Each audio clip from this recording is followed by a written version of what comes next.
you've learned things. That's always slightly worrying when you learn things. You just told me them. Well, that's good, yes, but you know, those things are things that we will tell people in the future once everything's sorted out. Indeed. Indeed. Yeah, Indeed. they'll just get the mutterings of It us is at the beginning and go, "What are they hiding from us?" And well, they will not know. many things. Until- Many yeah. things we are hiding from you. Yes. Hello, everyone. Hello. You can all see me, and I'm Hello. Dr. Clarke. You can all hopefully hear the Foo Hello. and Runon who are here, and everything's hopefully working. You can also probably hear a poodle. Woof. No, that is not the poodle. That is me. I am not, in fact, a poodle. Yeah. Anything else you might hear to the contrary is a lie. We're not sure whether the Foo is actually a poodle. The poodle's not sure if he feels the Foo is worthy of being a poodle, as being a poodle is a highly specialized, highly supreme being, godlike in their status and capabilities. Correct? Yes. All right. I get to watch my notes and stuff Discord server slowly melt down and all the questions coming into it as part of a debug insurance profile. Hello, everyone. Whoopee. So, let me explain some things which are coming up. Now, we're going to be doing we're going to actually be doing book reviews as normal for the pre-Christmas rounding up of books, and some of them I'm going to make sure Foo gets. If the publishers send me 2 copies, I'll be sending one through to the Foo, so both of us can read them for the reviews, and Foo gets a whole load of free books then. Things that are coming up and are supposed to be going to be reviewed. This one I have got 2 copies of, so one is going to the Foo. British Naval gun mountings, and we'll be talking about this. So when we do the Christmas, which will probably be maybe even next week, we'll see how quickly we can get the books through and books delivered. It might be next week, it might be the week after. British Naval gun mountings from an 18-inch to 4.5 inch. I think I've already had a quick look through, and it looks fantastic. If all the writing holds up to the quick scan I've read through and all the quality pictures and everything else in there, it's going to be an absolutely fantastic buy, but it is 45 quid, so wait till we've done a proper review of it before we do so. I got sent 2 copies by Pen and Sword, because when I told them I was doing this, they did very kindly send me through a second copy.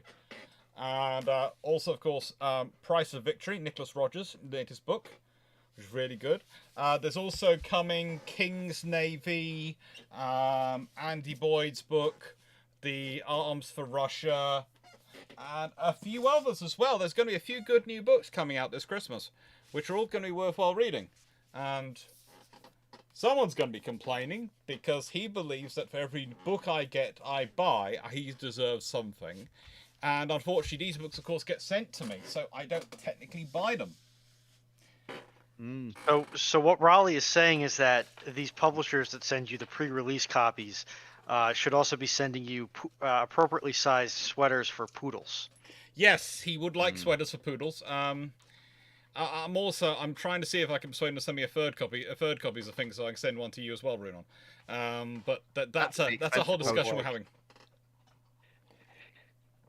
Although US and I have said, why ever wouldn't we? That would actually be worthwhile for them, so they might do that. But they might send them out directly. Why does US and I think I'm worth getting sent a book again? Please, look. One thing I've learned about this whole thing is that you and me are basically being uplifted into being actual historians by Dr. Clarke, and we don't get to say no. Well, also, I'm partially being updated into being a historian, and I'm partially being updated to being the guy who welcomes new people into history online generally, because of the fact that I'm a generalist who can discuss everything from locomotives to tanks to aircraft, and do so with enough knowledge that it gives people the basics that are correct, but still leaves them wanting more. And then I point them at Rex or Drac or Dr. Clarke or the Chieftain. You put Michael Couch. You put in an I, not an exclamation point. That's basically seems to be the role I'm slotting into, Dr. Clarke. I'm not an expert in any field. I'm a generalist. That's always slightly worrying when you learn. Yeah. I'm And just if here I- to twist wires and yell at electronics. That's And all if I I'm here need for. an expert, I actually have one on call for everything. If I need ships, I call Dr. Clarke or Drac. If I need planes, I call Rex. If I need tanks, I ring up the chieftain. And basically, I had to say the thing I operated on because I was talking to those very nice publishers again about the fact I was doing a book reviews, and I said, well, in a nice way, I'm still getting better over pneumonia, and these two very nice people keep helping out, making sure I do Bruships stuff, and I feel ill, etc. They will cover while I pottle off and cough away or anything like that. And well, you can't really have a discussion of a book if only one of you's read it, like any book club. Mm. And if I'm getting sent a copy, it's only right that you two should get sent copies, in my mind. Mm. So I'm doing my best to get My you. mom was sent asking how much I read lately.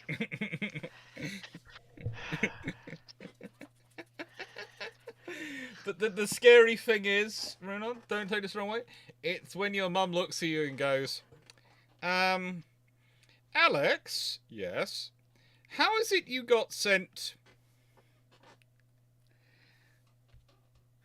6 of these books, nearly £300 worth of books for free to review? It must be considered helpful to have my reviews. Yeah, she's not sure how they make any money if they're sending me out free copies. Mm. I do wonder. Oh, I know how they make them, because it's when you realise the difference between the price they charge and the price they pay for it. So, hello everyone, who's in the chat? Let's go say hi to the chat quickly before we start the questions. We are taking in the questions, we're just not started the questions yet. I will do a questions live press button in a second. Bruno, oh yes, time change on that side of Atlantic. Yes, there was a time change. That's why it's it's 7:30 for me now, but it was earlier for you. Later, actually. Mm-hmm. Later, oh yeah, of course. But it's nice. It's nice getting these things. Hello Knight. Hello Peter. Hello Team Locker. Hello Steve Clarke. So hello Runon. Hello. Well, of course, hello Runon. But hello Paul from Chicago. Calvin Gasberg. USS Montana. USS Montana. If you're working in a company where someone who's on their the child being taken to work day can cause that many people to be sacked, don't take this the wrong way, but I'd start looking for a different company, because I'd be seriously worried about their HR procedures. And if it's a big enough department, a big enough company that they can hire free quarters and still consider they're running things, yeah, that's really, really worrying. They don't have better HR procedures, because surely to fire someone requires at least 2, possibly 3 people to sign something. Maybe not all 3 people to make a decision, but all 3 people to sign off on it, to make sure the right person's being fired, etc. That scares the bejesus out of me for you and for anyone else involved, and I hope everyone gets better, finds good employment soon. But as I said, I would be seriously getting out of that company as quickly as I could. Hello John Shea, hello Draken Red, hello Michael Cooch, hello Stephen Richards, hello RG, hello Jacob, hello David Goulding, Dave Harrison, Sean McIntosh, Dragon, hello Dragon, hello Shandalord, hello Ramal, hello Paul Amos, hello everyone who's been here, Alistair Shaw, Byron Newman, hello, how are you all doing tonight, hello Steve Clarke, Lions again, hello, I hope you enjoyed. The question has to have, if you want to put a question in lines into the system, it has to have basically, you've done it, you've put an exclamation mark in front of it, that's excellent. And hello Blackbird Maximus, hello DG40, hello Tanif, hello everyone, have I got everyone, hello Frank Baumwell, hello everyone, we're all good, we're all very good, that's good to hear. Already job searching, very sensible Montana. Oh, so I have a very huggy poodle today, I'm not sure quite why he is so huggy today, but he has been very huggy and very demanding all day. Even more so than normal, and let's be honest, he's normally quite huggy and demanding. So please, don't be surprised if he jumps up and says hello. And with that said, Possibly because he heard my earlier comment about sweaters and now really wants more sweaters. he really wants me to find them and get them out the boxes. He's still upset the fact that we haven't found them yet. He's telling me off regularly. So that, the questions are live. And the questions. The first one's released. From Naval. Question 1. Appropriate. If the USN TF-58 carriers were off position and only the Royal Navy TF-57 are in position to attack Yamato during 10 go, do you think the RN can do better than the US? No, but I think the RN do the same as the US. They still sink it. The RNs, it's basically a case of how do you wish to die? By Royal Navy torpedo bombers and dive bombers, or rather attack aircraft, or American ones. Either way, you're going to get deluged. And I mean deluged. It's basically a case of neither side's going to do it better, but you know, one side they'll just do it. They'll just do it. Their own sort of specialties. Do you agree, Fu? Probably. I don't know. I'm going to probably get told bashed for being not being patriotic here, but realistically, at the sheer amount of aircraft, both forces will be prepared to chuck at that vessel. There isn't much. And honestly, by this point in the war, the RAF and the USA operate the same torpedo bomber in the form of the Avenger. The only problem you might have is the British carriers are under command of Philip Vian, so he might be charging the carriers towards the Yamato as well.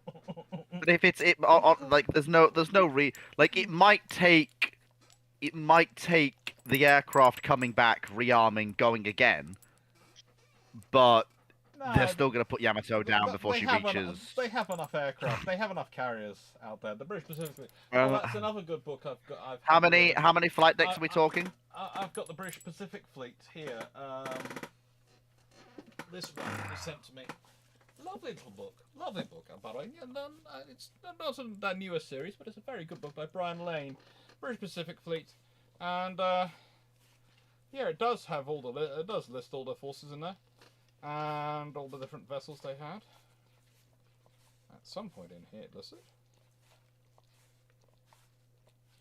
it? Let's put it this way, Steve. I wouldn't bet against the tribals going in to get their pound of flesh out of Yamato during 10 go if they were there and available. You have to remember the tribals would they would certainly try. Yeah, the Royal Navy at that point has usually in that period, the Royal Navy has indomitable, implacable, indefatigable.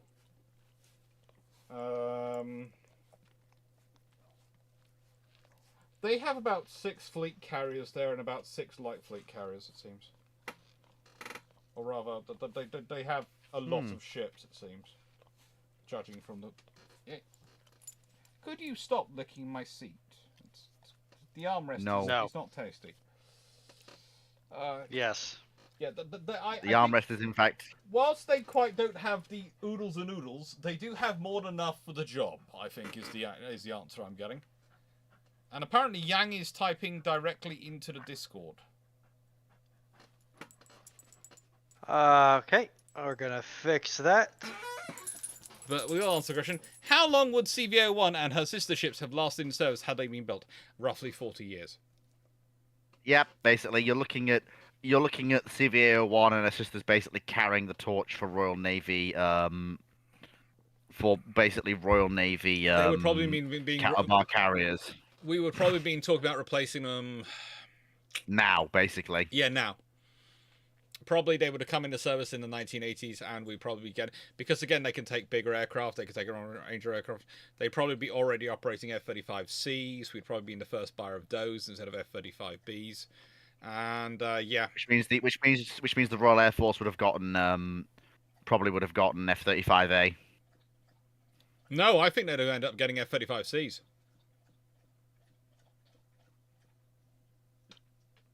Because just imagine the range the F-35C brings to it. Imagine the Royal Air Force operating, it'd be a long-range strike fighter.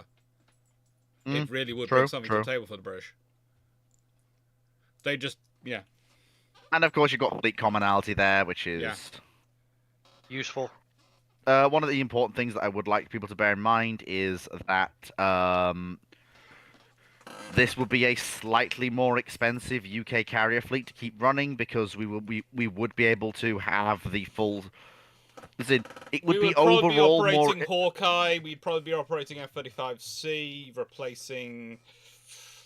Probably... Whether or not we'd operate Viking or have helicopter ASW is an open question. We'd have helicopter ASW. I don't think we'd have Viking as well.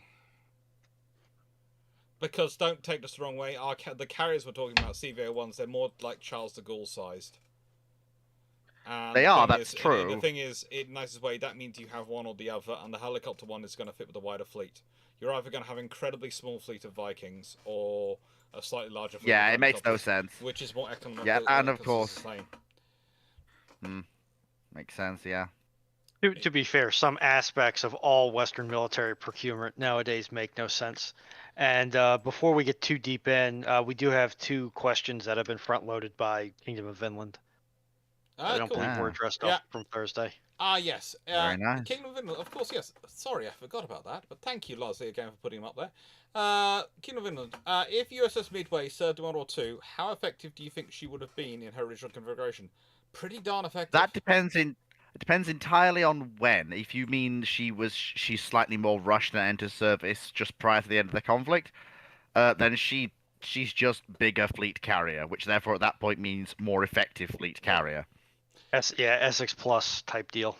If she managed to arrive just after, let's say, into service before Essex does, i.e. just, somehow arrives in service at just the time the Americans need an extra carrier and they're asking for USS Robin to make an appearance, then King will probably be the most ecstatic man known to mankind. But I will point out something that we do need to consider in this case. Also, she will probably be one of the most useful carriers they ever have. Not at first, because the problem that we've run into the problem of the fact that she is at that point too much carrier.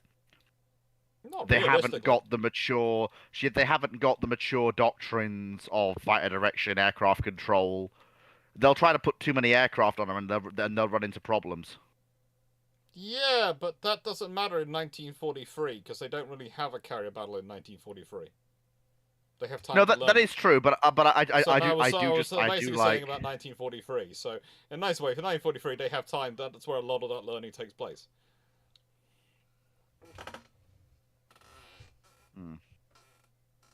The main interesting thing that happens in that scenario, in all the easing scenarios, if you've got an armored carrier, you got a carrier that can take some beating. Do you do something with it? I don't feel like the problem is I don't feel like she'll do anything in the period where she's operating basically as USS Robin's replacement or in place of USS Robin.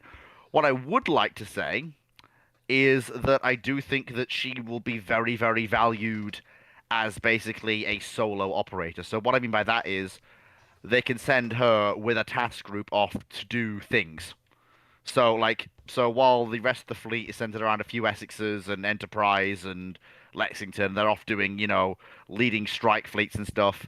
Midway, with a force of cruisers and destroyers around her, is off blowing up random islands and basically because raiding doctrine.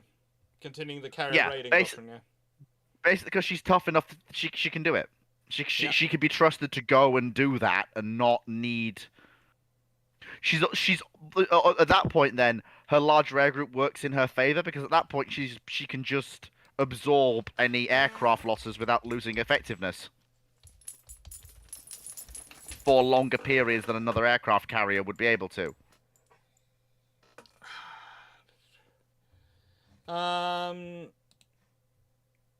Does this now bring across automatically upload the super chats?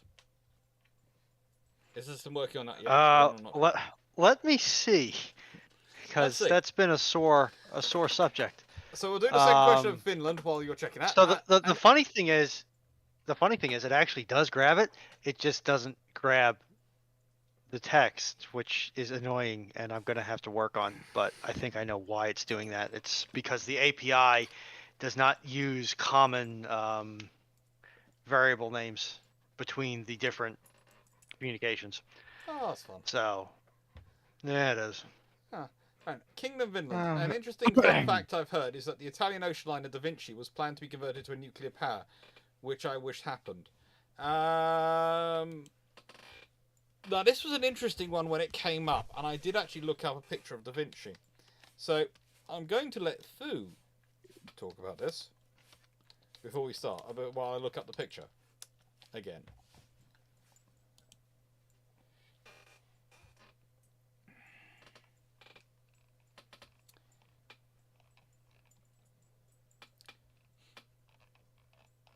Fu? Fleet?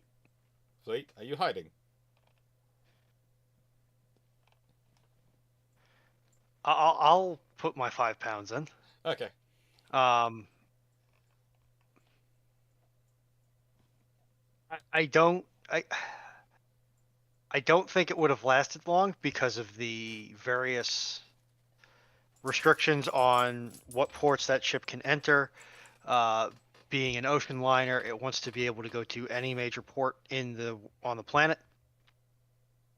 Not to mention the exorbitant crewing and maintenance costs that are associated with having your own itty bitty fission plant to make you go across the 7 seas. That being said, if they had done it and it had caught on, you would have gotten more acceptance and you would have pushed costs down thanks to economies of scale. So maybe it would work out in the long run, but I don't see an Italian ocean line really being willing or able to front those costs. I would say that the reason they were considering it is because the Italian government considered the Da Vinci to be a way of projecting Italian technological prowess to the world. And they considered it, and then they count the exact same problem which Runar's pointed out, that not everyone was happy with the idea of a nuclear-powered vessel coming into their harbour, and it's very difficult to project your technological prowess and show off your technological prowess if you're not able to go into a harbour and say hello to the people. Mm-hmm. Poor Fu has returned now. Actually, the next question. Yes. The next question you should be happier with, because the next question is from Knight, and it's in the world of Azure Lane. The first Siren War, the Sirens destroyed every single major port on Earth but one, New York Harbor. 3 questions, 1 takeaway: the aliens. 1. 3 questions. Okay, so there are going to be sub-questions. So let's go on to Brotherhood until we get all the sub-questions. Oh no, they're starting to appear. How impossible to pull off would it be to knock out every single major port city on the Earth but one? And, well, I'd also ask why he's finding difficulty knocking off New York. If you can knock out all the others, why it's difficult to knock it out in New York? Lawreval, question. The siren attacks drove humanity from the seas. That ain't happening much. In the nicest way. So yeah. it depends on your level of technology. If you have the ability to drop moderately massive objects from orbit, it's trivial. If you have to sail to each one, it's a pain in the stern. You can do it, it's just going to take you time. Yeah. And I don't remember enough about Azure Lane to tell you exactly how much what the tech level the sirens are. I was happy to have the essentially here they just because really, considering his experience in Drake's Drum, etc., he's the Azure Lane guy in this group. What? Are you absolutely off your rocker? Well, I know much about Azure Lane as I do about French crumpet. That is to say, not at all. I thought that's what you called Hoche when you were, Now, yeah, I thought it was the Hoche. I thought the Hoche was armored in French crumpets. Man. Now, just a minute. Now, I don't make a joke as much as the next man, but right. But so... I don't know anything about Azure Lane, so basically, I am. My response to this question is, I ain't got a clue, Chief. Yeah, I think I'm a bit lost on that one as well. All I know is it's where their warships are masquerading as. I wish Dragon and Foxhole were here. They would. Increasingly, you can take that question quite happily for tomorrow's ramblings, and I'm sure they Oh. will give you an adequate response. Yes, do that. Like, ask Thank you, my two. Dragon. Dragon's already volunteered. He's going to make sure it's the first question you ask tomorrow night. You answer tomorrow night. Oh, ramblings. whoopee. Paul from Chicago, Lord. I do enjoy a French crumpet. Yes, but is that what you call the hoche, like Fleet? Next question from Steve Hereford. If the RL class is built, did a CVO-1 get built regardless of politics and finance? If the Russians are building, if I remember correctly, the RL class, Yep. they were supposed to be nuclear-powered blue water 72,000-ton aircraft Super carriers, yeah. Yeah, I'm afraid. I think if the Soviets are building those, I can't imagine the Royal Navy is then the British government is then going to turn around and go, you know what? We can really get out of this game, and it's going to look okay. Yeah, that's not going to happen. At that point, I think CVO-1 probably does exist. I think there's probably a different political calculus on that point. Basically, yeah, that's basically the size of it. Because also, under that scenario, the Royal Navy's commitment to protecting the Atlantic becomes just as important as politically as the Army of the Rhine. And so it's not going to be a case of everything's got to be about supporting the British Army of the Rhine, because that's our most important political commitment for NATO. It's going to be, there's going to be carrier battles in the North Atlantic for the trade and supplies to get across here. Yeah, that's going to be important. Although I will point out, Soviet doctrine never really emphasized raiding supplies. Foxo, it's perfect. There has just been a wonderful question. You've turned up. There's been a wonderful question for Fleet to answer tomorrow from Knight. So if you just check along back here, we've got a lovely Fleet about Azure Lane, and it's just right up Foos Street. And on the raiding doctrine thing for the Soviets, actually they did have a strong raiding doctrine.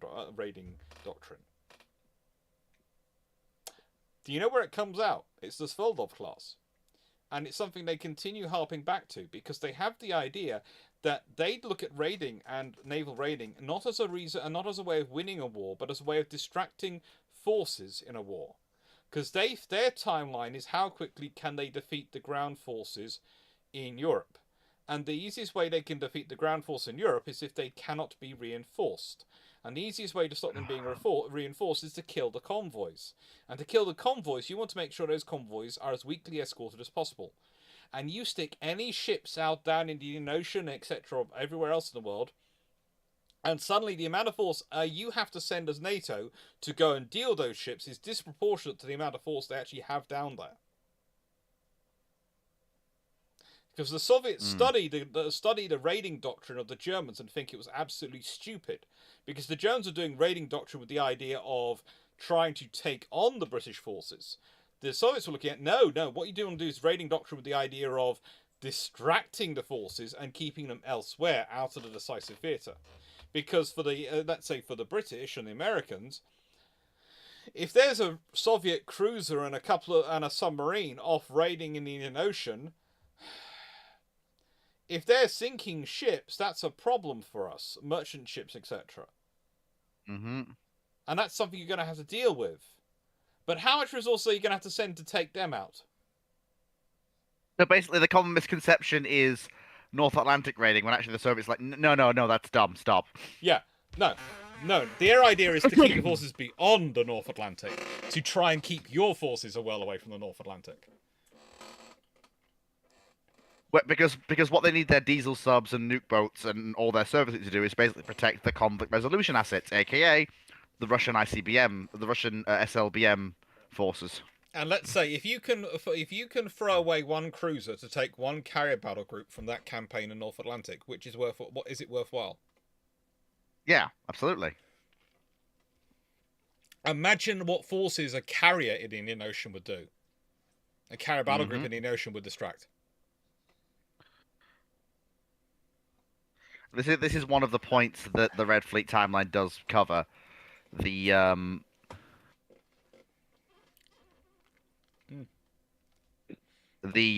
idea of the Russians.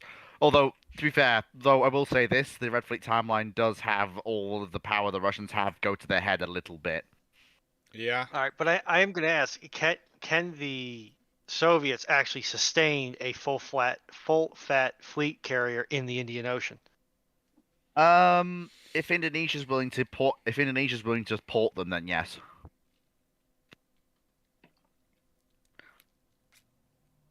Fair enough.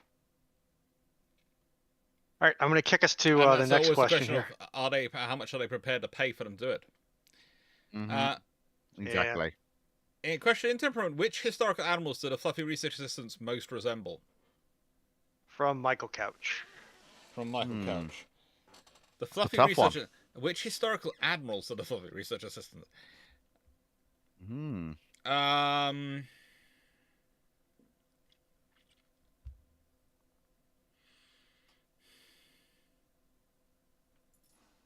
No, sorry. They don't really resemble any admirals. Neither do mine. No. I can't think of an admiral who successfully gets everything he wants by looking cute and sleeping next to you. I can't think of an admiral like that. Nor can I think of an admiral who is, well, Zebedee could perhaps be. There are some flotilla leaders, including Basil Jones, who he's potentially like, but that's basically in the lands of he's high energy, always dashing around, and well, he's all very friendly until you get between him and his food, or you just try to attack his family, then he will take you out without ever thinking. As I've said before, when we were on holiday, the lodges we slept could get quite hot, and we'd often sleep with the windows open. There's me. If you come into my window, I'll be awake and working. I will not be happy to be disturbed. You will experience this upset. If it's Mum, well, in the nicest way, you disturb her room. You'll disturb the poodle, who will be jumping at you and going, "What the frigot's going on here?" And Mum, who will be defending her dog with whatever comes to hand. And let's be honest, this is a woman who always seems to find things to come to hand. And if you go into my sister's room, well, don't worry, you won't wake up my sister. But you must remember that if you wake up a corgi in the middle of the night, A, you are in his private space without permission, B, he doesn't know you, and C, you're waking up without bringing food, in which case you have become food. What then will happen to you will probably contravene some future versions of the Geneva Convention, but don't currently exist in the Geneva Convention because it hasn't happened yet. But all I will say is whatever happens to you, the Canadians will probably call inspirational. Yeah, that's on brand, to be perfectly blunt. If not food, then why food flavored? Yes. He's right, you know.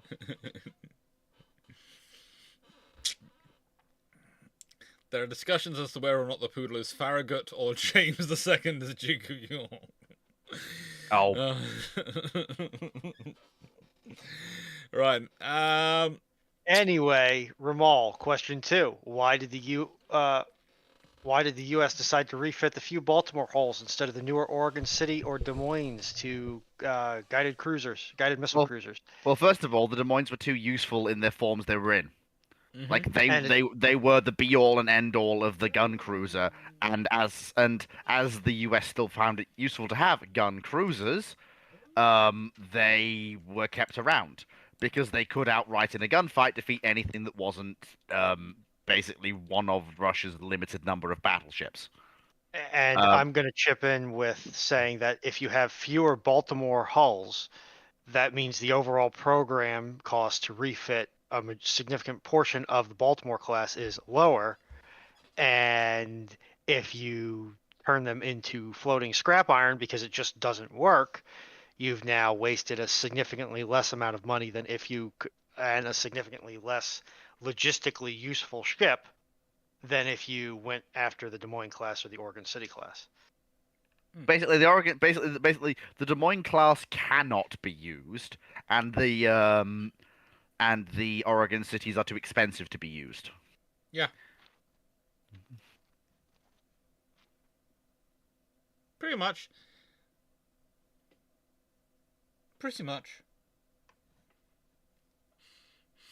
But it's also a case of, I think, of in some ways they didn't want to get rid of the Baltimores. They had a lot of attachment to them, and finding a way And to of keep course- them close was kind of nice.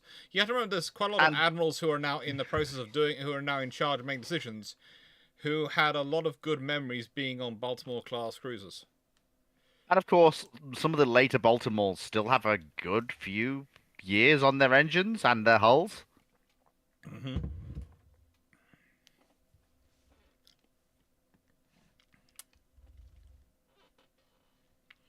And the Aragon cities might in theory be cheaper to operate, but are they cheaper to operate? Because will they be cheaper to operate with the changes you're about to make? Because that's the other thing. You have to look at the hull design, the internals, and go, how is it to refit the internal structure?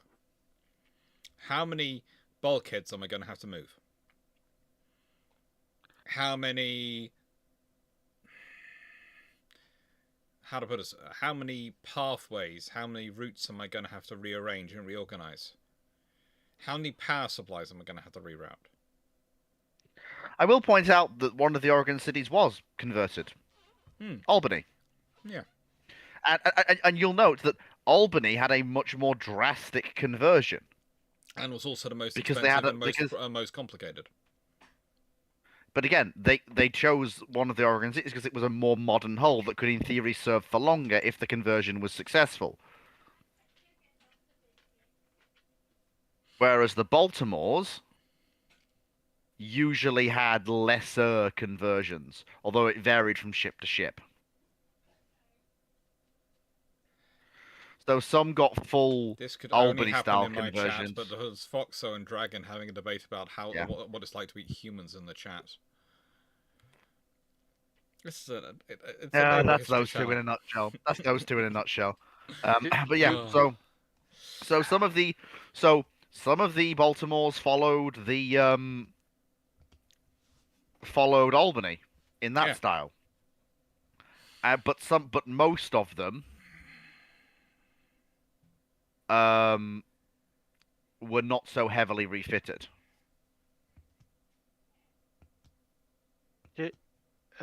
There we go. Okay, I'm concerned about some of our viewers. Well, you're concerned about some of them. I love them dearly. It's one of the most fun things I have with Bruships. And when we have it, if I do the whole restream thing and I do invest in that, which I am considering everyone, it's going to turn Bruships into every Sunday. It's going to be both on Twitch and YouTube. So it's going to be for people on both sweet Lord. to watch both. God. But yeah, it's going to be fun. Ah, mama. If the RN Can't still help has you now, Jim. still has a couple of Type 41 frigates in reserve, how useful would they have been in the Falklands War? Asset or liability?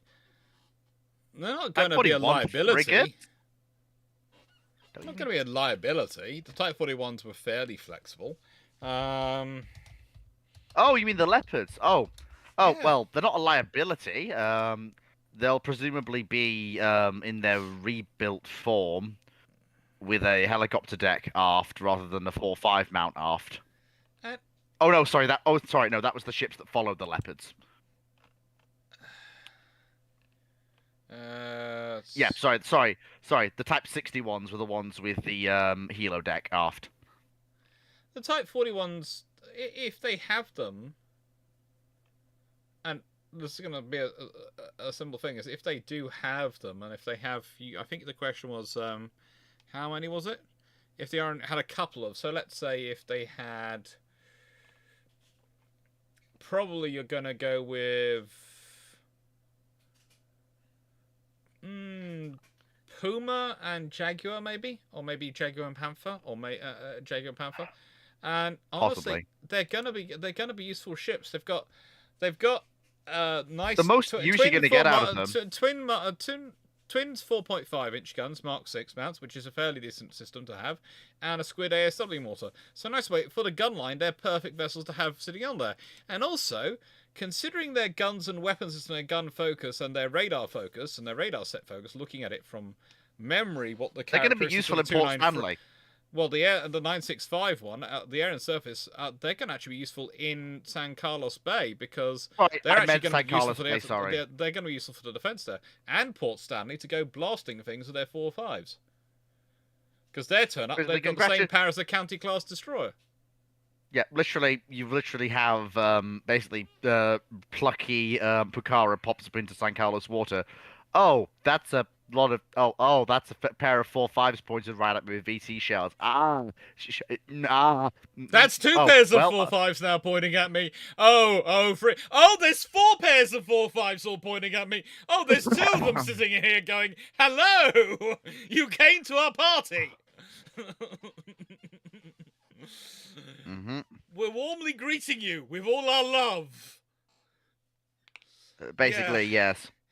San Carlos water suddenly becomes even more painful for the Argentines. And the annoying thing is that the lesson wasn't learned.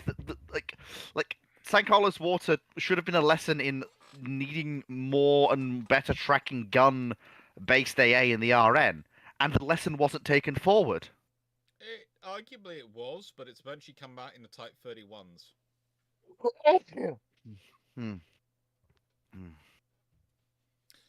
RG, sir, I've gone mad and drawn space battleship Hosh.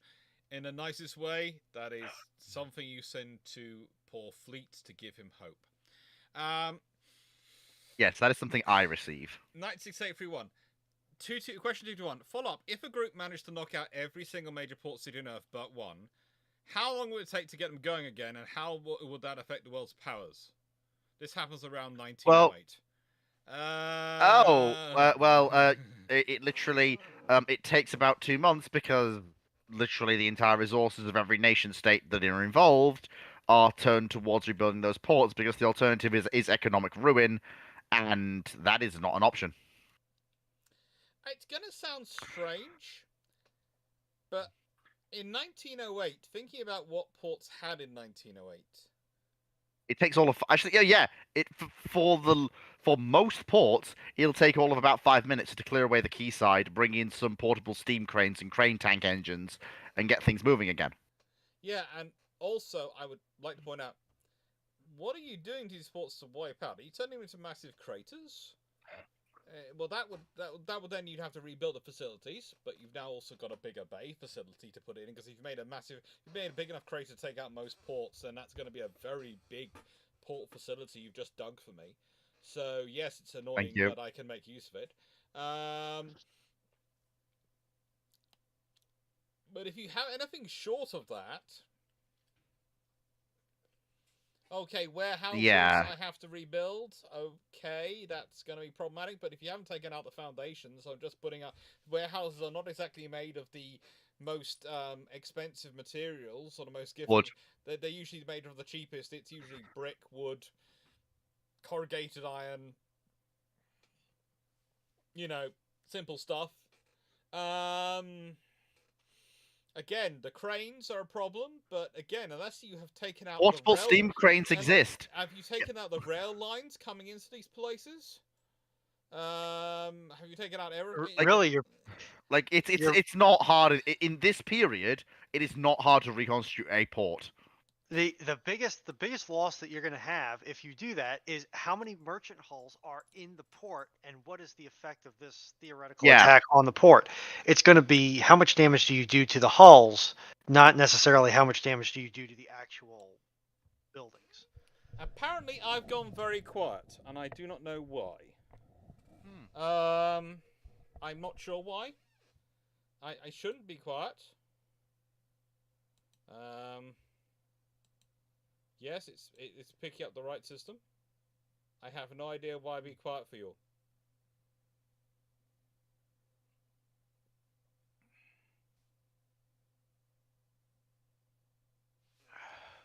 I've faded, but they've gone. I have no idea why. I have no idea.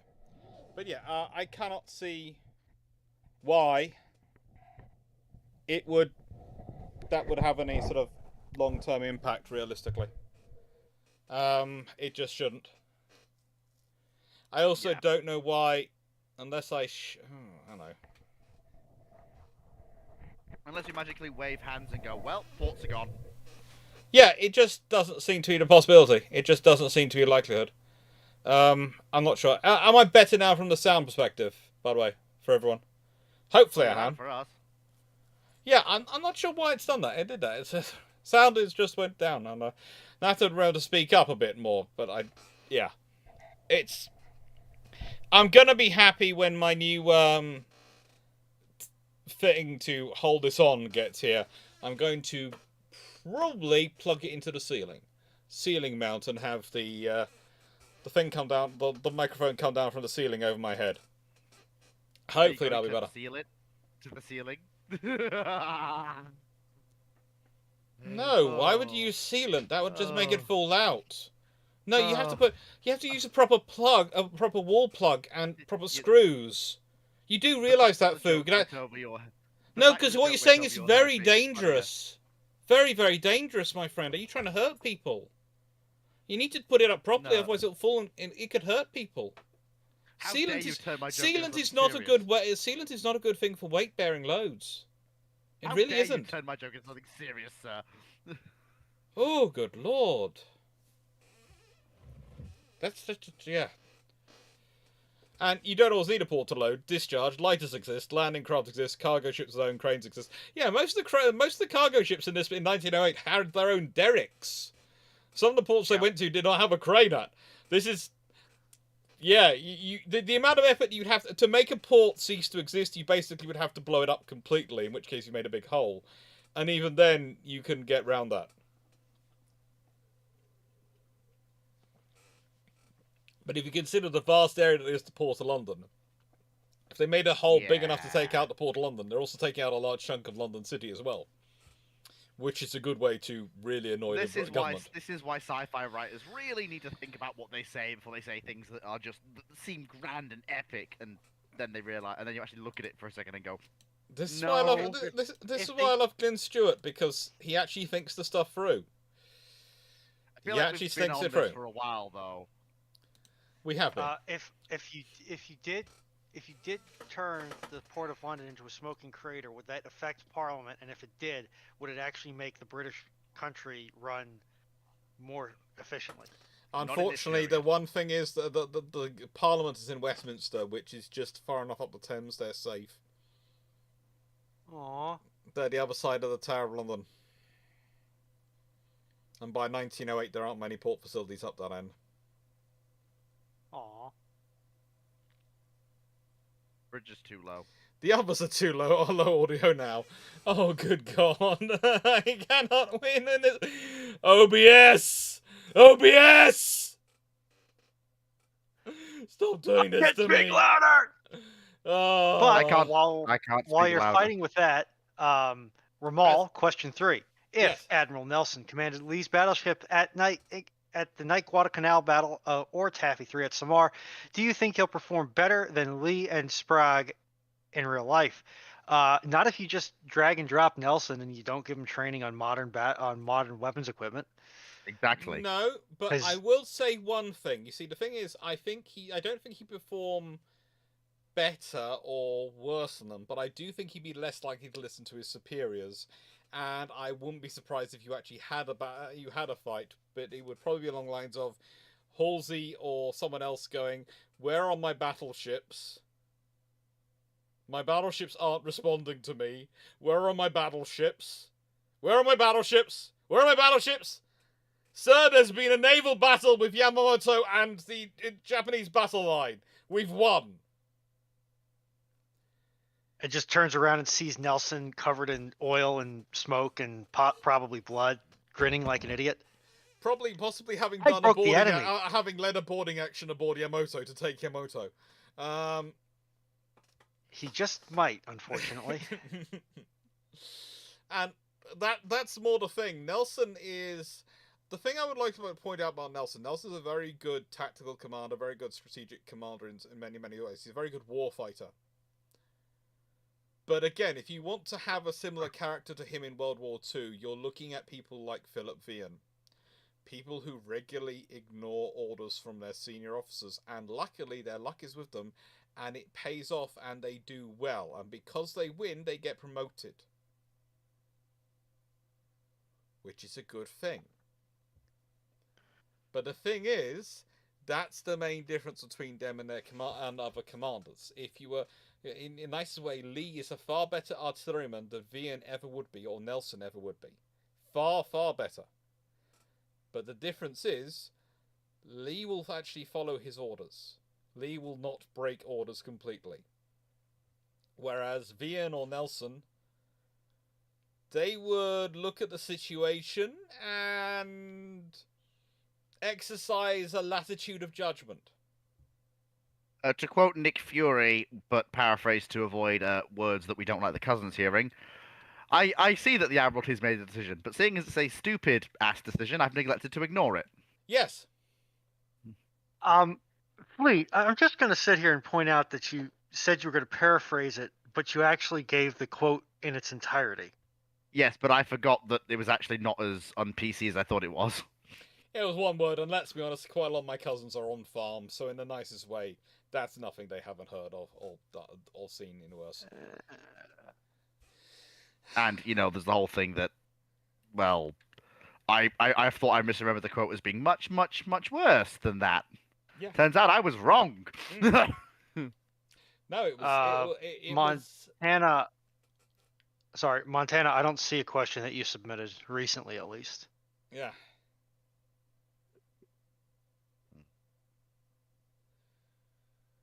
The trouble is, if they take out Parliament Montana, though, here is the big problem. If you take out Parliament, we then have to replace it.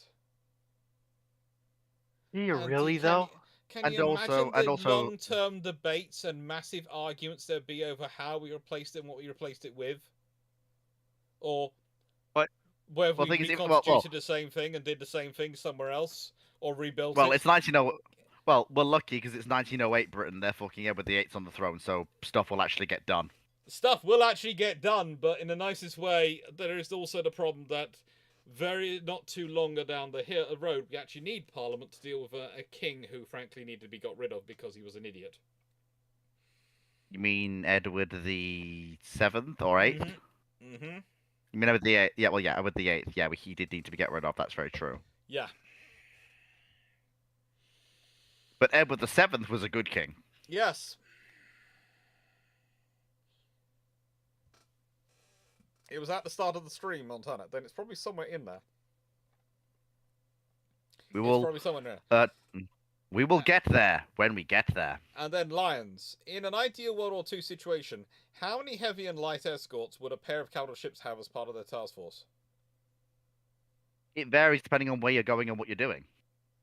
If you're sailing across the North Atlantic, you don't need probably any other than a couple of destroyers and that's probably not really necessary either if you're going at high enough speed.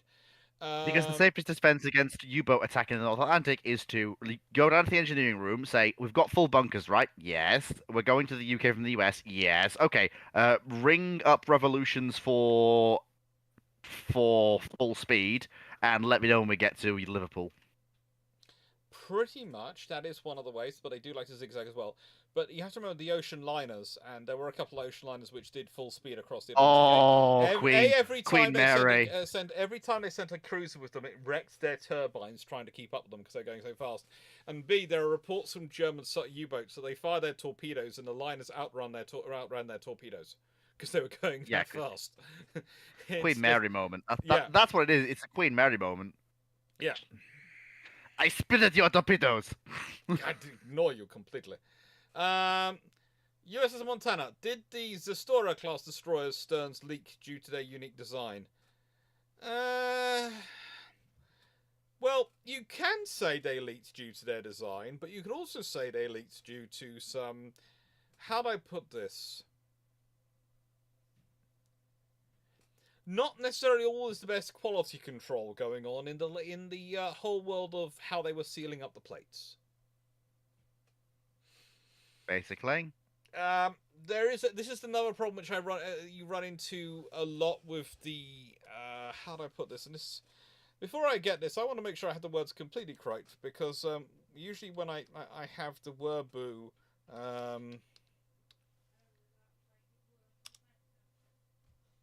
People are arguing with me. I want to make sure I'm using the correct facts so they're happy. Right.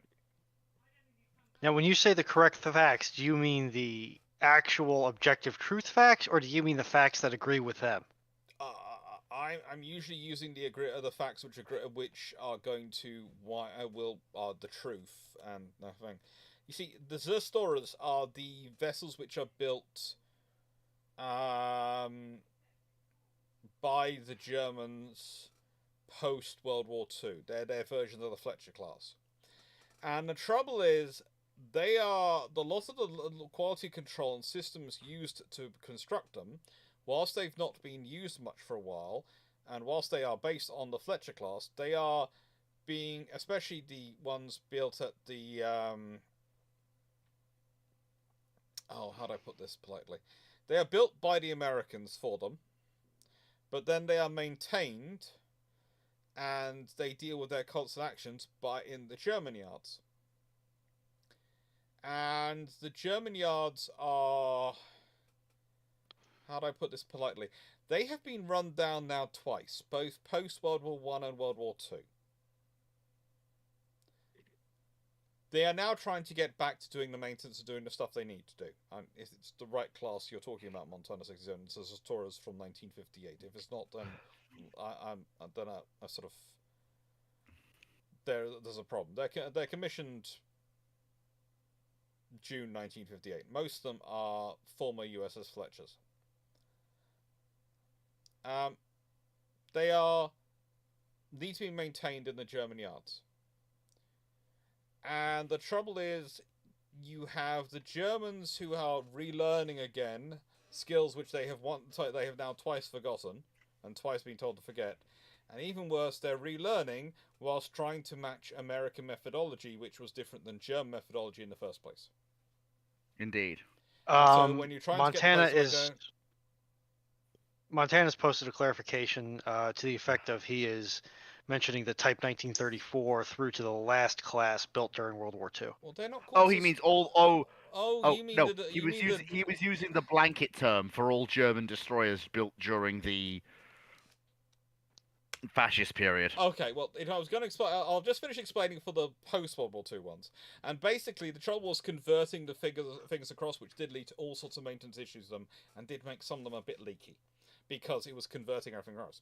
As for the German ones prior to the war, that's just straight-up quality control, and the fact that the idea was that they could rapidly rebuild their infrastructure to start building all these ships and churning the things out, and turns out you can't, because it takes a while to train people and get everything right. And also because apparently you need more than just political will and the desire to print money to pay to get these things to work. It takes time and effort and infrastructure. Dr. Clarke, are you positing that skilled labor is difficult to develop? Yeah. And it's one of the big problems I have with a lot of the wereboos when they start talking about the German super weapons and super ships and going, they could have built this, and I'm going, well, they could have, but nowhere near at the date you're saying they could have built it by. Because it takes time to train a sufficient people to begin to do it at, to the grade you need to. Or what they're going to build is something which is going to be a scaled-up Bismarck, which was an absolute nightmare of an inefficiency design. An absolute mess internally, yes. Oh, I'm sure it'll be fine. Yeah. Mm-hmm. Alrighty, the next one on the docket. Sorry, Karen? go ahead. No, I was just going to say the stories and the actual class, which was of Fletchers, which were converted for the German Navy to actually have some ships, were Fletchers were all called Zerstoras, and they were given numbers again. And it was a continuation, and it was actually quite funny because both the Americans and the Royal Navy were looking at the U.S. Navy and Royal Navy were looking at them, going, "Why are you doing this? Because we are not naming these ships." That which is continuing Hitler's policy of not naming them. And A, it's terrible for morale. It's terrible for morale of the ship's crew. But B, and this was the other thing, was, to be honest, it caused some trouble with the Allies for a while, because there were some Allies who were going, so you're still continuing with Hitler's orders of not naming destroyers? Especially when now these destroyers are very much functionally your capital assets, because we've either sunk or taken as reparations everything else. Yeah, you've only got the ships. It was an interesting point of discussion for a little while. And speaking of interesting points of discussion, Knight 6831, question 219. Would the 1948 Supermarine Seagull need a folding tail to fit on the catapult-equipped capital ships? And I'm going to say that probably depends upon the exact capital ship class and where the catapult is located. Well, first of all, the Supermarine Seagull was meant to be a replacement for the Fairly Walrus, but it's important to bear in mind that by the time it enters service, the Royal Navy is going float planes on capital ships. No. Please, can I just correct It something? first flies in July 48. Can I correct something quickly? It's not the Fairy Walrus. What did I say? Fairy Walrus? Yeah, it's Yes. a Supermarine I Walrus. did not mean the Fairy Walrus. Sorry, Supermarine Walrus. Yeah, basically, it's the other aircraft Supermarine produced during World War II is the Spitfire and the Walrus. And the Supermarine Seagull is basically an improved Walrus, and it is, if I'm not mistaken, it's designed on the same thing, and the wingspan and the length of a Submarine Walrus is 37 foot 7 inches for a Walrus 1. Wingspan is 45 foot 10 inches before it's folded in. Seagull is length 44 foot 1.5 inches, wingspan 52 foot 6 inches, and it's supposed to fold into the same space. So, in a nice way, I don't see them not fitting.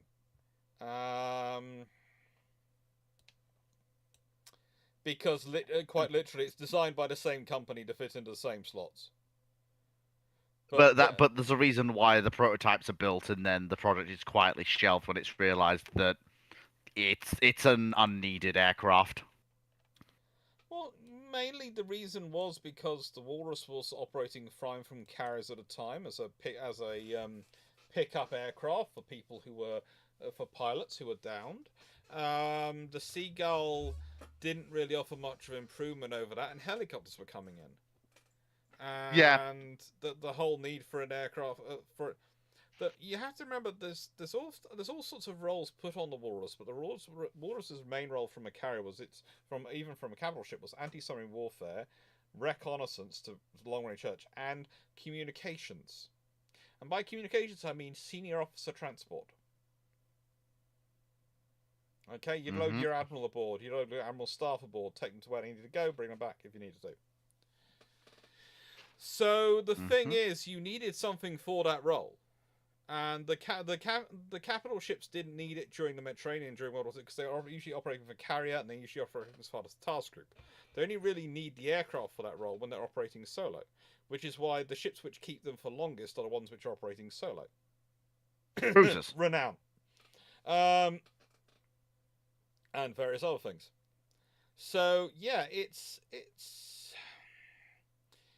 a scenario of it's being developed, and I would argue it's being developed in an idea of watching the development of helicopters.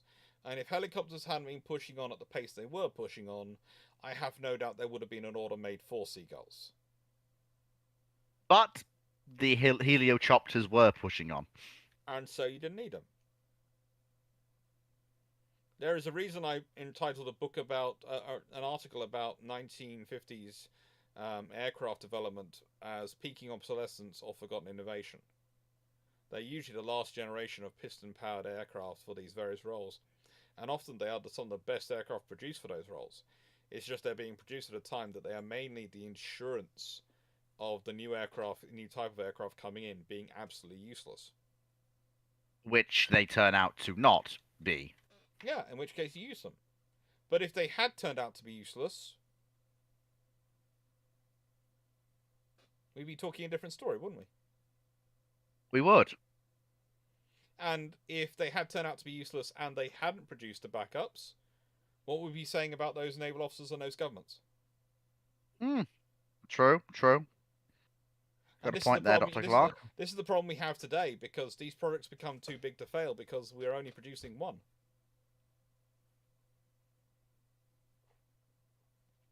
You know, there's a reason. There is no... when people start talking to me and go, well, we should be buying something else other than the F-35, I go, what should we be buying?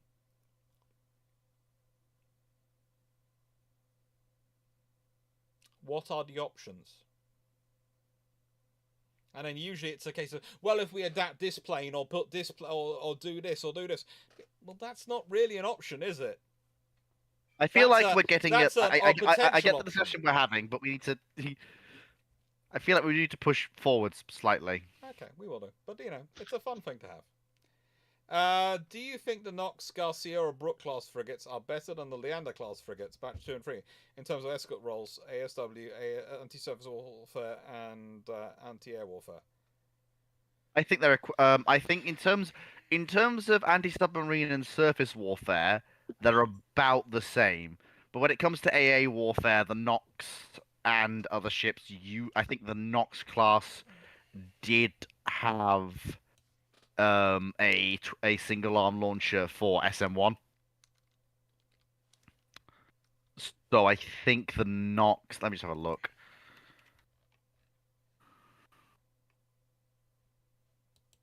Yeah, I'm just having a look. I just want to make sure I'm right. Ah, yes. Yeah, the Knox had.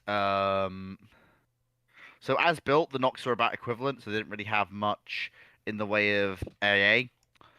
But they did get 2 8-cell missile launchers for Sea Sparrow and improved Sea Sparrow. And they did get and they did get 2 of their Mark 60 Nazrocs equipped to launch Harpoon. They also got Phalanx later. So at that, like basically, as built, the Knox class are about equivalent, and in some cases worse in every respect than a Leander. But once they get that first refit, they jump massively in overall capability. Yeah. Although some of them, let's be honest, after the second refit, do kind of return to that old previous status because they lose their Sea Sparrow launcher and they get a Phalanx instead.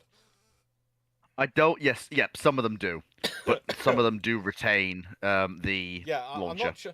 I'm not sure which person had that as a fantastic idea, but I would seriously like to ask them if they were planning on serving on a Nox in any kind of war-siding situation. Because I can guarantee you. Did Knight say some other ships as well? Huh?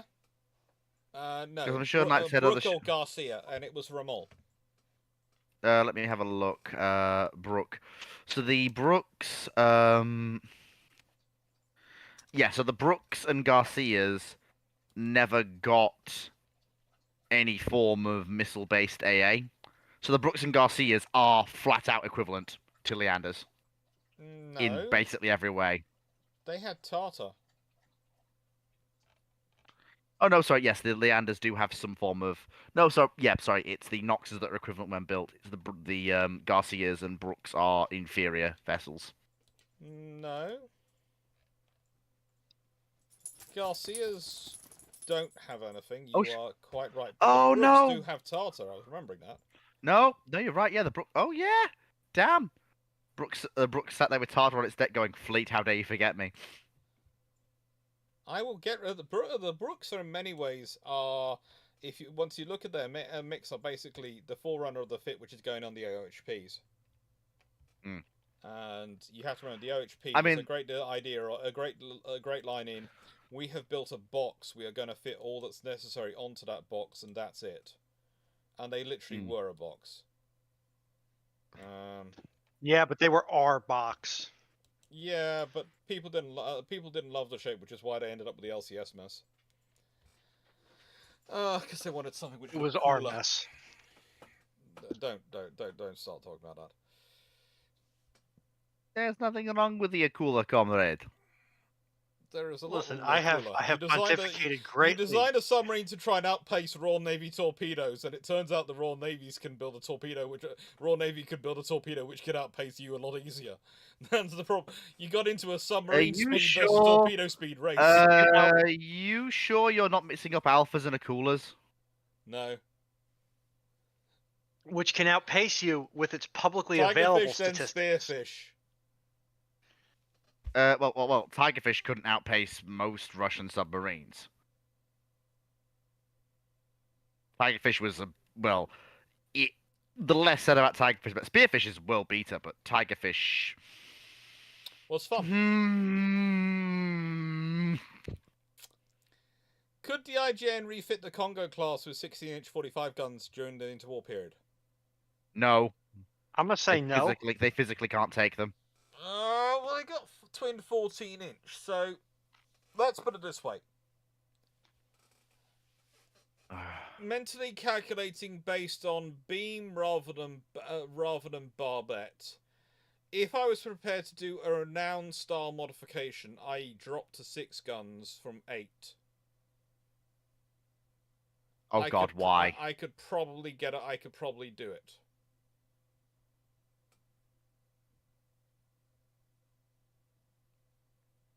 Because if you think about it, where I can rejig things, I can probably do that if I'm dropping from 8 guns to 6. But if you want me to keep at 8 guns, I don't think I can with the thickness, with the widths of the hulls and their likely strength positioning.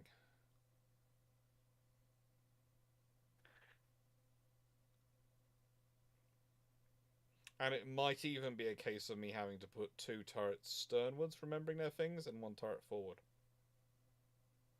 Because of the fineness of their bows.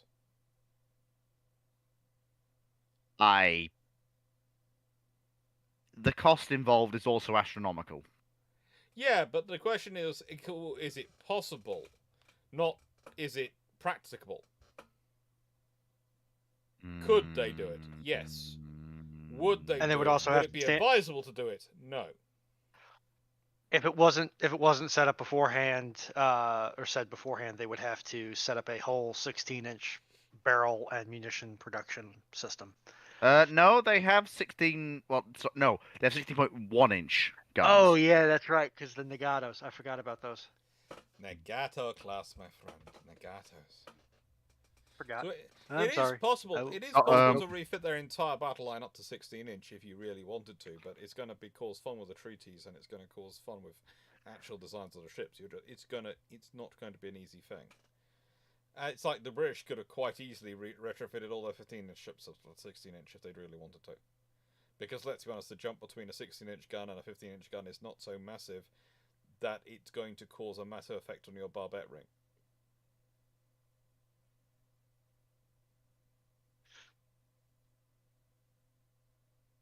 But I'd prefer them to go with 15-inch 50s because that would have been prettier. And because at that point, Warspite would have had enough range that she could have done all sorts of Hail Marys. Okay, I'm going to pass this to Fu first. You take charge of the Russian Navy on the 1st of January 1870. You can expect to retain office at least 10 years. What are your strategic aims, build program, and fleet deployments? Well, first of all, so 1870, you say? And is that is that to say you can expect to retain office or your head for 10 years? Should that be Michael Cooch? 10 years. Let me see. 1870. 1880. Well, okay, let me have a look. Russia. Okay. All right, Conway's time. Let's have a look. Okay, so 1870s when I take over. So we've just come off the first tranche of Russian ironclad building. So I've got a fairly sizable and conventional fleet. Petra Veliki is building, and she's a fairly conventional turret ship, although her engines are a little bit unsatisfactory. So she probably won't be repeated. But there's nothing really built by Russia between. How Fu goes, I'm not gonna. This is not something I would have liked to have built. It will not be repeated. Oh no, she's not. Well, no, she's not a bad ship. The problem is that she was built in Russia with mostly Russian parts.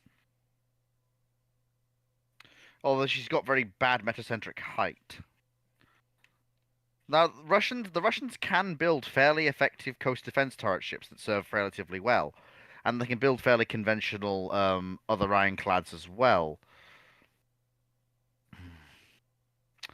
So this one ship takes 1869 to commissioned in 76. Good lord. So she's going to be building for most of my tenure.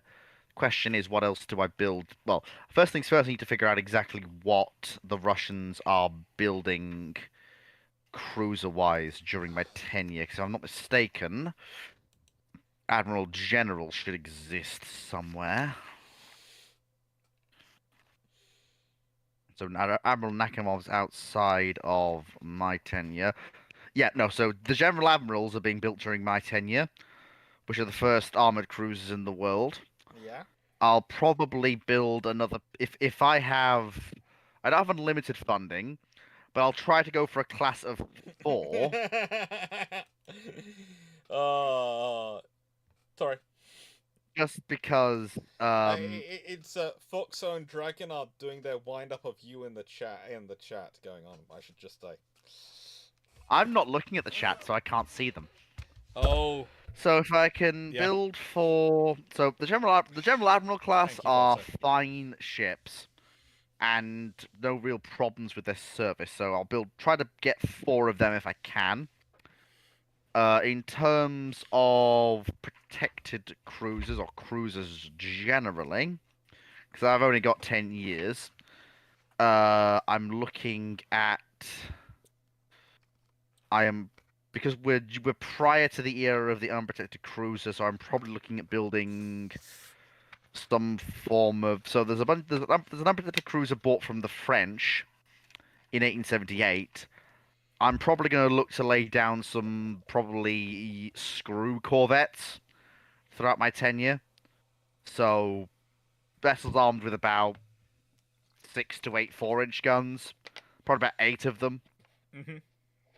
Mostly for work on overseas commitments. Now, and bear in mind, this is a very different form of overseas commitment to what you would say when you're thinking about Britain and France. This is basically the ships that Russia sends out to go and show the Imperial Russian flag worldwide. They're not there to guard positions. They're there to be like, oh, we've arrived in Chile, and oh, there's a Russian screw corvette here, showing the flag. Oh, the Russians can be here. Neat. Basically. Can't really do much else besides that in terms of cruisers, but the real thing I have to get back to, though, is capital ships. So, I've just come off a tranche of 6 coast defense turret ships, all armed with either 6 or 4 breech-loading 9-inch guns. So that's not a problem. I've got the 2 spinning tops of the Novgorod and Vice Admiral Popov, which, although they do have problems, are, funnily enough, decent harbour defence craft for work in the Baltic. Sorry, Black Sea, so that's where they're built. Piotr Veliki is a step in the right direction, but not ideal. I am probably going to go to the Tsar and say, Your Imperial Majesty, because I think it's at this point it's 1870 to 1880. It's the one who was married to the sister of the wife of King Edward VII. Oh, name escapes me. Either way, Piotr Veliki is a step in the right direction. But what I'm going to suggest to His Imperial Highness is that we buy. So I'm going to say Piotr Veliki we're building by ourselves, but let's buy. So the British take a long time to complete Dreadnought in this period. It takes them until about. But bear in mind, they're building it slowly to bear in mind all the lessons they get from Devastation and Thunderer. What I'm going to do is I'm going to go to the British and say, let's improve relations. I'm going to buy 3 Dreadnoughts. And by that I mean the Dreadnought, the turret ship, not Dreadnought, the style of vessel. Although what I am going to insist is that we get French guns. French breech-loading guns. Since the Russian Navy runs entirely with breech-loading guns by this point, and we don't want muzzle loaders. Although, given we do have our own 12-inch guns, I may just use our own 12-inch 20 caliber breech-loading guns. And if I get that, I will have 4 turret ships, 3 of which will actually be satisfactory for Before I work should clarify, he's anywhere in the talking Russian about Empire. this Peter Velicki, not the Kirov class battlecruiser we used to talking about as Peter Velicki in most of our conversations. This one. Yeah. So not only have we got the ships to compare, which will give us pointers for the future, which obviously does then lead to the Ekaterina II class barbette ships, which are fairly good ships, but they serve in the Black Sea only.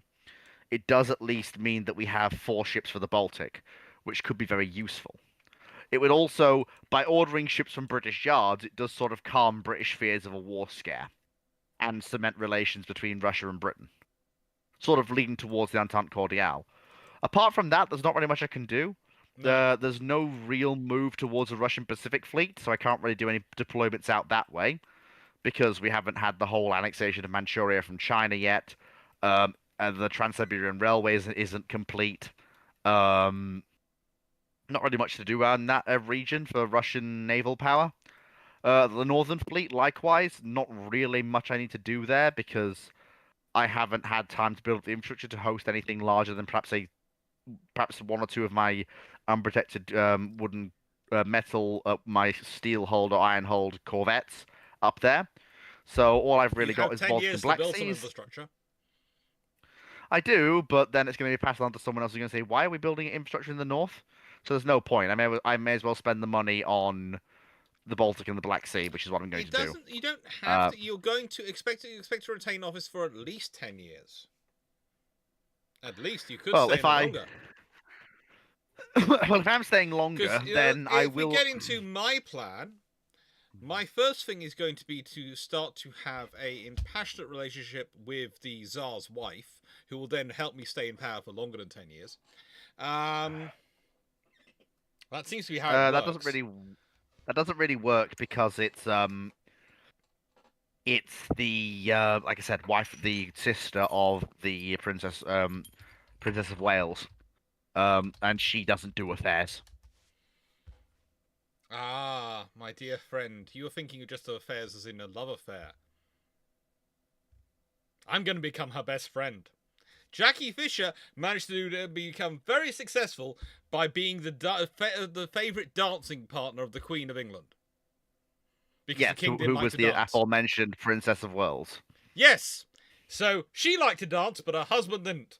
What's her sister likely going to want to do as well? I suppose there is that after her husband dies. But then, of course, after her husband dies, then that will be Queen Elizabeth. Then it will be Tsar Nicholas.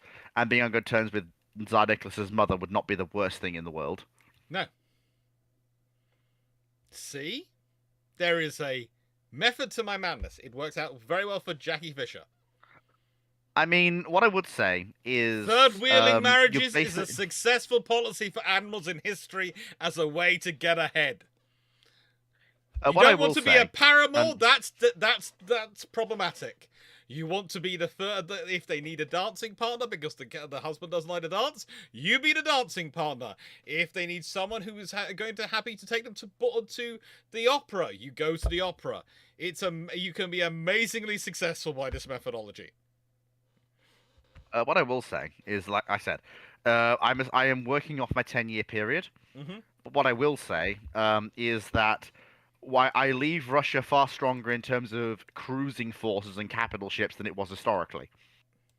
I also leave them 3 examples of the best in British capital ship thinking to pick over, in the form of 3 dreadnoughts. Mm-hmm. Note again, talking about the dreadnought turret ship rather than anything else. Yeah. So, probably should go to the next question because we've been banging on about this one for a while. Okay. Question 5. Would you rather have Forrest Sherman class destroyers or daring 1950 class destroyers to fight the Soviet Navy in the 50s? I'd go with the darings. Daring? And not just because I wrote a book about them. But I'd rather have them because, honestly, their mix of capabilities in the 50s gives them an edge. When you consider their speed, maneuverability, survivability, especially in northern waters, and their height of their fighting positions and the visibility, the position of the fighting positions, I think that gives them a bit of an edge.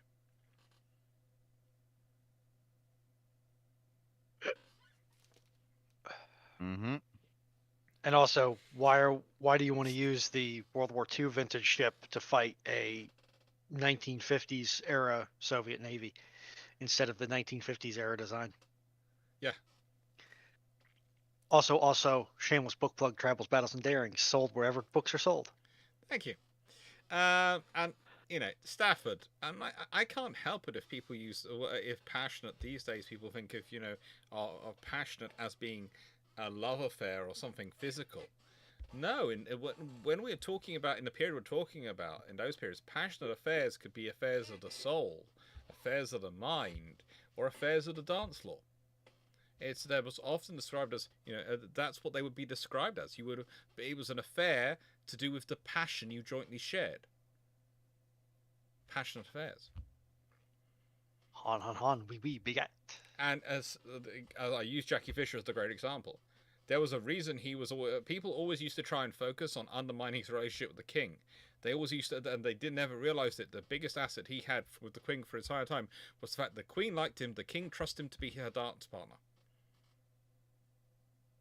And that meant if the king's prepared to trust you to dance the queen all night because he doesn't feel like dancing and really doesn't like dancing, trust me, he's going to trust you with his navy. And that's the thing is, you can't. The only way to undermine that, and this is what I find funny when reading the things they're trying to go. We must weaken the relationship between the king and Jackie Fisher. We must weaken the relationship because it's supporting him too much. You sit there and go, it's quite simple. You just have to be a better dance partner for the Queen than Jackie Fisher is. And none of them think of that. All of them think of trying to do slagging matches and rumours and nasty things to say to the King about him. None of them think of the very basic, honest, easy thing to do. Be a better dancing partner for the Queen than Jackie Fisher.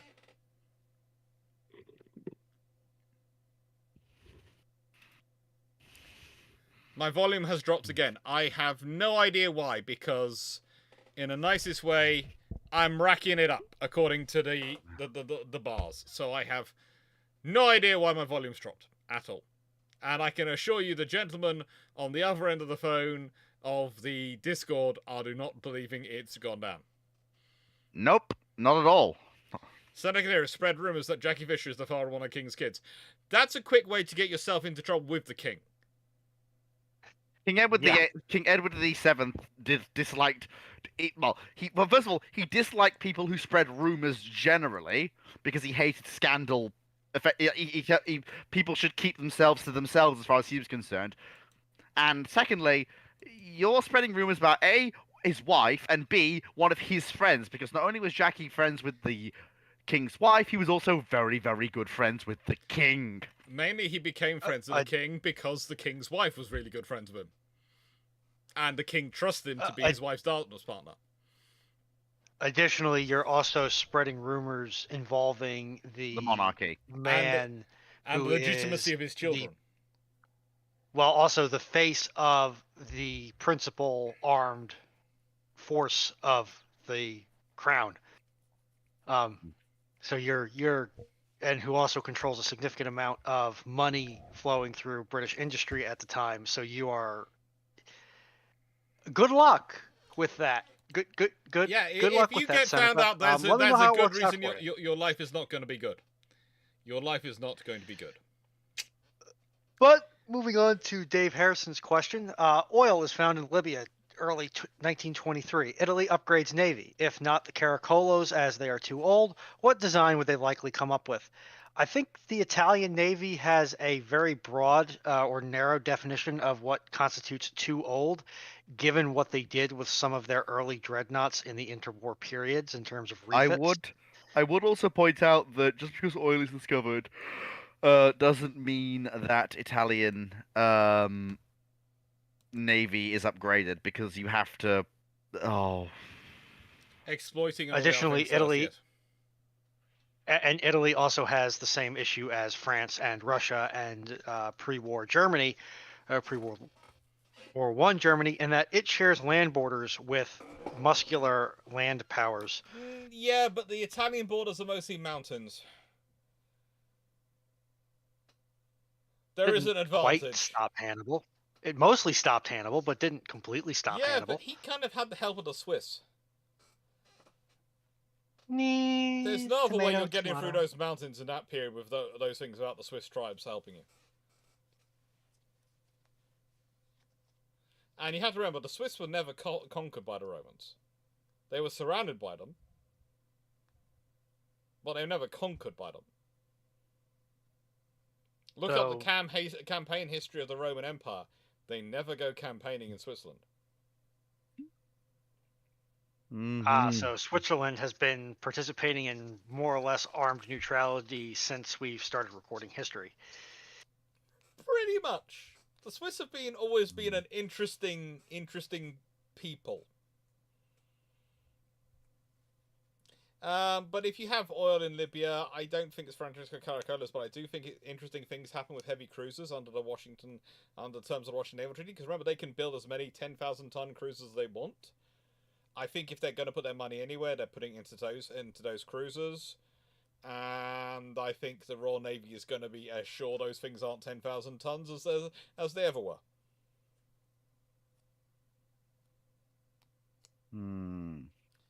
Channel, they were. Caesar starts the Gallico campaigns in Helvetica. Yeah, he doesn't go into Switzerland proper. There's bits of the lowland Switzerland, etc., but he doesn't go into the highland Switzerland, into the actual mountains, and into the deep Swiss. The Romans campaign around the edges. They do all sorts of things around the edges, but they don't actually go into what we would consider Switzerland proper.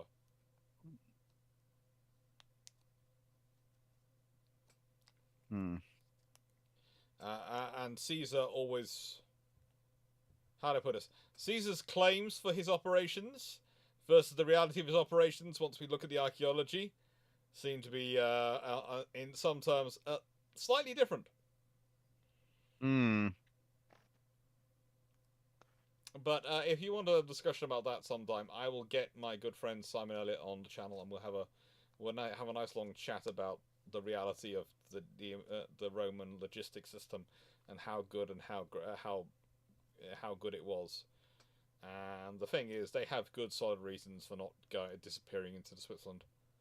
They're not stupid. Key phrase there.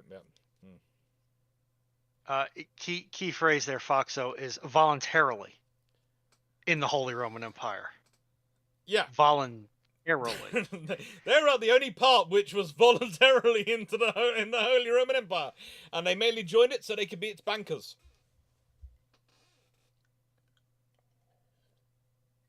Yep, basically. Yep.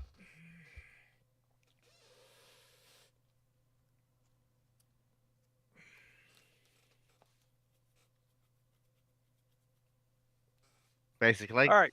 Michael Couch, and I have no idea what this question is about, so you two get to have plenty of fun.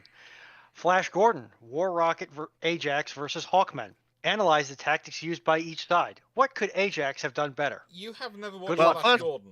Luckily, I know you and I both had food, but you're honestly telling me you have never watched Flash Gordon.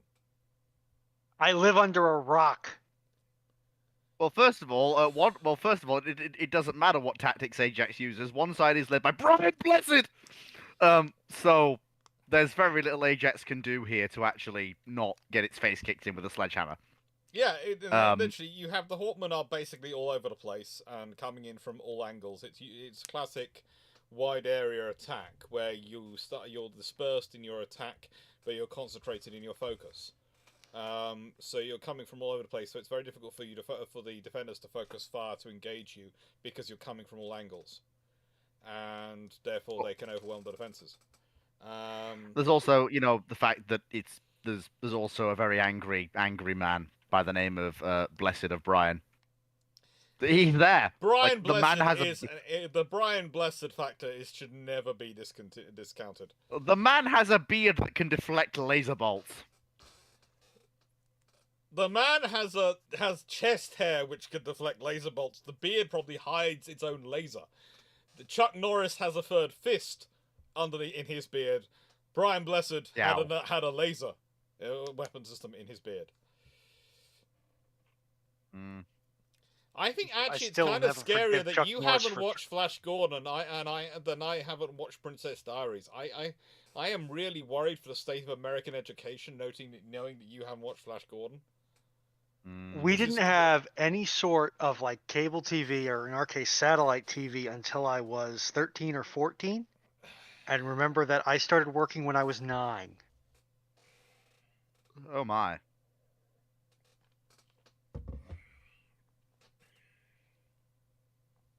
Non-traditional childhood. I had it. Mm-hmm. Actually, technically a very traditional childhood, except for that weird gap after the 40s. Yeah. Channel, you are sent to 1875 Spain, with the only piece of foreknowledge being that in 1898 you'll be at World USA over Cuba. And you managed to convince the premiers, Canavas and Sagasta,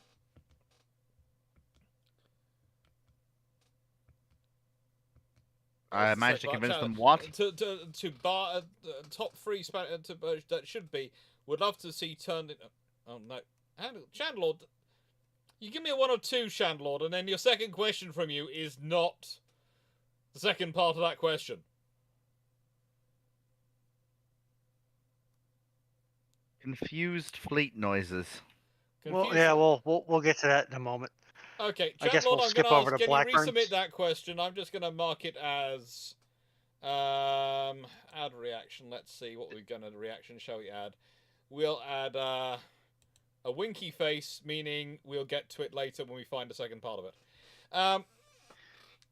Blackburn Maximus. Blackburn Maximus. Question 1. If Japan built 20 cruisers, 10,000 ton, 8-inch arms, with an 8-inch armaments before the London Naval Treaty, how much would everyone else be allocated in the first London Treaty? If Japan Doesn't that still fit? That's only no 200,000 tons. Yeah, if I remember correctly, London Naval Treaty. Because I've got an Excel spreadsheet titled London Ships. It's just brilliant. Okay, so what do you have Excel spreadsheets of? Well, let's see. I have all these things put out in the various treaty differences. So, yeah. For London...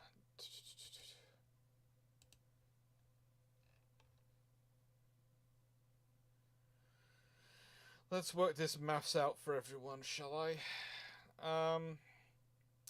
Well... Oh, great, my Excel spreadsheet has now covered everything else up. I would take the guess, though, essentially, that all they're going to do is just, okay, Scale up from there, IJN probably. has 200,000 tons of cruisers. Let's do that according to 553. That's going to make it loading, whatever. 500,000 tons of cruisers displacement.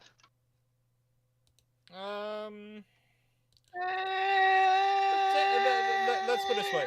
If we consider the treaty limitations as tonnage goes in, and as they were historically applied, the British and the Americans were both.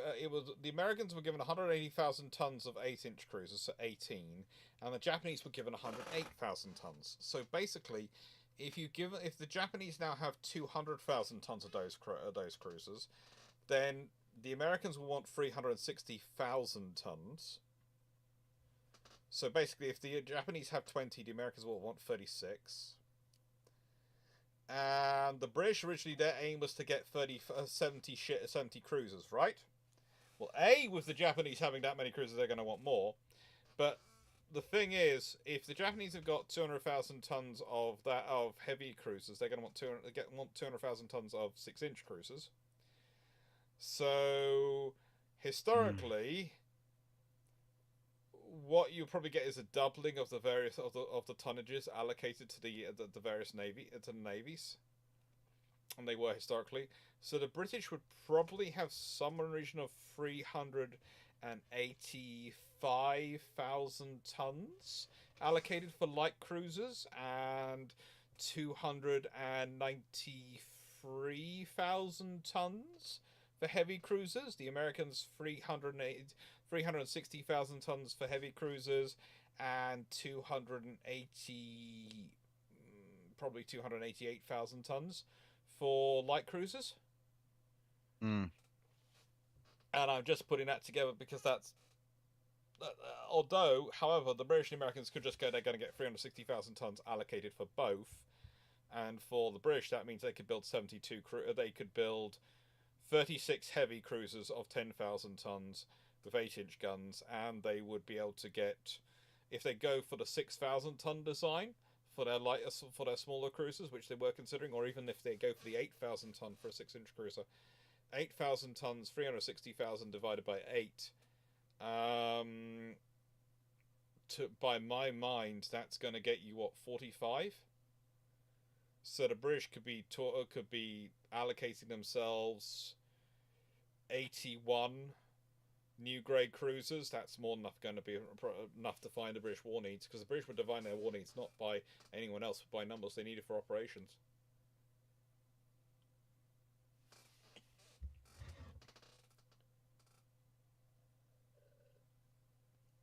Mm. It's an interesting thing. People going, is it OBS or what is it that's making me quieter? I have no idea what's making me quieter, because trust me, I am seeing Runon wince when I'm speaking because I'm speaking so loudly as far as he's picking up over Discord. So I have no idea what's going on there. Yeah, at least for as far as Discord's concerned, your output has stayed pretty consistent. Yeah. I don't know what would be causing OBS to encode my audio and Fleet's audio as stable, but your audio as diminishing. Yeah, it's just not sure. How many books Constant do we have drowsiness. left? I feel like the 48, answer to that question least. is N+1. Well, I have 48 down here, and I have about another 20 up there left at the moment. Wait, you have 48 left? Boxes, yeah. I've only unloaded the boxes down here from my office. I haven't loaded the ones I had in storage. You poor, poor man. Yeah. Mm. Oh dear. I know this is sacrilege, but have you ever considered there might be a circumstance by which you may have too many books? No, No. there is no there is no such thing as too many books. There's only not enough space for books, which therefore means we must acquire more space for books. I'm more surprised that people haven't realised that the Orca is slowly getting heavier and heavier armed behind me, as well as getting interesting allies. Haven't you downrated armament by switching out the lump hammer for the crescent wrench? Yeah, but it's now also got a torpedo. Oh yeah, the dorsal launch for torpedo. Yeah, getting its British destroyer on. And let's be honest, the wrench allows it to do far more interesting things than just a hammer. I'm going to take a stab at Drakenred's question, and then I'll let the two people who are more educated get into it. Yep. Why did the Royal Navy decide white paint was more important than gunnery? Because it had a slow creep of officers intruding on the system who had not seen combat and were getting progressively graded more and more on appearance and shine and polish instead of things like gunnery or readiness for action. So the bias of the system's priorities went towards spit and polish and not capability. And it probably ties into the same system as that exercise in the Mediterranean where the admiral got himself killed because he expected his captains to think with their brains and not with his orders.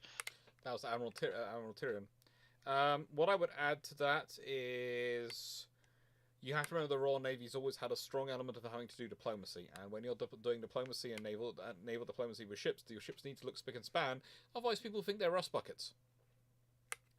And keeping them spick and span is an ongoing fight, especially in an ironclad era, where iron and saltwater do not have the best relationship. In fact, they have a The, really toxic relationship, one could say. And the U.S. Navy does not have this. All our ships are a perfect haze gray. Yeah. Except during that brief period where the US decided that no, white and gold is a fantastic idea, honestly. Yeah, the Great White Fleet. And there's also the fact that the US Navy currently today do have a problem with rust. In fact, most of the NATO navies do have a problem with rust because they don't have enough ships and they don't have enough crew to keep them properly in the proper order. So yeah, things are fun. Things are fun.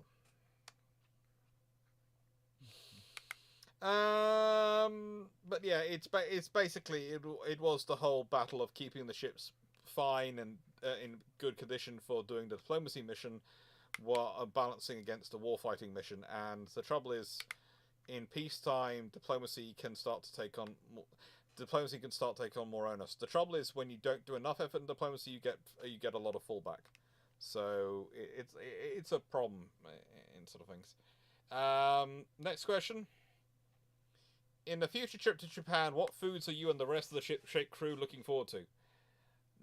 In the nicest way, carry on. I don't know. I've never been to Japan, so I have nothing to look forward to. And I'm not going, so I have no opinion. Woohoo! Whether or not I'm going is up in the air. We'll try and grab you both. Now, Runon's going. No. Paperwork, though. No. The paperwork. The paperwork. The paperwork. But in the case of, how do I put this? In the case of Japan, I'm really looking forward to some of the barbecues and all-you-can-eat buffets they have out there. They look really, really interesting to me. And I always find, it's going to sound strange, people find me funny when I talk about all-you-can-eat buffets, but I find them a really good place to go to when you first arrive in a culture you haven't been to before, because you can try a lot of foods, and you can see what you like. And that makes it easier later on. I don't understand those people they look down their nose at all-you-can-eat buffets, and because they serve really good purpose. They're very useful when you're taking out a load of teenagers, trust me. It's amazing. You take in, and please note, I would like to just put on this record, and I know my cousins are watching this, so I'm going to say this, and I say this the same thing to say to them. There is no difference between the stomachs of teenage boys and teenage girls. Both will consume everything in sight if given a chance, and the proper opportunity. Both will quite happily consume everything in sight. All-you-can-eat buffets, great. You have a fixed price, you're taking in a dozen teenagers, you know exactly how much money you're going to be out before you even get there. It's amazing. And no one complains they can't find anything to eat because they can always find something, usually in large quantities of it. It's brilliant. So I really never understand it. But also, whenever I go to a country which I've never been to before, and I want to sample the local foods, but I'm not sure what I'm going to like and what I'm not going to like.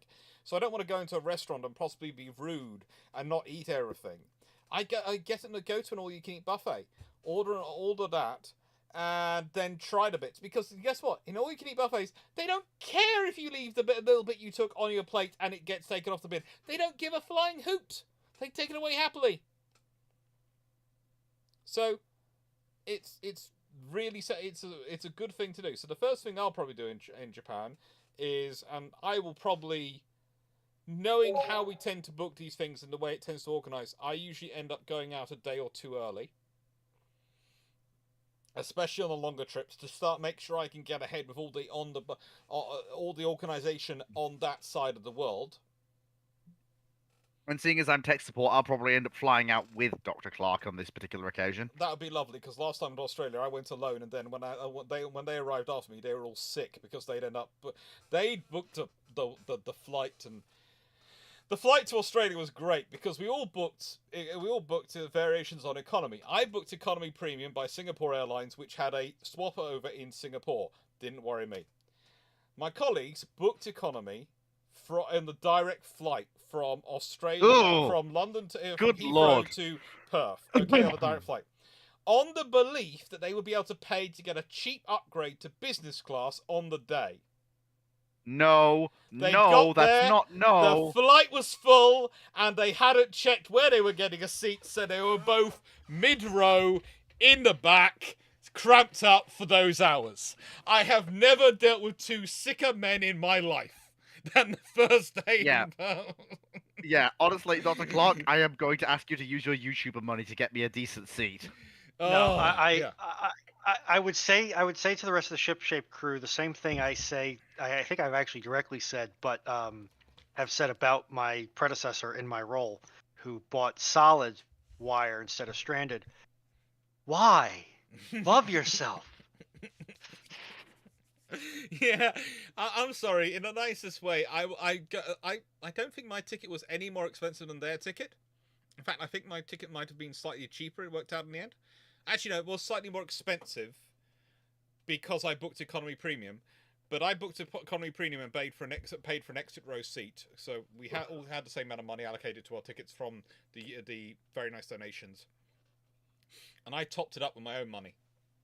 And I gave myself exit row seat, and what I got Singapore Airlines was A, their big A380, B, I was literally in the front row of the aircraft, the literal front row on the lower deck, and I had the entire row to myself, so I was the first to get food served to me, because they served from the front of aircraft forward.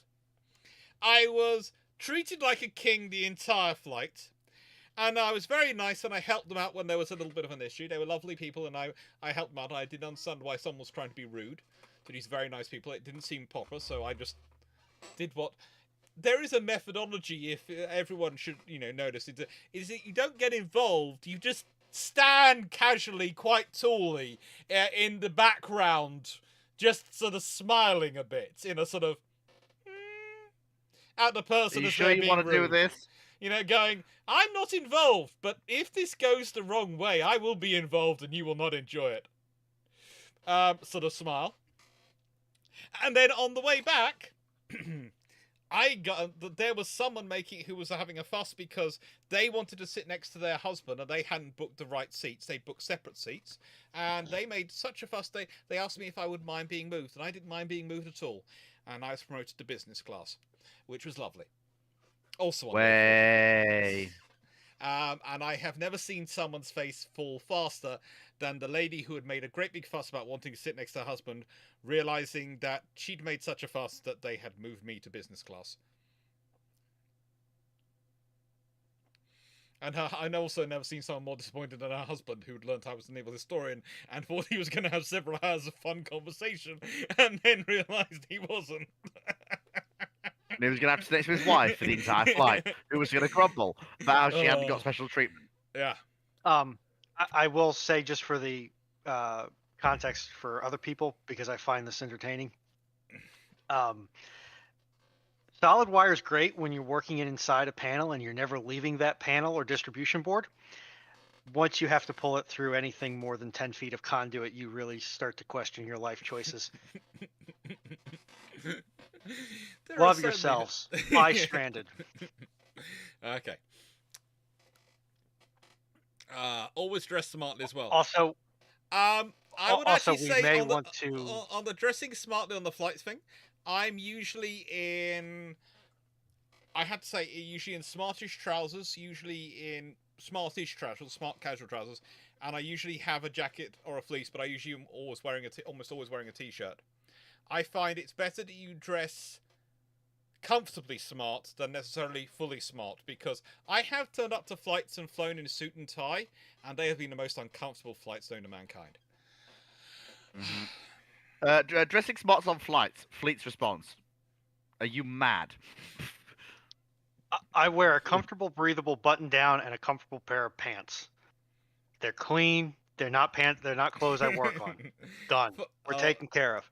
Fleet.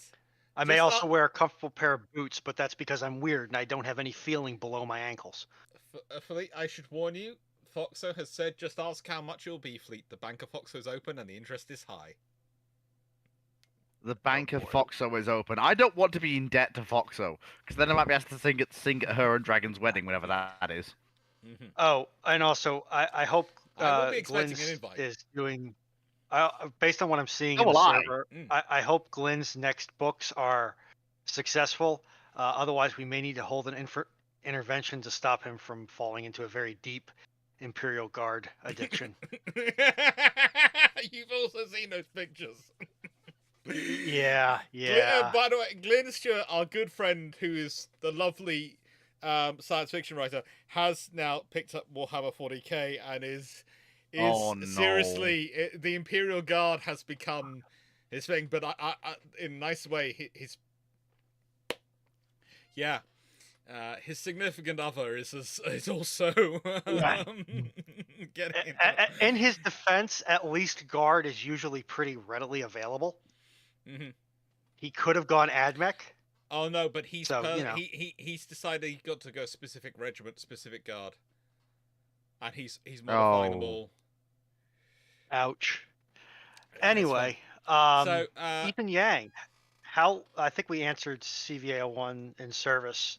Yep. About 40 years was the number I remember. So that brings us down to Chandelord. Top 3 Spanish ships that would love to be turned into museum ships. What was that again? Top three Spanish Navy ships that would have loved to see turned into museum ships.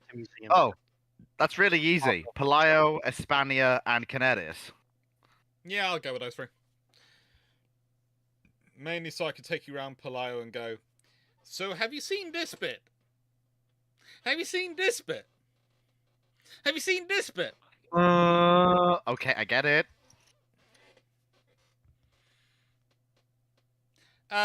Ramal, question 6. Do you think if somehow Japan fumbled and lost in China before Pearl, are they now more motivated to capture territories in the south and also attack Pearl earlier? Honestly, there's a good chance they end up in a civil war with the IJA blaming the IJN, or the IJN blaming the IJA for their loss.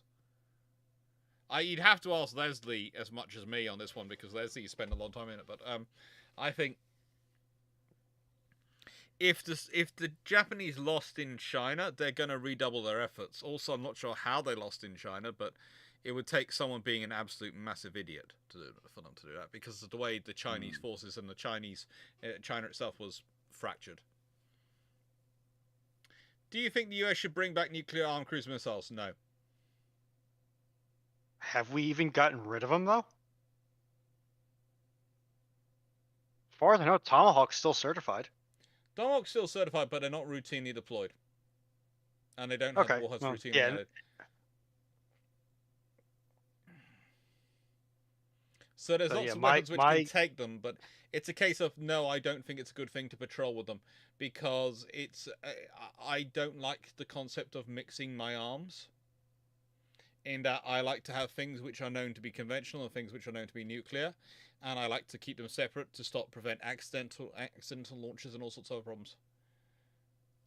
Because as we have seen with a program as simple as StreamerBot, sometimes you can get unexpected results or entries into the data table that seemingly come from nowhere. Yeah, but now make the developer think of including as an Easter egg. RG, what if 2 future submarine aces, 1 British and 1 American, make a bet pre-war of who can sink the most capital ships? Assuming both live, who do you think will get the most? It's going to depend on where they're deployed and what they're doing. Yeah, I mean, if it's versus... The Americans tend to carry more weapons on their submarines, but the British submarines tend to be slightly more offensively positioned if they're fighting the Russians. If they're fighting the Chinese, the Americans probably going to be there first and longer, because the British are going to have to come from the UK and the UK waters. So it's and where the UK on operating, on the flip side, the Astutes will probably have longer rotations because there's less Astutes than there are Virginia's Seawolves and the few Los Angeleses that are floating about yet. Yeah. Mm-hmm. True. And the British do have a slightly different policy towards their personnel than the Americans do. Witness our whole ballistic missile command chain doctrine. Yeah. Question 28. As the Focke-Wulf F-190 and Messerschmitt Buf-109T were unsuitable for carrier use, How much would 1915 German aircraft carrier I be built, being built negated and negate this 30%? It Okay. wouldn't. Well, the It wouldn't. FW-190 is not unsuitable for carrier use. It's just that it was never adapted because there were no carriers for it to go on. You'd have to rebuild Of the all the airframe. German aircraft, you would have to, but in terms of suitability, it's not the BF. The FW-190 is unsuitable for carrier use as is, Yeah. but can be, if enough updates are applied, converted. The BF-109 is unsuitable for carrier use, period, because of how the airframe handles. And basically, if the 1915 German aircraft carrier is actually built, then A, does it survive World War One? B, does it survive the treaties? And C, are they still holding on to it? And if they are, then in nicest way, they've probably built aircraft for it. That's the thing. And to If it be still exists, it's going and to be to a be- function. You're not going to be. It's going to be as strange. You're either one of those designs is going to be designed for it from the get-go as a variant, or they're going to have another aircraft type like they did the Stork and the Fire, the Stork, etc. and those things going around.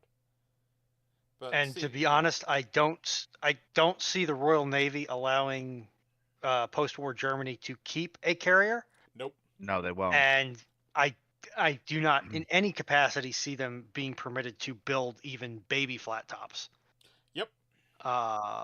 So I think that the fact that the treaty of this doesn't impact the Treaty of Versailles is going to mean that regardless of if or how many CVs Germany puts in the water during World War One, I don't think it's going to make a material impact on World War II aircraft design, especially because you're going to have Goring and the Heer, I believe that's correct, pushing for land attack, support the ground forces.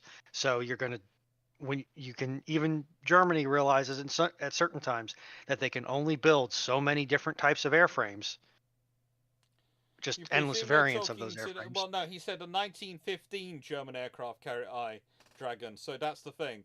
And if they'd said a 1942 I carrier, the one carrier, then that would be a different question. But because Knights asked about the 1915 one, that's the World War One. So that's why, because specifically 1915's in there, that's why I was answering that. So don't worry. But what I would also say, because there's Charles Muir was talking about it, in the nicest way, Merton, the thing is, the command and control systems have been removed for heavy nuclear systems being launched because the Americans have a very tight nuclear command and control doctrine. There were very special things in place on the ships which carried their nuclear warheaded Tomahawks into operation. So whilst the Tomahawks themselves are probably in net zero numbers, and I don't know if those missiles would still actually be in service, or whether they've been rotated out and used, or whether they would have been reconditioned. But the thing is, yeah, the warhead, the systems to command and control them were removed, and you don't muck around with nuclear warheads and the command and control systems. You don't. Nukes are not something you play fast and loose with and go, oh, maybe there's one in your unit, maybe there's not. No, and the thing is also, if you consider loadout of the ships involved, especially since post the Gulf War, and what they are dealing with nowadays, if you're carrying a nuclear-armed Tomahawk, that's maybe, let's say you've got 96 cells. Okay? That's a cell you can't use unless you've got permission from the president. So you're now down to 95 cells. But let's be honest, one nuclear armed Tomahawk is not really any help, because you launch one, that might get through, that might not. So realistically, you're going to need at least 2 to 4. So that's 4 gone. And you want most of your most of your cells for air defense missiles. So that's probably going to take up a good 72 cells. And then you've got anti-submarine warfare, and you've got your strike. So you're basically, in the end, you're left with a scenario where you probably have 16 cells for strike missiles, and you said 4 of them are gone. So you now only got 12 for Tomahawks to use normally, which means you can only really attack 6 targets. So, yeah, it just becomes... It's a thing of... It sounds really cool to talk about, and there's always people talking about rumours.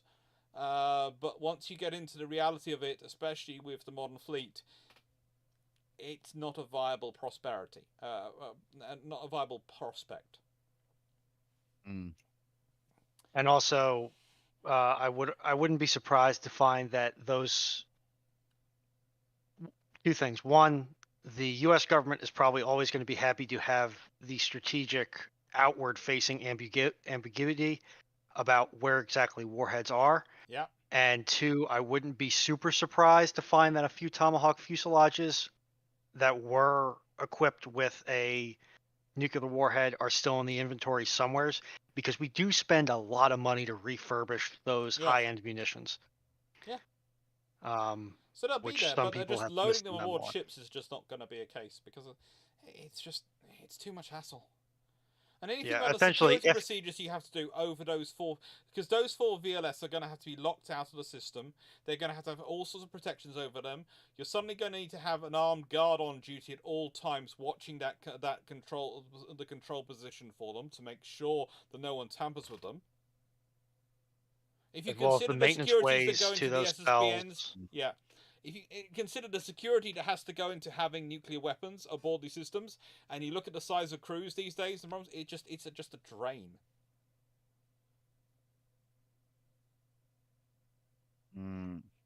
Moving on to Bud Guy 8829's question: should the USN keep buying F-35Cs until they can start fielding FA, I guess the FA-18 Super Hornet successor? Yeah, Probably going to. it's a sensible thing. You need a production line open and running, and you need the aircraft.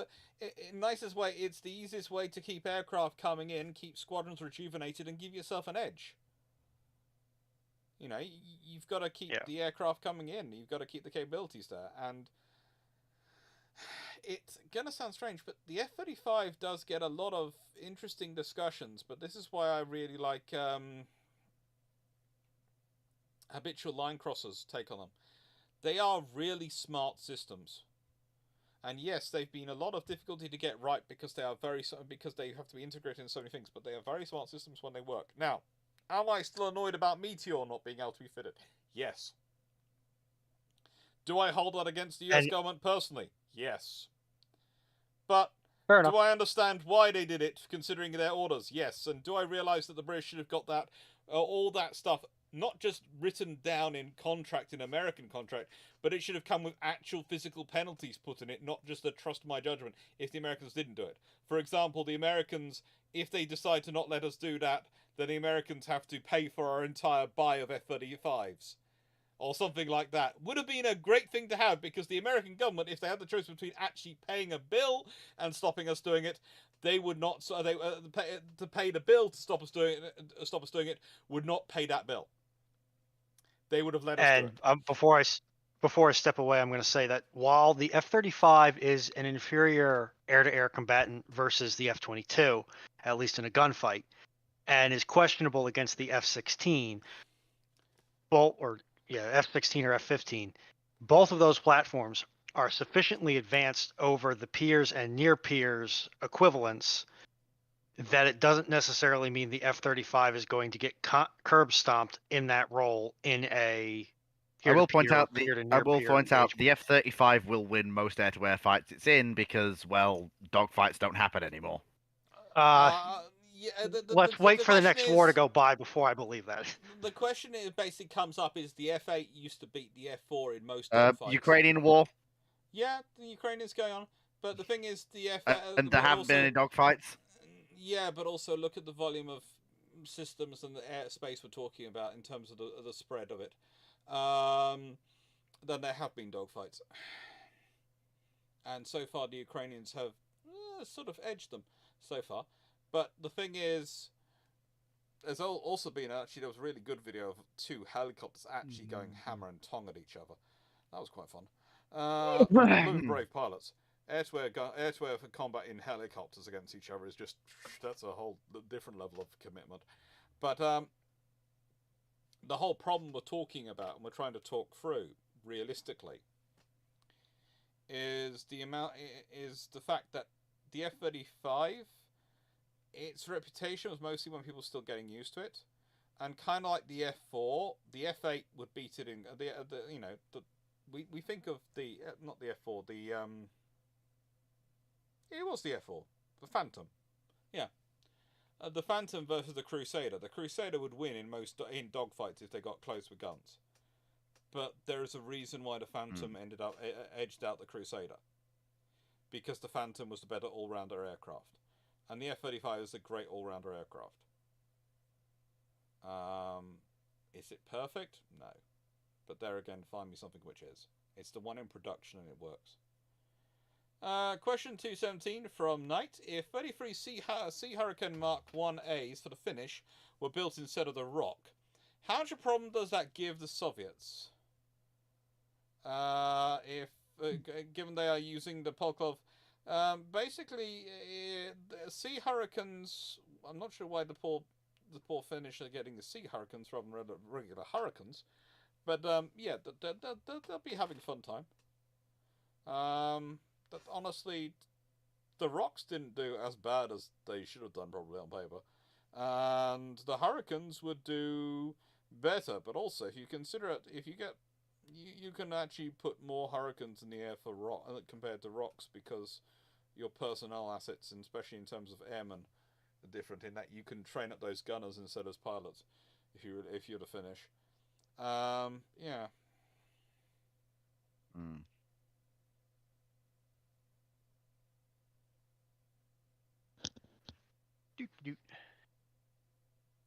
Missile jousting still a thing. I do like that phrase, missile jousting. And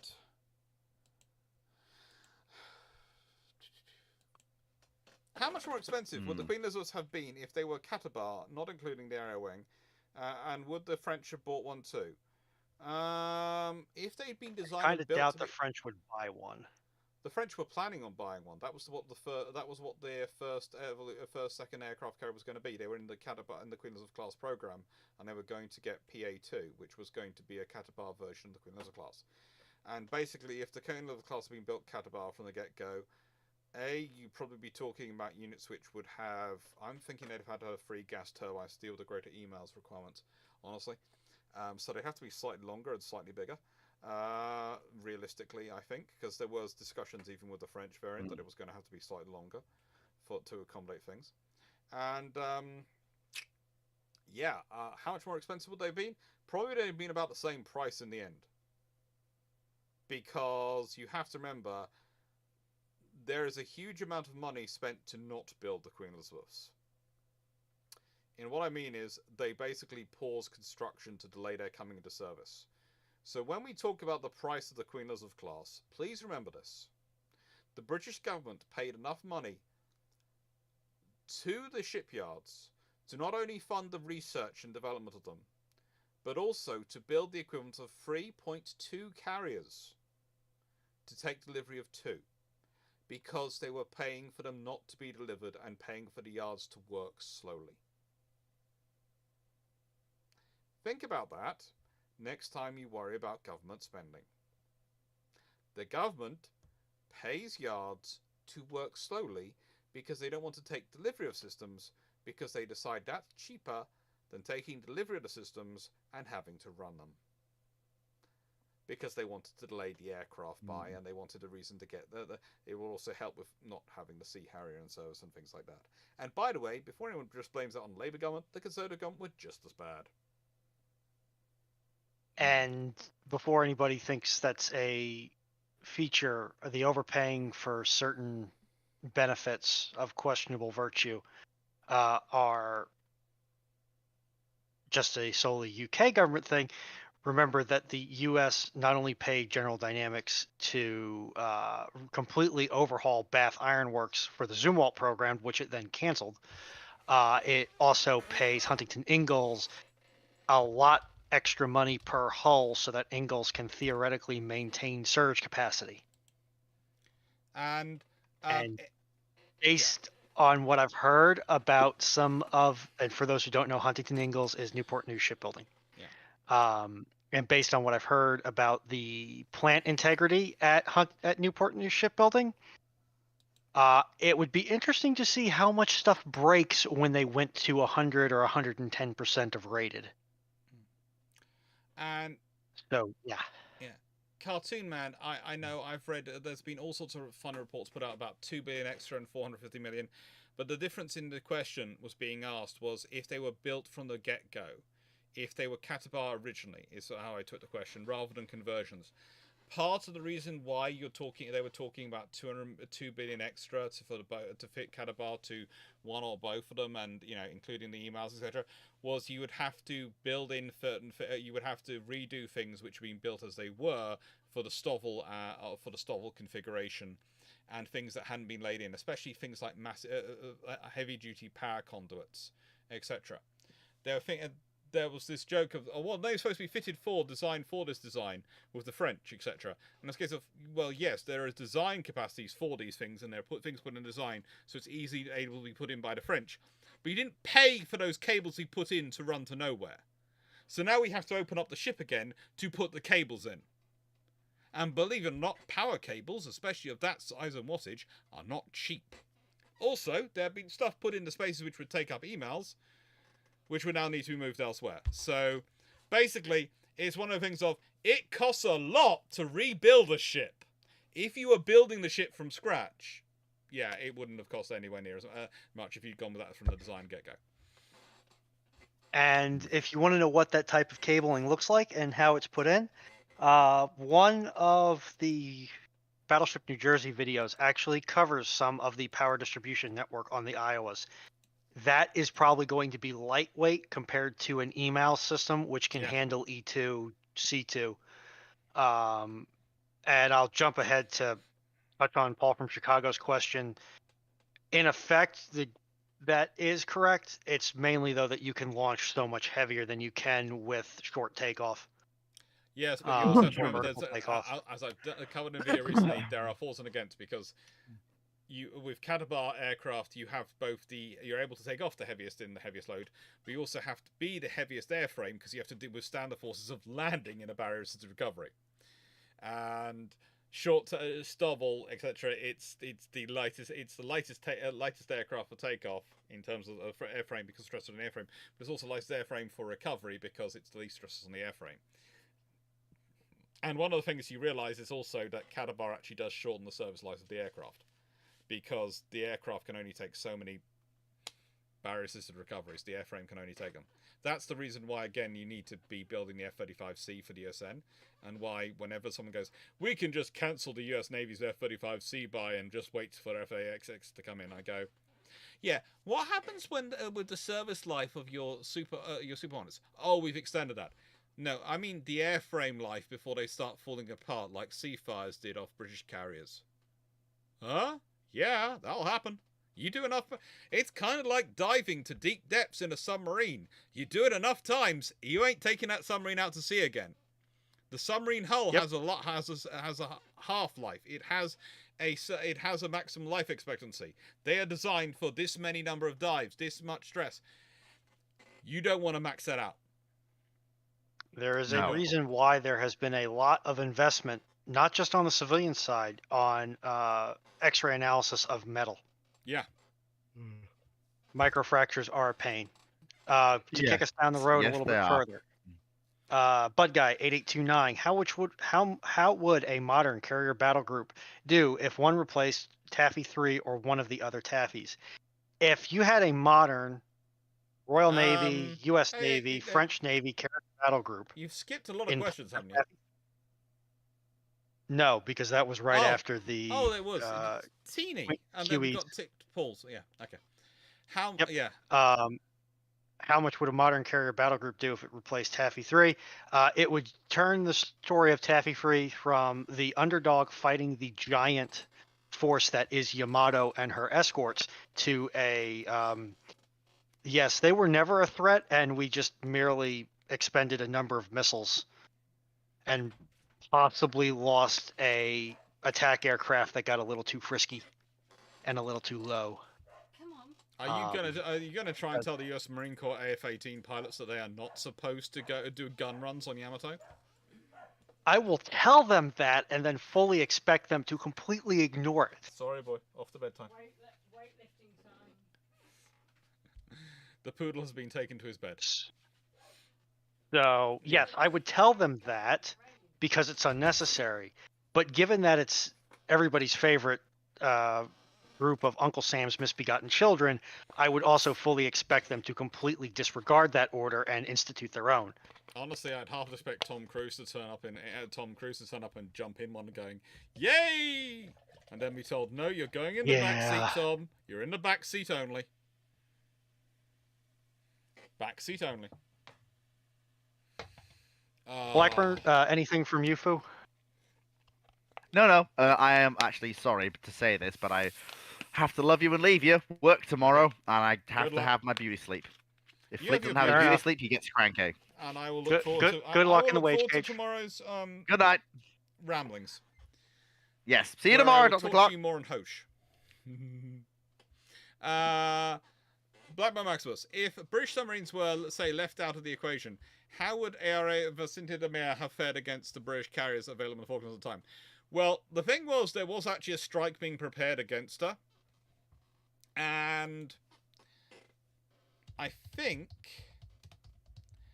the Harriers were loading up with, if I remember correctly, it's the Sea Eagle missile they were loading up with. And they had some of them in. They had someone. I think they had some of them down there. I seem to remember. Yeah, they did. Yeah, it's they had the Sea Harriers had the Sea Eagles, and they were planning on doing a strike with Sea Harriers armed with Sea Eagles. I think they each Harrier could take 2 missiles, and it was I think they were planning. Hermes was planning on launching something like a 12 plane strike, or so 24 Sea Eagles. Honestly, it's a decent missile. Okay, it's not the world's best, but it's not the world's worst by a long shot. It has a range of 110 kilometers or higher, Mach 0.85. Has fairly good control surfaces, fairly good active radar homing. Against the Vicente de Mia's group, it's probably that you're probably going to at least talk 1 or 2 getting through, and they're probably they will go for the largest target, which will be the carrier. So yeah, and something like that hitting a carrier, it's got a pretty decent warhead, a 230 kilogram warhead that's going to cause damage. Sea Eagle.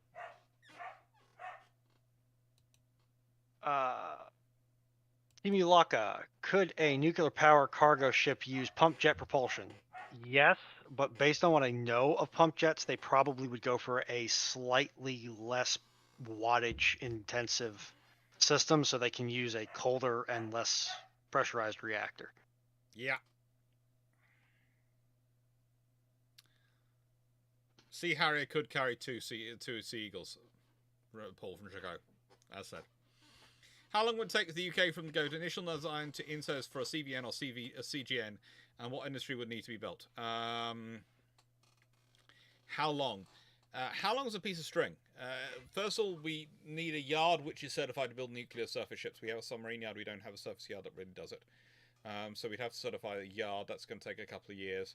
Rolls-Royce are involved in enough nuclear reactor designs, including surface ship reactor designs, that as advisors, that they can probably, as well as not, they can probably build one if we ask them to. So that's not so much problem. And they're working on small modular reactors anyway, and those are suitable for probably probably a next generation is what that's sort of the area we'd be looking at. And so I would say you probably, if you said get go now, we wanted a CVN or a CGN, i.e. a nuclear powered carrier, a nuclear powered cruiser in service.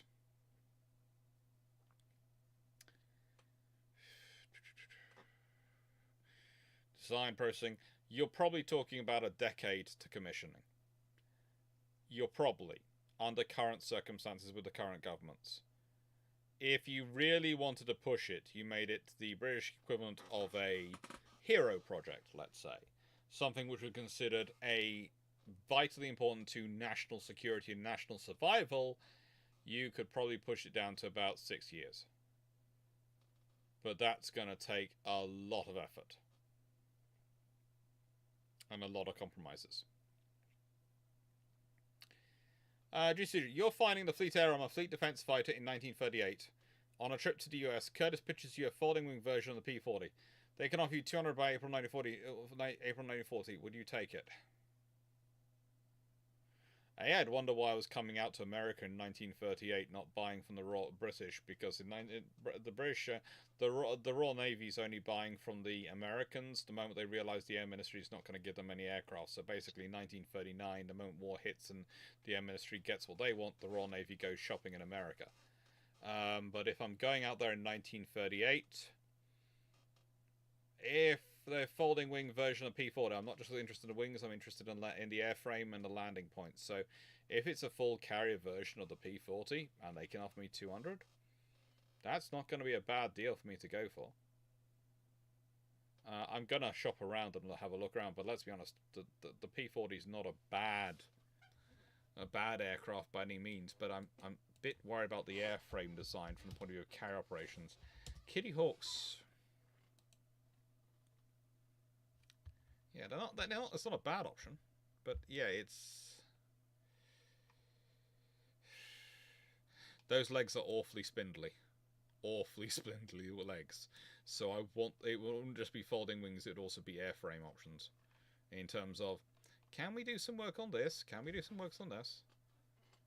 And yeah, it would give me commonality with the Australians as well, because they have the Tomahawks. 37 questions currently in queue. Cool.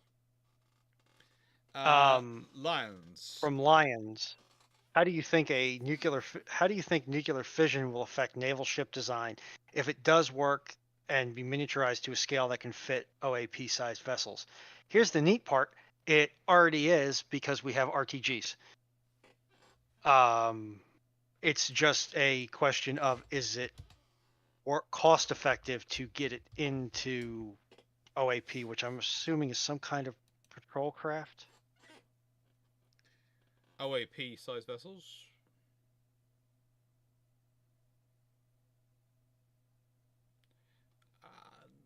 I'm trying to think of OAP. I can think of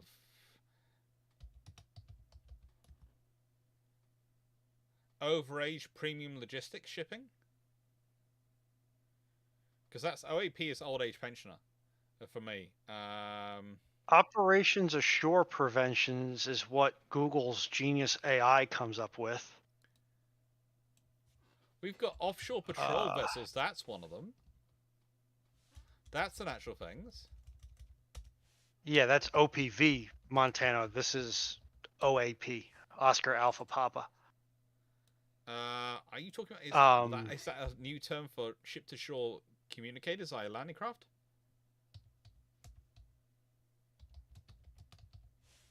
Because usually we just call them ship-to-shore connectors. Yeah. Even with Fusion Lions... Is it possible to make Dr. Clarke a bit louder? He's a bit too quiet, I think. In a nice way, Mimic. I have no idea what OBS is doing. I have been the same volume the entire time. I'm currently talking loud enough that poor Runon on the other end of this Discord conversations head is probably blowing up right now. And for some reason, OBS keeps making me quiet.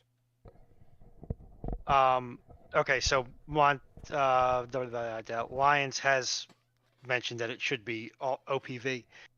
Yes, so fission, yes, we have that technology that we can do it now. It's just probably not deemed to be cost efficient on a vessel so small and with such a relatively short service life. For fusion, talk to me when we have deployable commercial fusion plants, and then I or anybody else can give you a better idea. The problem is we don't really know the weak spots of sustainable net positive fusion yet. So, you can't see, are there benefits? Is it a safe system? I know everybody's thinking that, fusion, because of how it works, should be disaster proof, but is that going to match reality? The technology is just too young to actually be able to hypothesize how it can be used. Beyond just, it would be great if we could do this. Okay. sorry, I've just been sent a note by someone who's gone, the UK secretly dismantling their nuclear submarines. And I went, what the frig are you talking about? And so then I read, oh, someone's just realised that we are breaking up the old submarines, and it's not secret. It's a publicly acknowledged program and been going on for years. So, yeah.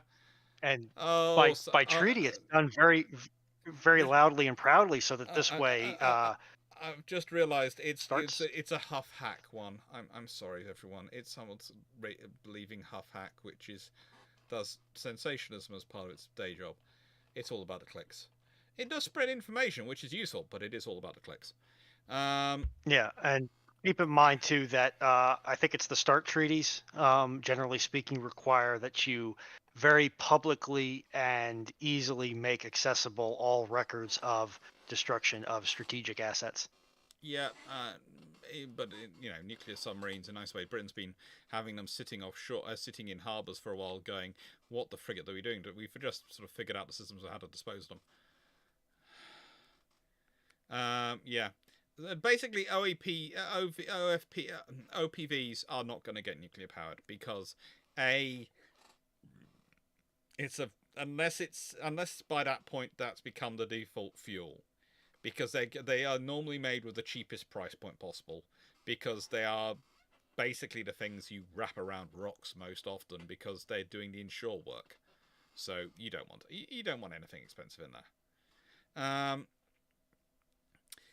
RG, how would the film Red October be received in the year 1936 by the politicians and admirals? As well, the admirals will be sitting there looking at it going, a submarine which can do all that on the water? We want it. The politicians would probably be going, it's a comedy, right? There's no way we can actually really do that. It's science fiction. Also, they'd be quite surprised. It's fantasy. Also, nicest way, I'm trying to remember when the talking movies started.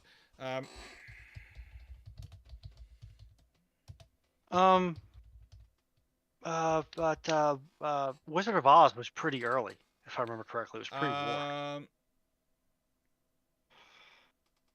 The first one, which was a talking movie, was 1927. So yeah, 1936, you just about. But honestly, it'd be kind of interesting to see the level of effects they put in that. Steve Clarke, 1929. Well, yeah, I'm talking the first movie which had limited sound sequences and therefore is considered the first talkie was apparently The Jazz Singer, which premiered in October 6th, 1927. It was made with Vitaphone, apparently. And that, by the way, is all thanks to Google, which apparently realised what I was looking for far before me. The first all-talking feature was The Lights of New York, which was released in 1928, and they become a global phenomenon in the 1930s. Question for Ethan Young. How viable would a large helicopter-carrying guided missile cruiser, I think Cura Vittorio Veneto style hybrid, be in the 21st century? I'm increasingly starting to think they're a necessity, because I'm starting to think that you need something. In a nice way, we are running carrier battle groups around Ragged, and it's a case of efficiency and this is a discussion which what's his name? There's been a few people doing some TED talks and things about efficiency recently. The trouble is, we often ask when we've been in procurement, what's efficient from a business procurement perspective? And from a military procurement perspective, having something which is a deterrence asset which will stop you fighting wars is far cheaper than having something that's the most efficient for fighting wars. And for fighting wars, probably that you need the destroyers and the whole mix was sort of we've been building. But I would say for the touring wars, and they're not exactly going to be unuseful for fighting wars, having something of a cruiser-sized equivalent in this sort of period, we're talking 18 to 25,000 ton range probably, sufficiently armed with missiles and guns that it is itself a massive deterrent that you can deploy to a place and go, excuse me, before you need to deploy a carrier battle group, but after you've deployed a local destroyer or a frigate to go say hello, it's probably sensible. Because I think the trouble is frigates and destroyers these days have evolved into what you would basically call light cruisers in the 1920s and 30s. It's just a destroyer means it's an AA warfare vessel, frigate means it's an anti-submarine warfare vessel, and they're both about light cruiser size. You need something which is slightly bigger. You do need it for that step up in deterrence. Question 216. If the Royal Navy arm had 541 Hawker Sea Hurricanes and 100 American Grum G-36B Martlets at the start of the war, what would the Admiralty have had to do to pull out this off? Order them in about 1937. Order them about 1937, get them ordered and delivered by 1939. A fundamental exercise is to imagine yourself as a time traveler and explaining some high-ranking officer engineer some stuff that is about to happen to them or the industry. Oh, that'd be fun. It's far better to just invest in it and just watch him rank in the money. Do you think any US ally will build or buy modern bombers? Budguy 8829. What do you think, Renan? think the F-35 is? Pretty much the F-35. Like, okay, it's not a it's not. Admittedly, it's not a strategic bomber. Admittedly, but if you look at especially if you look at the noisy payload of the F-35 platform, Bomber Harris wishes he had one of those things. Oh yeah. And by noisy, I mean you're not concerned about low radar observability. Realistically, probably not. Maybe Europe might go in and have a joint program like Eurofighter to get something close to like a B1 size asset, maybe, but I kind of doubt it. Because it is, the old, I think it was a Churchill quote, there's nothing more logistically intensive to move than a heavy bomber squadron. The infrastructure needed to support them is massive. Look, the options are the nations which have the need for that sort of strike range that could just sort of justify it. You're looking at Australia and to an extent France and Britain, okay, that are outside, that are America's allies that could potentially justify it. You could maybe say Italy, but it's unlikely because they don't have as wide a flung interests as France, Britain, and they don't have the range that's required of them to operate as Australia. But the trouble is, it's far easier to tank F-35s than it is to invest in a heavy bomber force. For America, a heavy bomber force makes sense and adds an efficiency and a capability to war into their capabilities. The B-21 is going to be a very useful asset when it gets into service, and the B-52 will probably still be taking part in the Klingon Federation war in God knows when. So, leaving that to one side, and I'm fairly sure it was actually a B-52, not an X-Wing, which did the final run on the Death Star. That's the sort of scenario with the buff. But the thing is, for most powers, there is a reason why the British were quite happy to get, despite using their bombers quite heavily conventionally, and for conventional operations, they were quite happy to get rid of the V-Force. Because they cost a lot and don't give you a lot of flexibility in terms of deployment. And that was the real problem. And that's what the RAF spent their entire time arguing. It's why they did the whole dodgy island moving on the maps thing and etc. Was literally because they're trying to make the case for, we can build air bases here and set up the infrastructure, and that's going to be cheaper, we believe, and have the bombers deploy out to them than it is to have a carrier. And it's not once you do the maths. But they used that logic to defeat the CVO-1, and then once they presented the actual costs of actually doing it to the Treasury went, nope! And that's why the the F-1s, what was it? The F-1, the Aardvark, was stopped. The British didn't procure it. So they neither got the bomber, nor the carriers. Cost. But go to know, do you think the USN is missing the F-14 now?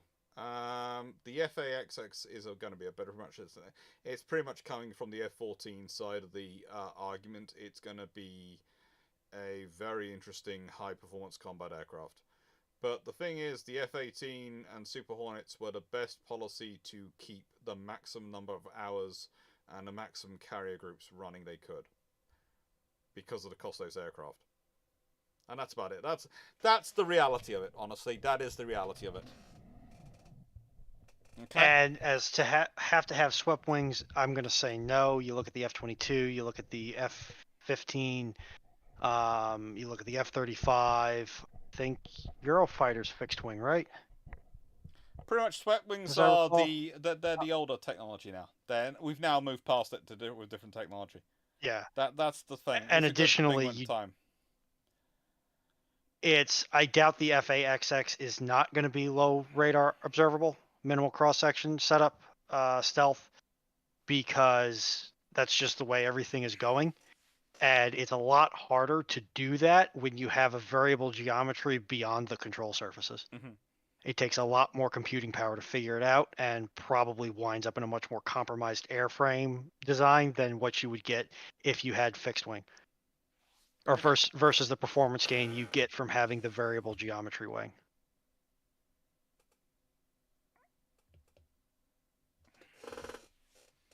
And also with the concept of the B-52 fighting orcs and nids, I think it's going to depend upon whether the Adeptus Mechanicus starts worshiping the machine spirit of the B-52 first, or the B-52 actually gets to see how crazily inefficient the Imperium of Man is. Which one of those two things happens first is going to determine whether the B-52... I love the way you think the Emperor is not actually a B-52. I'm reasonably certain the Emperor is not a B-52, but he might have copy-pasted into his personality index the B-52's personality and machine spirit. I think the B-52, the Emperor, is the B-52 given human form. Or do you just think it's the B-52 that finally got upgraded enough to the point where it could manifest itself into a human? Probably. Okay. Blackman Maximus, what if instead of pulling the Iowa class out of reserve, the US built a class of nuclear cruisers to match the Kirov cruisers? And what capabilities do you think they would give them? Everything they had. If you're going to do that, you're going to build it with everything you have. You're basically building the strike cruiser doctrine, but even bigger. So they are going to have everything. And when I say everything, I mean everything. The most powerful Aegis suite you can go to sea with. Probably somewhere in the region of 380 to 400 and something missile VLS tubes. We're talking 6 or so helicopter spots. And who knows? They might even get the Des Moines class. It's not the Des Moines, is it? It's the twin 8-inch autos. Yeah, it's Des Moines. It was the Des Moines. They might even get the Des Moines twin 8-inch autos out of wherever they've probably been put at that point and stick them aboard them. Just so they are the most powerful of everything afloat. Calvin Gasberg, if the CV-01 class gets built, how does that modify Soviet Warsaw Pact shipbuilding roughly? Probably not a lot, but it is going to change the nature of the beast they're going to be dealing with from the British. So that means the amphibious task group is not the amphibious task group and amphibious reinforcements of the north of Norway, etc., are going to need less support from the American carrier battle groups and the French carrier battle groups, i.e. the Strike Fleet Atlantic, and probably the British are going to be offering a carrier into Strike Fleet Atlantic. So the Strike Fleet is probably going to be that much stronger. But it's probably going to be a case of the British carrier is probably going to be wartime duties. It's going to first cover the amphibious reinforcement of Norway, and then it's going to divert off to the Strike Fleet.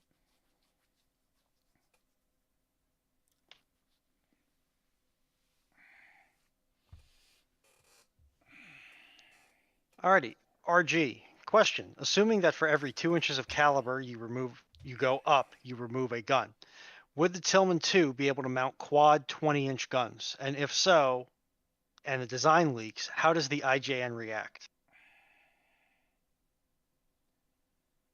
You're talking about the one which has... I'm assuming the Sex-2 Tillman II had sextuple 16s. Yeah, and so you've gone up to 18, and yeah, that is the rough sum. You do drop one, roughly. Oh,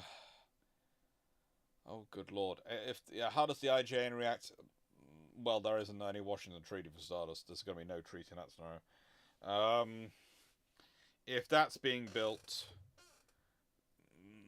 there are going to be some serious, significant emotional events. For starters, the whole British idea of saving money by not doing that round of infrastructure investment, that's not going to happen. The British will be doing the infrastructure investment and then some. That had been planned for 1922, because they'd done it in 1910. The next round was supposed to be in 1916. The next round after that was scheduled for 1922. It would have happened in 1922 non-stop. Without any stop. Basically, if the Americans are building something which is carrying roughly 16 20-inch guns, then everyone's going to be very, very much on edge, because that's a lot of firepower. And it's also in enough quantity that you could stagger the firing, so you could make up for the rate of fire and its effect on your salvo aiming by staggering the guns. So you'd fire A, then B, then X, then B, then Y. A, X, B, Y, as you focus in your guns and salvo in. And then once you've got the range, you just belt them with everything you've got.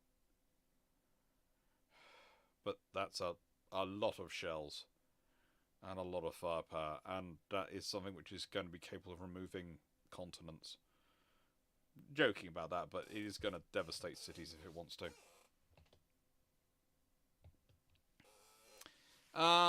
Black Maximus, question 5. If an interwar heavy cruiser was given a 2G reactor like those used on US nuclear cruisers, what could be made with the need for fuel, funnels, extra machinery? If you're building, it's actually happening in the 1920s, 1930s. With that in there, without need for funnels, you've got extra space for your AA gunnery. You've got the center of the ship that gets a bit freer. You can condense things. Extra machinery. Those reactors do require steam turbines still, so you still have turbines.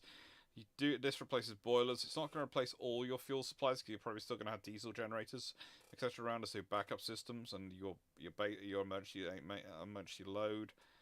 But it's going to replace quite a lot of bunkerage. Crew-wise, honestly, the crew's requirements are probably not going to change that much because of watch personnel. But yeah, you're going to have pretty much infinite range, so it's going to mean you're going to be less worried about refueling and fast fuelers for your major escorts. And also, by the way, if you're able to do that with a heavy cruiser, you're going to do that with everything you can get your hands on. Carriers especially, because they're not the ones supposed to be that will give them more space under the treaty limits to carry more fuel for things like their aircraft and more bombs for their aircraft. And somebody shoehorning it into a SS hull. Somebody's going to try it at least once. Well, yeah, but the trouble is, on the surface ship designs versus we're talking about a turbine one rather than a pressurized water reactor one. So it's a surface one, so you'd have to modify the design to make it work. Let's put it this way: it wouldn't happen in the first generation, but yeah. Also, you'd want your submarines to be a lot bigger to be able to make the space for that, because look at the size of a nuclear boat versus a diesel boat, and look at the size of nuclear boats we have today versus the boats they had then, and the size differential. It's going to need to be a bigger hull. So probably, actually, again, the British and the French might have the advantage of that, because they had the big hull vessels, and the Japanese. The Americans might need to build some bigger boats. But guys, have read that the US closed 4 shipyards in the mid-90s. Has the UK closed any shipyards since the end of the Cold War? Yeah. Yes. Yes and yes. There's ongoing sagas with Appledore and all sorts of other things even to this day. Don't get me started on that. It's depressing. If Congress wasn't a problem, does the US have the shipbuilding capacity to challenge the RN leading up to and during World War I? No. No. They have it. We have the potential, but not the capacity. You have the potential, but you have to actually build the yards to have the capacity. And that's the case. It's just no. Scenario, back to my second Britain appears at the beginning of World War II. Scenario, what if Britain that appears is from 1804 and Nelson is included? Oh, God help us all. Oh, frigate. Nelson is going to get the quickest lesson in modern weapons known to mankind, as is Collingwood. The Royal Navy's shortage of admirals is no longer going to be a necessary shortage of admirals. The main problem the Royal Navy's going to have is keeping Vian and Nelson apart, because those two together is not going to lead to good things for anyone. And yeah, there are going to be some interesting things going on. Very interesting things. Food supply is going to be good, though. Blackburn Maximus, question 7. Admiral Nelson, a popular topic tonight, reappears at the Battle of Denmark Straits with 4 long Tanas. What happens, and how does this affect World War II? The German surface fleet goes away very, very, very quickly, either because it's hiding in port or it's a brand new artificial reef in the northern hemisphere. That's scary. Just checking. I think fairly successfully, the Long Montanas are just about fast enough that Bismarck is not running away from that scenario. They were 28 knot ships, and the Long Tanas. Long Tanas would have been even a bit faster, so. Yeah, I think, honestly, good luck. Good luck is the best way to describe that. Good luck. There will not be much left of that ship. Bismarck and Prince Jürgen will get sunk before reappears about Denmark Strait. There will be enough. We're talking about ships with 12 16-inch guns. So you'd be talking about 48 16-inch guns being aimed, 16-inch 50s being aimed at Bismarck. If there's anyone who honestly believes she gets out of that scenario alive. And don't forget that those will be with super heavy shells and advanced radar guided gunnery. Information mimic. We've already discussed multiple times that Nelson would need to learn, so we've already other questions this evening. So I'm gonna leave it at that. But in this scenario, if he just appears and he's got the enemy there, and he knows they're the enemy, and he knows these ships are following his orders, he will just say fire. And remember, he's not the one firing the guns. He's not. Yeah, he's commanding the ships. He's not firing the guns. He's not doing it personally, going to each gun and firing it and aiming it himself. No, he's just the admiral in charge. So. In many ways, it's easier to move admirals than it is to move captains or junior officers, because they have to learn less about the individual technologies. They just have to command the technologies. And if he's if a staff officer says they're in range, sir, he will say fire. Yeah, he's going to look at his flag captain and say, "You see those 2 ships out there? Yes, sir. I don't want to." Mm-hmm. And the flag captain will coordinate with the other 3 vessels in the division to make them go away. I think that just the general thing of we open fire, guns free, happy hunting would be the signals, basically. Send message to Admiralty. We have engaged. Admiralty, what the frigate is this, and who's Admiral Nelson, and where are these 4 ships going? They arrive. Churchill just goes, "Oh, happy days." And the next people to suffer are going to be the Italians, who are going to go, "Please, no, no, no, no." So that's just a great way to make sea level rise happen without the aid of global warming, as it would probably fill the Atlantic.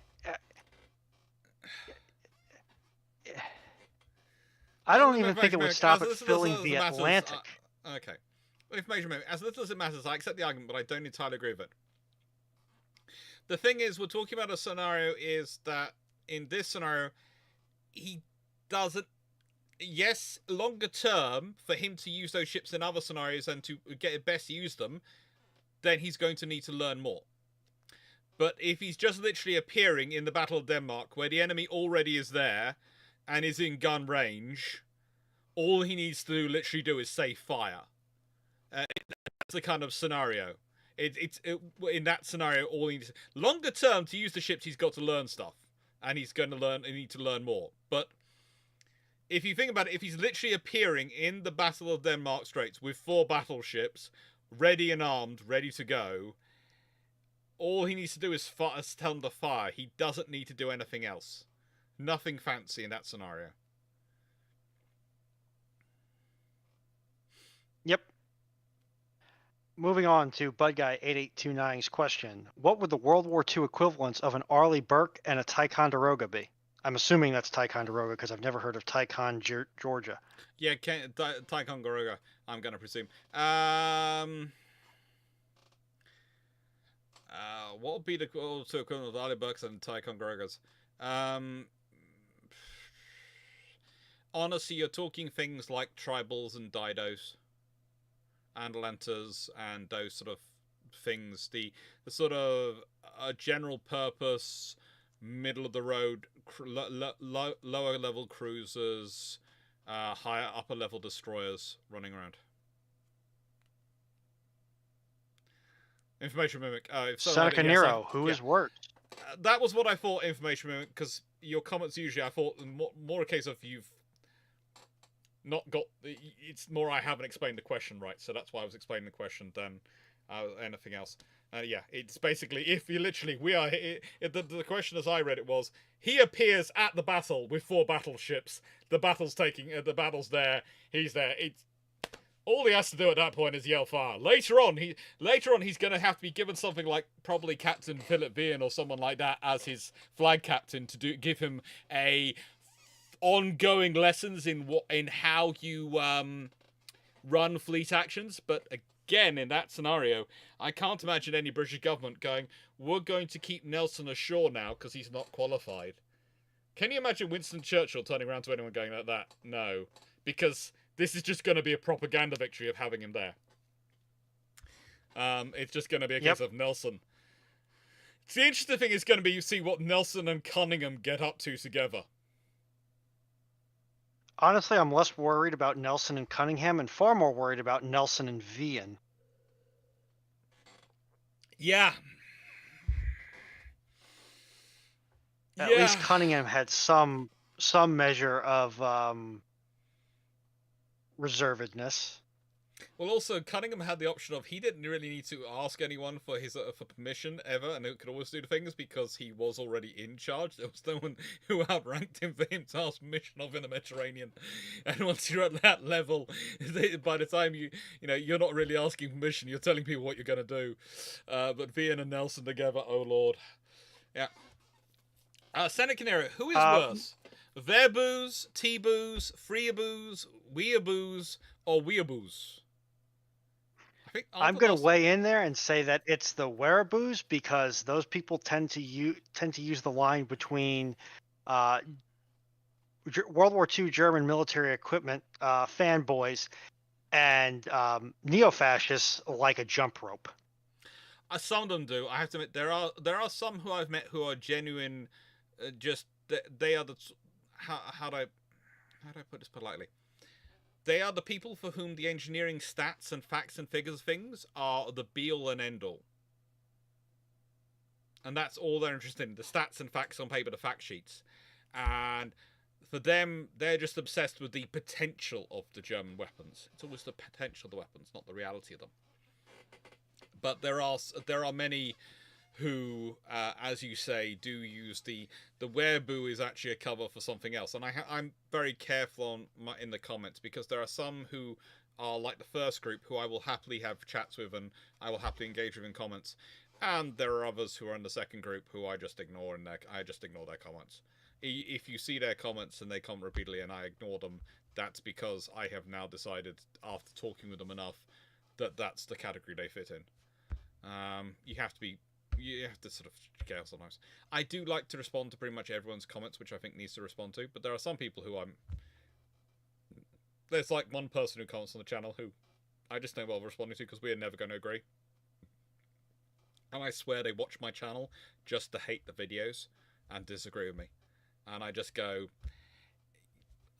I don't honestly understand that. I will never understand that. There are so many options to watch for fun.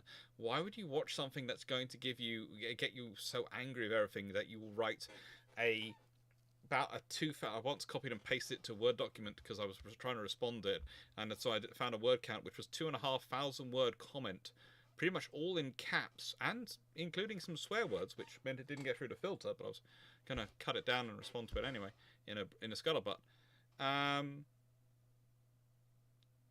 That basically boils down to you don't like me, you don't like my beard, and you don't like anything I talk about naval history because I'm British and therefore I'm stupid and biased.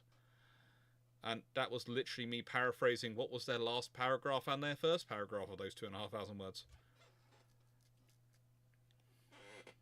On the plus side, as far as the algorithm's concerned, engagement is engagement. The algorithm doesn't. Bright side of life and all that. This is the point I also make about these comments.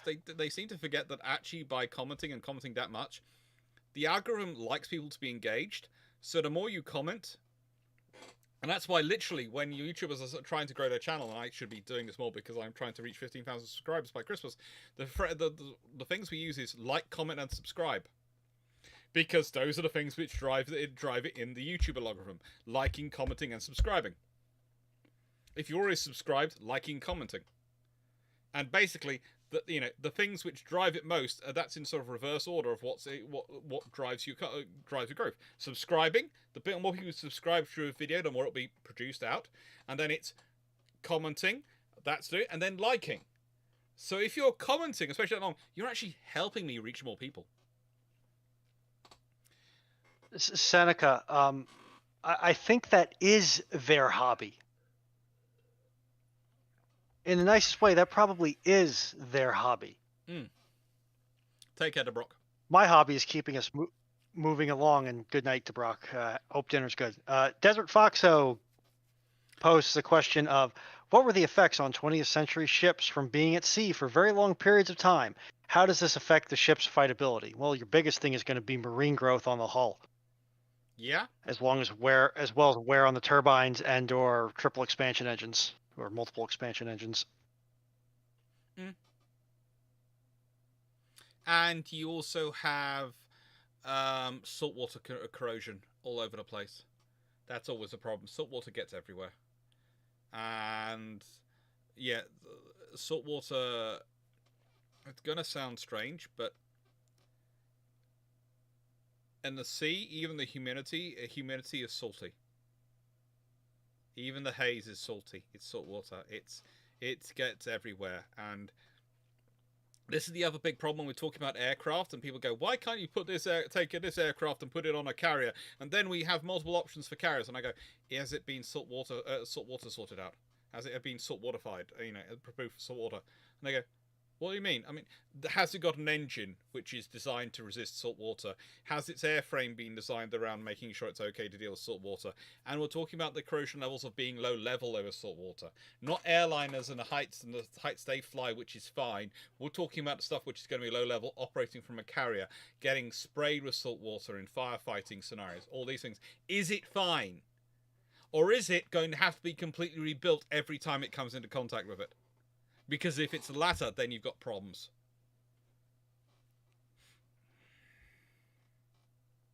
Yeah.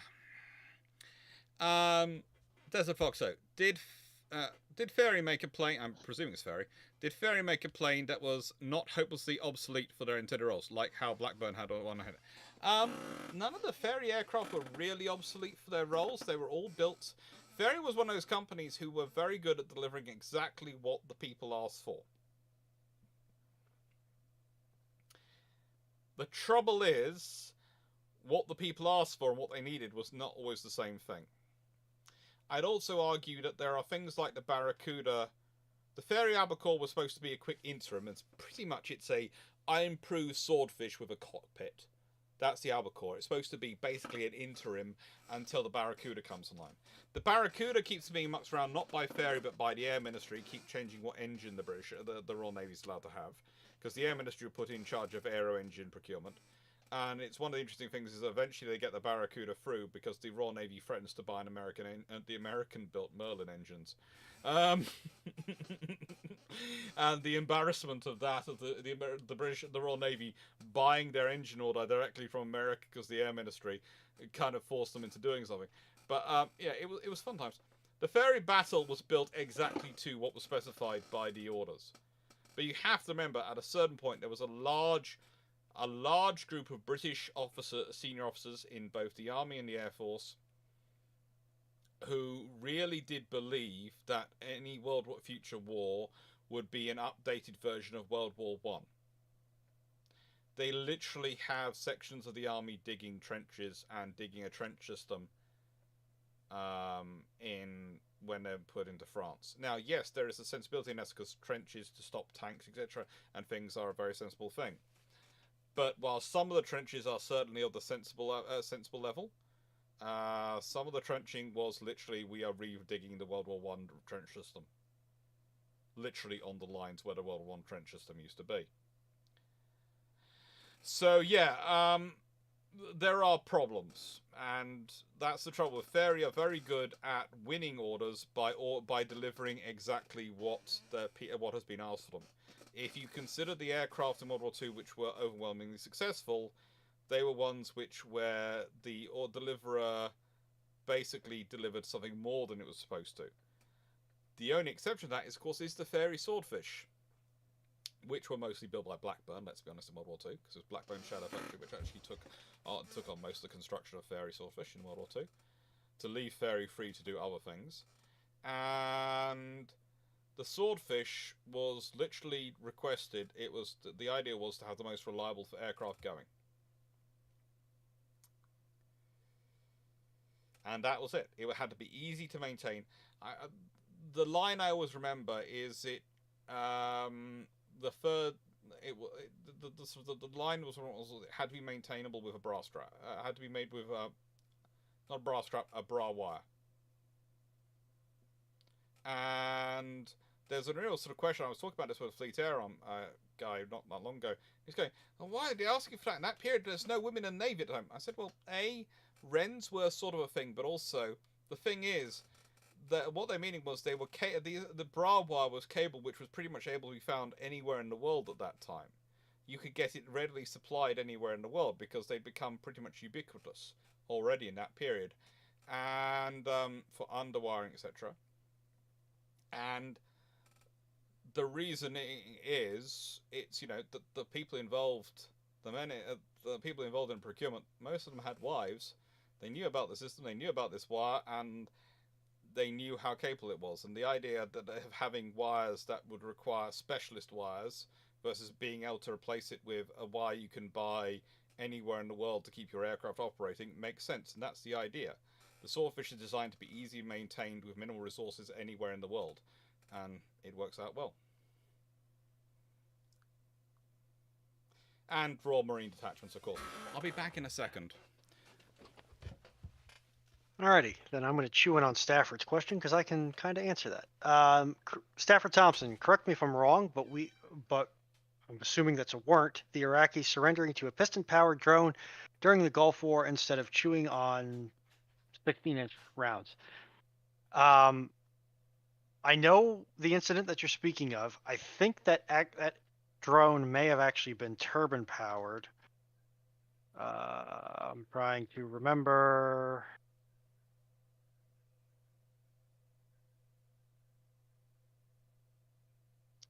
Let's see.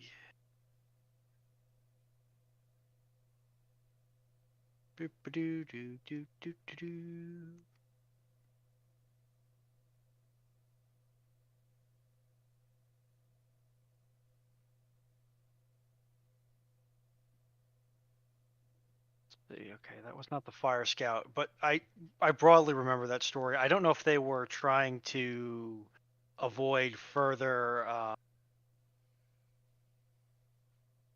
shell bombardment or further just general artillery bombardment. But yes, I recollect that as true. Let me look it up.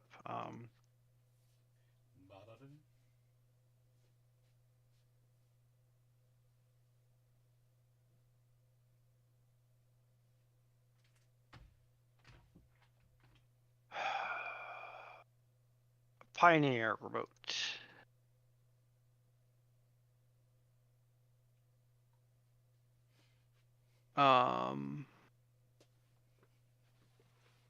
That would be a RQ-2 Pioneer, joint program between Israel and the United States.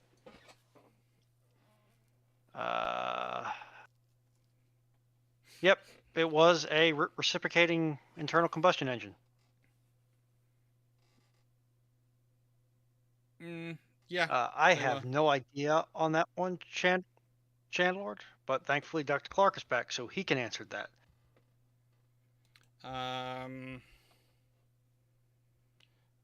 Ooh.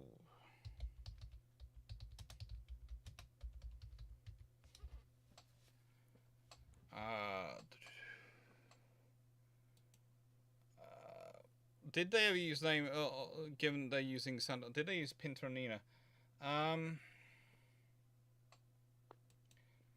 I honestly don't think they have used Pinter, which means painted one, or for the ships, or Nina. I don't think they have.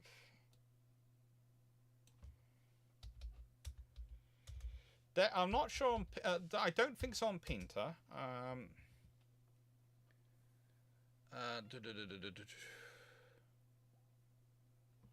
Hey, Mimic, go ahead and resubmit that to the queue, and I'll probably make that the last question because we're creeping up on 3.25 hours. And Nina is Spanish for the girl, and I don't think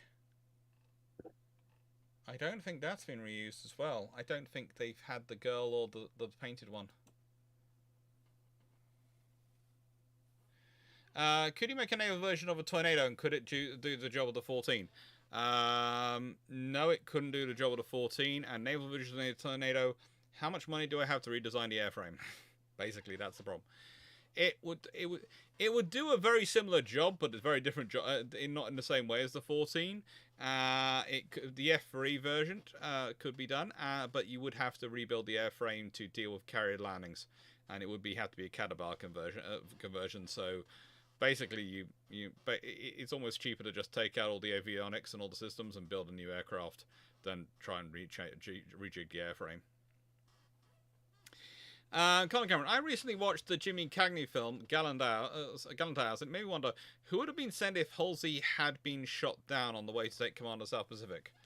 Well, then you're running out of senior officers, but you're probably at that point, maybe Spruance.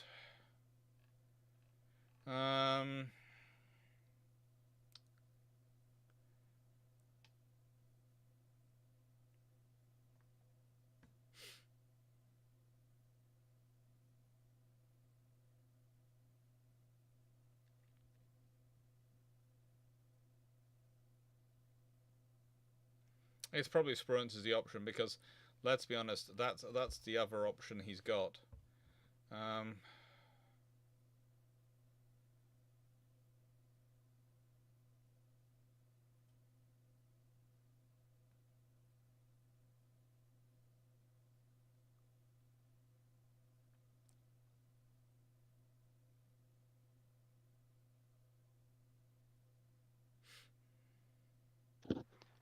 So yeah, Hey, I think Montana, Spruance is the options. If your statement is correct in chat there, report him, because that's against TOS and against the law. Just eyeballing something in live chat. I don't know if it made it through to main chat.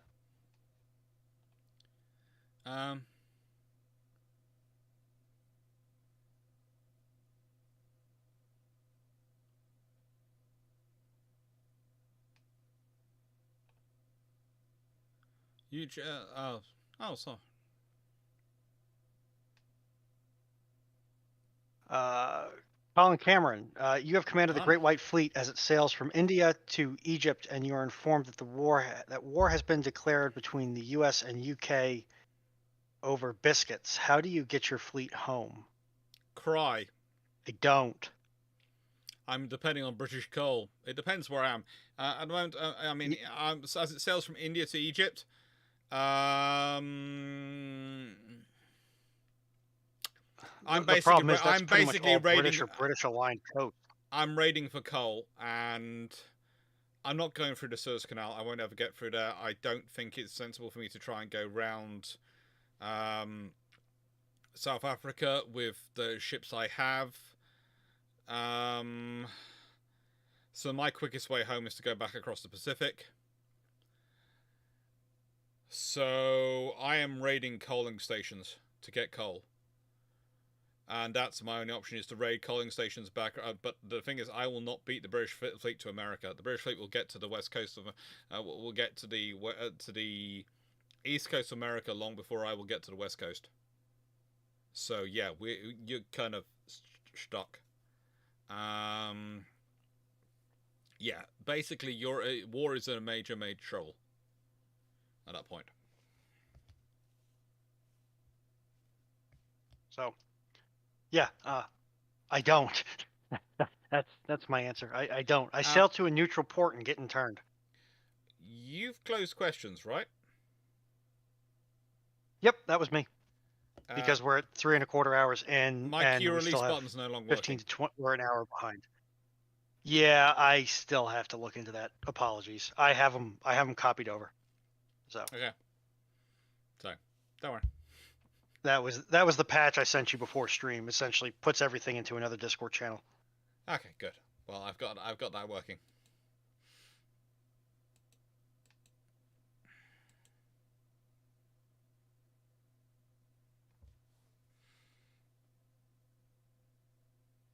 So what admiral could supplant Jackie Fisher on the dance floor? Interestingly enough, Jellicoe was a pretty good dancer.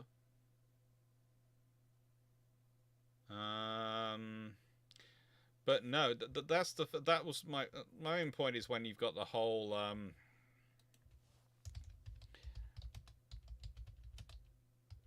Beresford thing.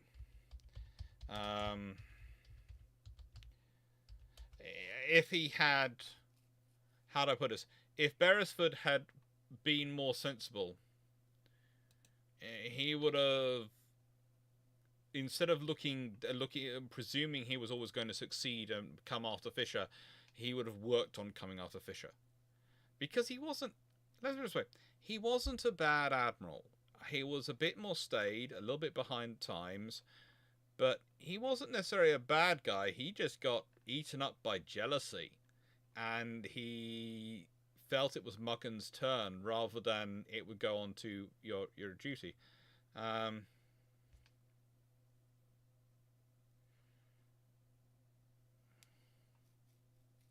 He actually retired from the Navy in 1911 and resigned from the Commons in 1916, believing he was going to get recalled to the fleet. He's an interesting one. But yeah, he honestly was one of the people trying to. He was, first of all, one of the people trying to force Battenberg to resign, presuming he would take over Battenberg's role, and his faction was just as bad as Fisher's faction in that result. It's just, yeah.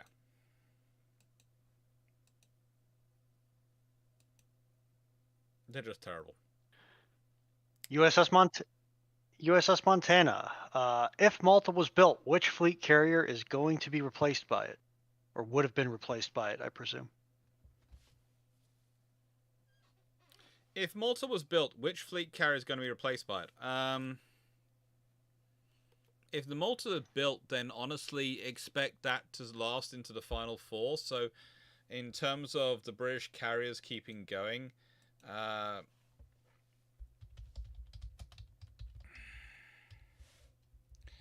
probably it's going to be around for a long time. So let's say that it's going to probably replace Hermes in terms of viability. But the thing is, if it's built, then you probably have more of the Audaciouses done. And then that's going to form your homogeneous group for the interwar years. You're not going to have Victorious hang around. You probably don't do the Victorious conversions, etc. So you're probably going to save a lot of money, but you probably end up with with Argyle, well, you could have wound up with Audacious, Irresistible, Eagle, Africa, and then Malta might be renamed Ark Royal. Or it might be Irresistible is renamed Ark Royal as was historically, and you end up with Audacious, Eagle, and Africa, and Malta, and Ark Royal as your 5 core carriers of your group.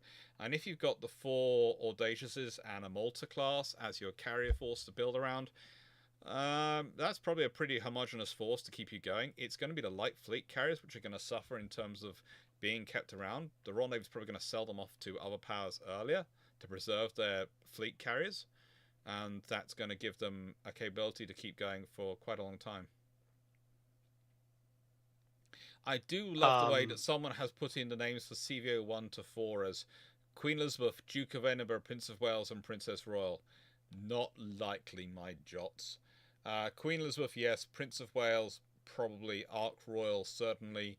Princess Royal is always a possibility, but there are other names which are likely to come back. Eagle is always one likely to return. So yeah, that's more likely, and that's it.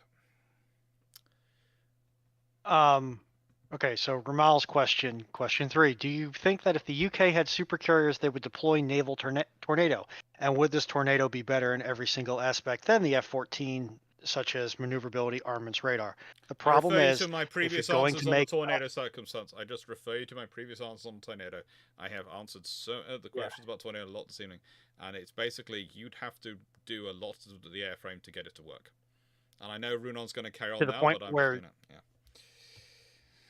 the navalized Tornado is going to be so different than land-based Tornado that there is no way to tell how it compares to contemporaries. Yeah, it's basically you're building a whole new aircraft. Yeah, it's like, yes, the F-35 comes in 3 variants. It really comes in 2.5 aircraft that just happen to have the same name. Yeah, sort of. I'm going to read it off. It's from Stephen Rutherford. How would the MiG-23 do as a carrier aircraft? I ask as it seems that the fighter that the devs have given Orel in the game sea power.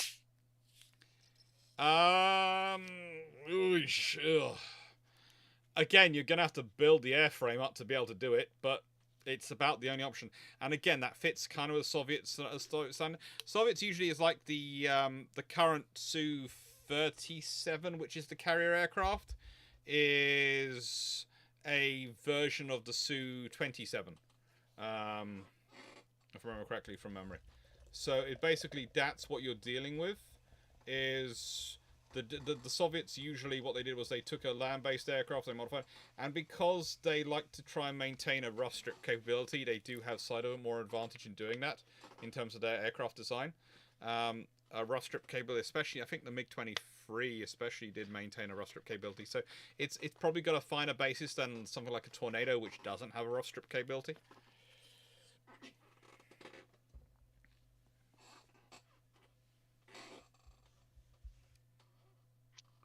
Stafford Thompson, to get inflation under control,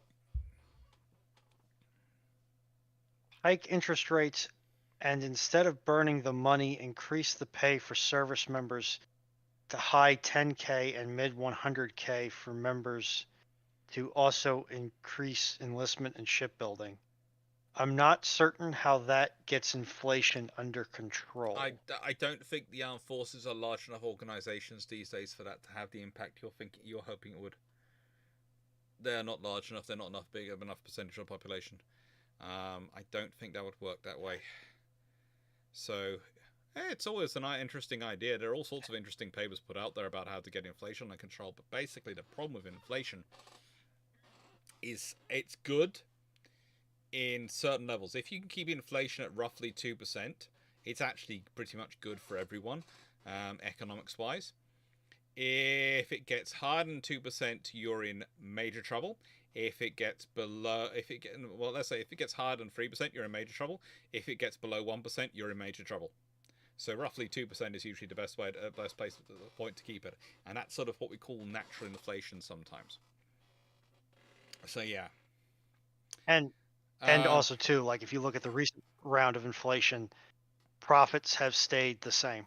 So Yeah. it's not necessarily just a monetary policy issue. It is also a corporate profiteering issue as well. Well, you always have to remember, and this is the thing I always explain to companies are supposed to make a profit. That's their legal requirement. They are supposed to be aiming to make a profit. So I don't like it when people call companies profiteering because they're making a profit. What I do say is we have a problem when you aren't enforcing things which are supposed to provide enough competition in the market, and you're allowing these organizations to basically run as cabals, as syndicates. If you want a good example of that, bottled water. Look at how expensive that is. You know, I have some sitting next to me. Buxton. Normally, we normally buy Highland Spring because that's the one my mum and sister are both not allergic to, and they have the water in the car, so they're okay. Because one of my mum's allergies, believe it or not, is the tap water in the UK. We have no idea why, but she doesn't. She can't drink it. If she drinks it, she starts looking like she's had Botox. And she really does find it offensive when you walk up to her and go, "Oh, I thought you were going to see the Phantom of the Opera tonight, but it appears you've had Botox," in the middle of Epsom train station. That kind of upset her. I'm such I wonder why. I'm such a wonderful son. But leaving that to one side,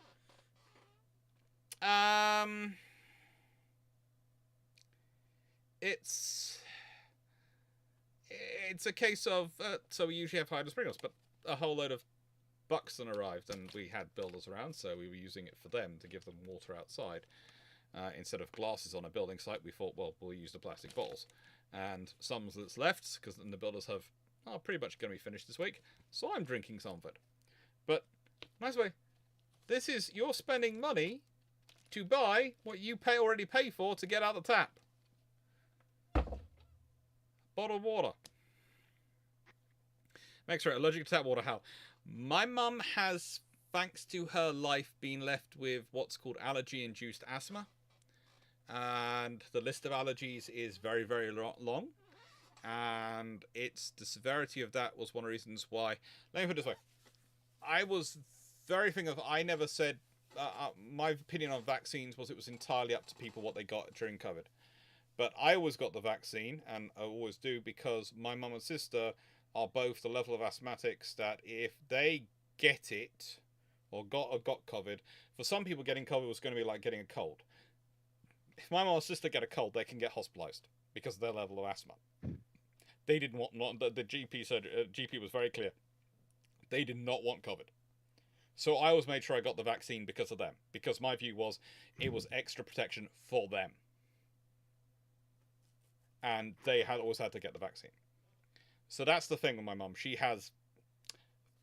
It's got worse as she's got older, but she's got very bad asthma now, and sort of allergy-induced asthma. So we have to be careful. So all sorts of weird things can set her off. I can't eat garlic.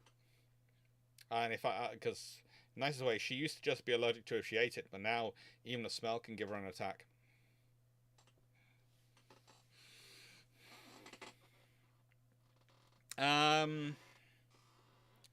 Anywho, yeah, it's fun. Do you want to touch the space battleship host versus space HMS captain? I feel cruel. RG, we're going to save that for next week, and it's going to be the first question who's going to have to answer next week. How's that sound? Yeah. Fear not, I have tagged Fleet in it, and now based on the good doctor's statement, I will copy it to the end of the chat. Channel, to make you naval minister with 8 to 10% of the budget for the Navy, what do you do? I'm assuming this is Royal Navy, because we don't have a Navy minister on this side of the pond? We don't have a naval minister over here, but I'll take either. You have a Secretary of the Navy, but the minister will be probably UK. If I have that 8 to 10% of the budget, why do I have quite so much? I don't need that much. 8 to 10% of the GDP, I can build whatever I like forever. But pretty much, I don't probably need that much. 3 to 4% is enough for whole of defense spending. So for Navy, let's say give me 2% of GDP. I'll be very happy with that. I'm upping the amphibious task group and the carrier battle groups. I'm upping the escorts. I'm basically at the moment recapitalizing existing programs, and I'm increasing pay, etc., to make the Navy more competitive. And I'm going to introduce extra pay for tours of duty. So you're going to get tour pay. You're going to have your base pay, and then you're going to have what if you're on duty. If you're serving on a ship at sea, your pay is going to go up. So you get pay for being for being at sea in a tour of duty. I'm also going to do things like, I do not like the idea of just even having 4 SSBNs. I like the idea of having about 9 strategic submarines, of which 5 will be rolled with inserts as SSGNs, but we'll always have 4 constantly rolled as SSBNs. So if a boat needs to be in long-term maintenance, we don't have a scenario like we had with Vanguard when she was in maintenance for such a long time that it's caused us to have to lengthen boat duties. And boat patrols, you would have a case of, right then, so it's one of the SSGNs is going in for maintenance, and yeah. And the vessels which have just come out of maintenance, they're going straight into the SSBN duty. And spread it out like that, sort of thing. So it's never an SSBN going in, and never an SSBN, one of those duties, one of those for being in for the long-term maintenance. And having the SSGNs would be useful. I'd want to get the Royal Navy up to somewhere in the region of probably 3 carrier battle groups, fully fleshed out, maybe 4. And 4 amphibious task groups based on each force being able to transfer, having 1 LHD, 1 LPD, and 2 LSLs, and being able to transfer basically half a brigade in terms of equipment and capabilities, so that I could combine 2 and I've got a brigade. All 4 give me basically a list of a light division. Add in some reserve strategic lift that could lift the rest of parts of the division, and have basically the ability to be able to deploy a division of Marines wherever we need to in the world. Yeah, but that's just me being that. Just being this, but 8% should be 3 to 6% of GDP. Don't know, UK government budget ratio from the top of my head. Yeah, but 8% of the budget. Yeah, 3 to 6%. In the UK, it's, let's see.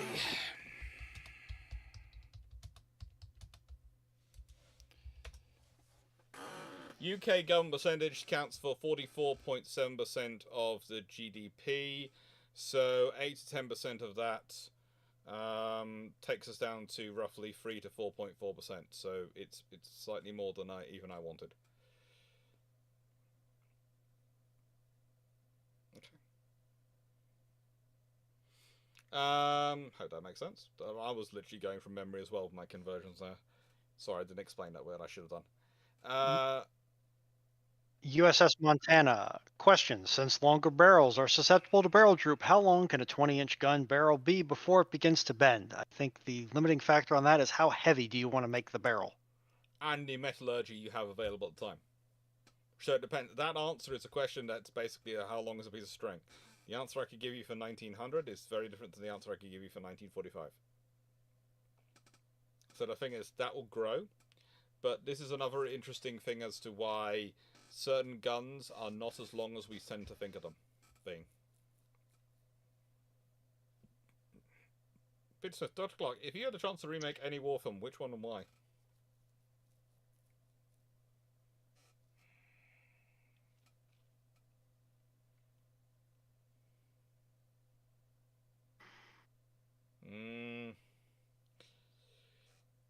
Oh, lots I'd like to remake because of their inaccuracies on historical events, but I think a cooler one I'd like to remake,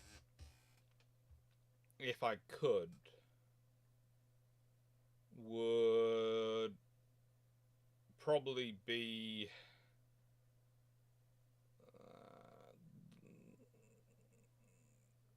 the Battle of the River Plate. Because as much as I love that movie, and I do really love that movie, and I don't think you could get the same actors again, I'd like to make the scenes slightly better, and I'd like to use modern graphics, modern systems to do the battle scenes again.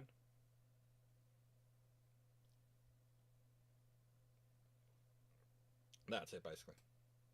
Next one? Or do you have one, Rune, on? No, I don't. I have not watched enough war movies to have an opinion. Someone is now... I think the only one I've watched is Patton that I can confirm Yeah. that I say I've watched. Although I did see Red Tails in theaters. I'm still getting out of the fact you haven't watched Flash Gordon.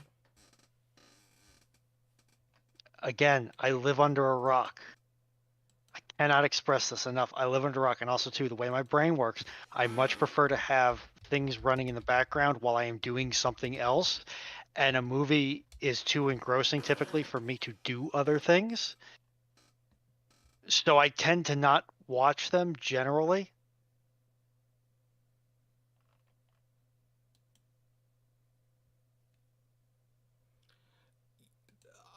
Do me a favour. Look up Flash Gordon and watch it for me when you get a chance.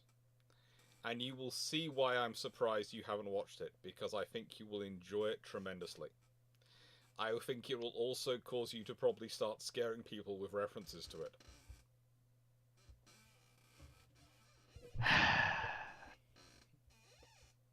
At any rate, Desert Foxo, the nuclear taboo is much weaker, Okay, and done. nuclear weapons get used in the proxy conflicts of the Cold War. How does this affect the armament and design of modern combat vessels? Honestly, if nuclear weapons start to become a factor, you're going to look in... defenses are going to be emphasized at far greater range of defenses. You want to disrupt those weapons long before they get into range for you. So you're going to start emphasizing the outer layers of defense far more. You're also going to probably look at trying to build shielded areas within the hulls and space within the hulls which do have some protection from radiation to protect their crews as much as you can. Because we found that ships could survive quite well. It's protecting the squidgy organic bits inside that's the problem. And probably the flashware, etc. gets even more extensively upgraded. Flash Gordon, more camp than the Queen soundtrack. Flash Gordon is... It's a movie which you... It's a movie which is an institution in and of itself. And Brian Blessed, once seen in that movie, is never forgotten. No matter how much counselling you have.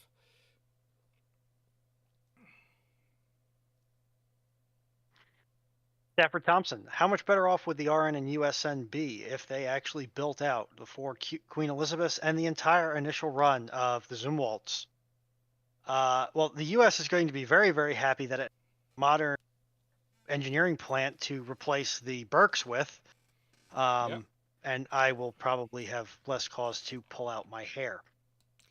And I would say... I can't speak to the QEs. If the Royal Navy got the 4 QEs and the funding and the task groups to go round them, so you'd be talking at least... If you got 4 QEs, you need at least probably... I'd say 16 Type 45s and so to sustain a 4 QE force, and you'd be looking at least 24 Type 23s. So they would have 40 escorts as well as 4 carriers and so as to guarantee being able to put together a force of 2 destroyers and 3 frigates per carrier, plus the various support ships, etc. They'd be a very, very happy force. You'd also be talking about a far larger F-35 by being ordered and would be far further along, and Britain would have a guaranteed carrier capability. But the thing is, it's getting the government to agree to that, and it's getting to support it, support in place, and it's justifying it. Yes, you can justify it with Britain, because you can go, right, and do you want a... Nice way, with 4 carriers, you can guarantee having a carrier sitting in Indian Ocean. You can guarantee a carrier there and a carrier for the North Atlantic, sitting in the ready for the North Atlantic. Those will always be available capabilities. You'll have the forward deployed one in the Indian Ocean. You'll always have you'll be able to guarantee sort of the other, thanks to the whole force, to always have those available, a ship available in the North Atlantic.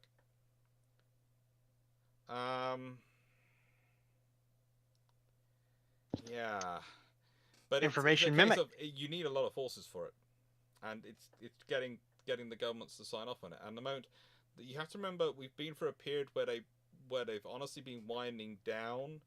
The Cold War was getting focused on higher intensity forces towards the end, and also they've been winding down because they believed it was wars of choice, and it's going to take a while to get governments out of the mindset that the world was going to be peaceful post the Cold War.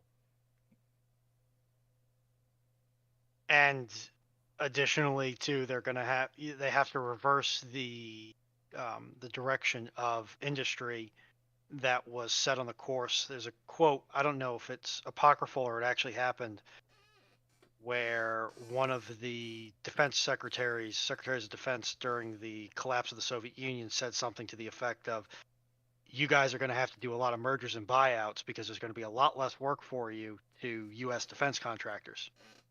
Oh yeah, Well, someone great. really did They have that did bright those. idea. They did those mergers and buyouts. Now we have 3. I'll be gracious and count Boeing so they don't assassinate me. Always be gracious and count Boeing. And yeah, now the U.S. is where it's at. But these And if you days, look at what General you obviously Dynamics have to ask the does, question of, should you also be including Microsoft? Should you also be including Google? And should you also be including SpaceX in those numbers of forces? meh.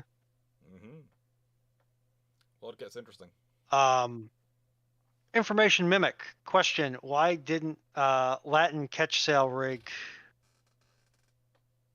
Why wasn't the Latin or catch sail rig used as widely in the sail era? Not so heavy on crew, much more easy to handle in a headwind, more easy maneuver. Because it doesn't work as well when you're dealing with larger ships of the ships the size that you're talking about. So basically, it's a very good rig when you're dealing with smaller ships, and it was tried with things like brigs and things below, and it was found to work okay and be tested in some size. When they tried it on larger vessels, they didn't find it as easy to handle them. Basically, larger vessels, you're getting onto it. It gets problematic. It's theoretically works great until you actually use it in practice, and lots of things start running into each other. The sails interfere with each other. They're not as efficient with the wind development because of it. And yeah, once you're onto a multi-masted ship, things get complicated basically.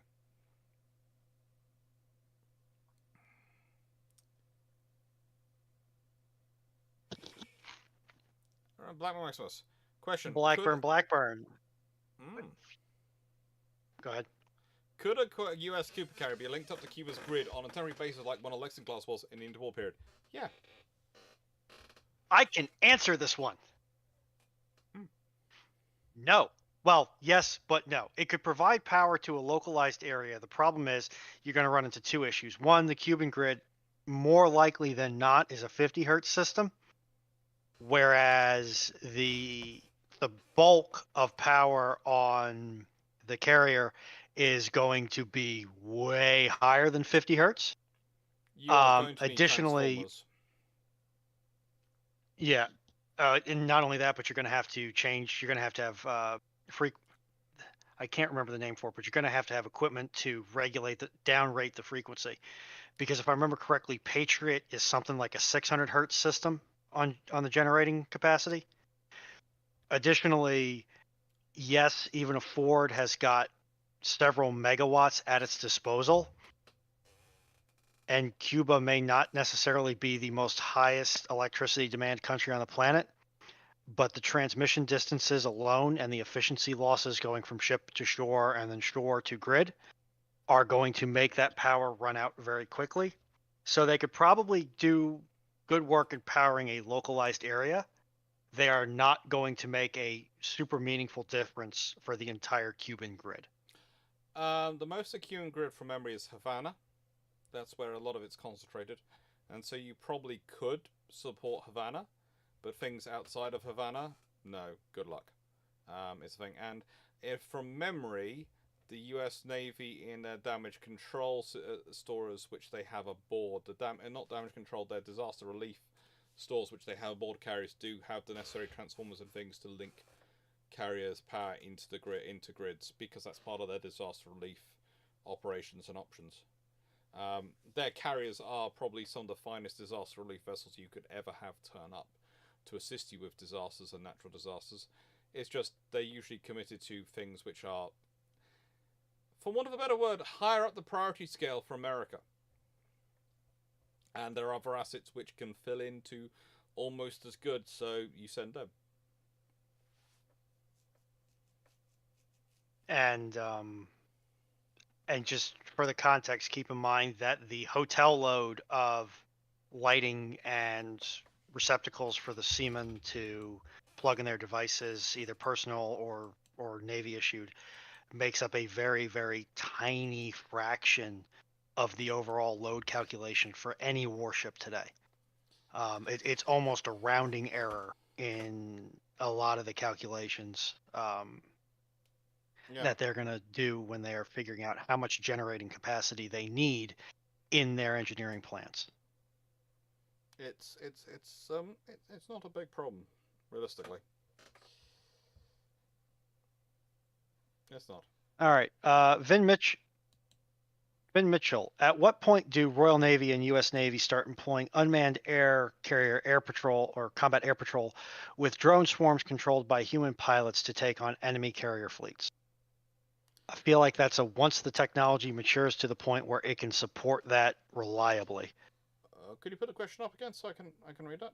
Yeah. At what Yep. point did the Royal Just Navy it, start sorry. employing unmanned air cap with drone swarms controlled by human pilots to take on enemy air carrier? It's going to be it's the limitation is a technology. Technology is not there yet.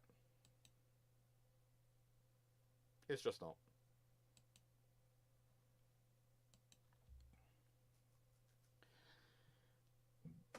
There's a fox. If a new British Isle appears every time the original, oh good lord, the world is now swamped with British Isles. You can now walk from, you could walk from the UK to South America without ever leaving English-speaking countries.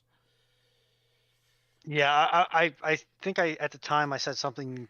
I was thinking something to the effect of the world is flooded because all of the Earth has now been made a flat British Isle shaped surface, so all the water has been displaced to be on top of what is the current land masses. Yeah. And lastly, We've from probably Information started having Mimic, British Isles appear on Mars because that's the next closest planet, and they've probably filled up Earth by this point. Either that or we've disrupted the gravitational field of Earth so much that we've actually caused the moon to re-merge with Earth and then throw off the orbits of both Earth and the inner and outer planets. Whoops. Information Mimic. To question with the Columbus ships, I heard that they changed their rig somewhere on the Azores, if I'm not mistaken, from Latin to square, probably because of trade winds. True. And they add to think that it was sometime during their first voyage. Information Mimic.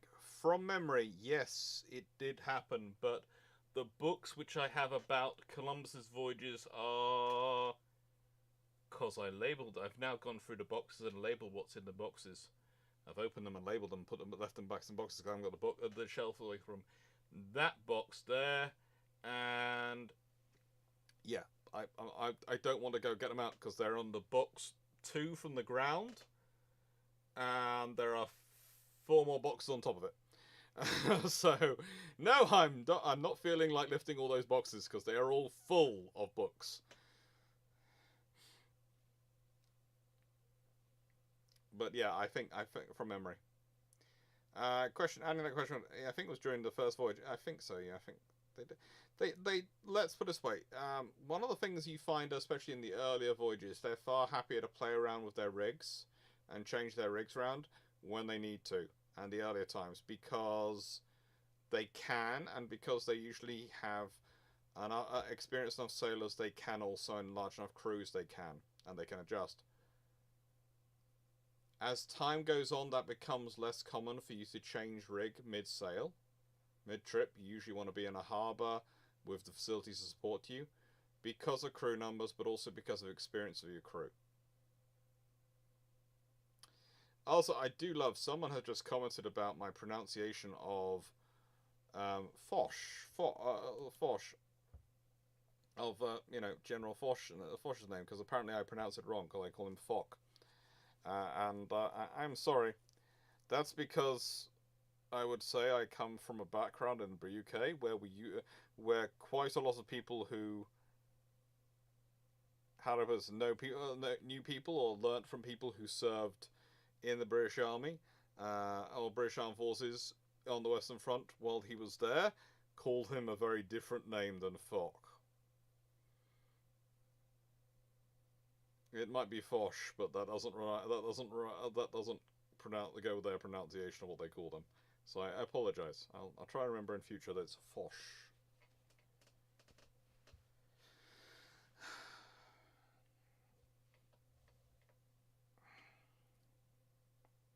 And that information mixes the last question that we received.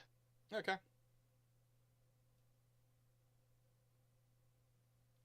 Oh, I don't know if you want to open it up, but we are approaching the 4-hour mark. I'm happy to keep going for a bit longer.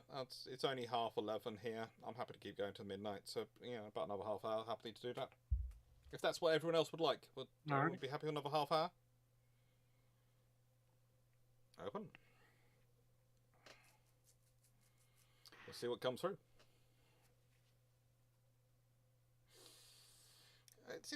It's fun. I like answering questions, and yeah, slowly getting there with all the Kalaxes, slowly getting there with all the other things needed to come in, needing to buy tools at the moment. Still can't believe my table saw was busted. So annoying. Moo was busting my table saw. I need my table saw because I need to cut up planks, and honestly, okay, so another thing that was busted was one of my screwdrivers, so I've got a new one. Let me just grab it.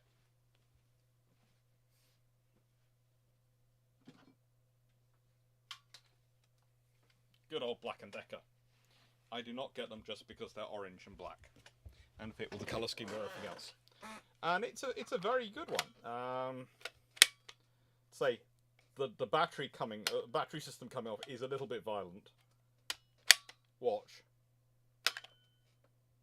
That just flicks up. That because there are multiple springs inside, so it just goes pop up straight up. I know. Pretty good system.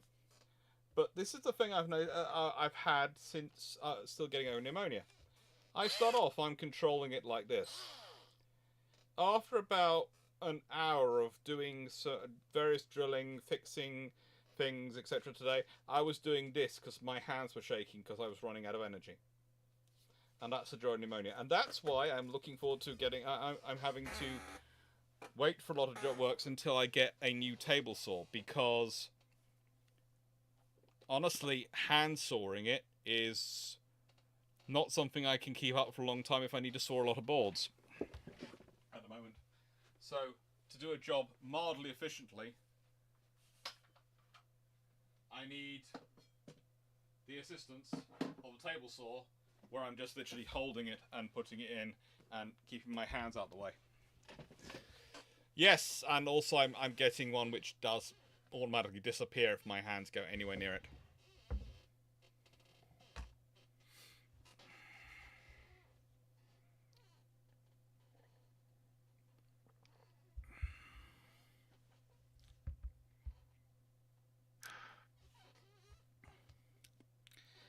Right, yes, Montana question: if you could redesign the Nelsons before they were laid down, what would you do? What would you fix in a design?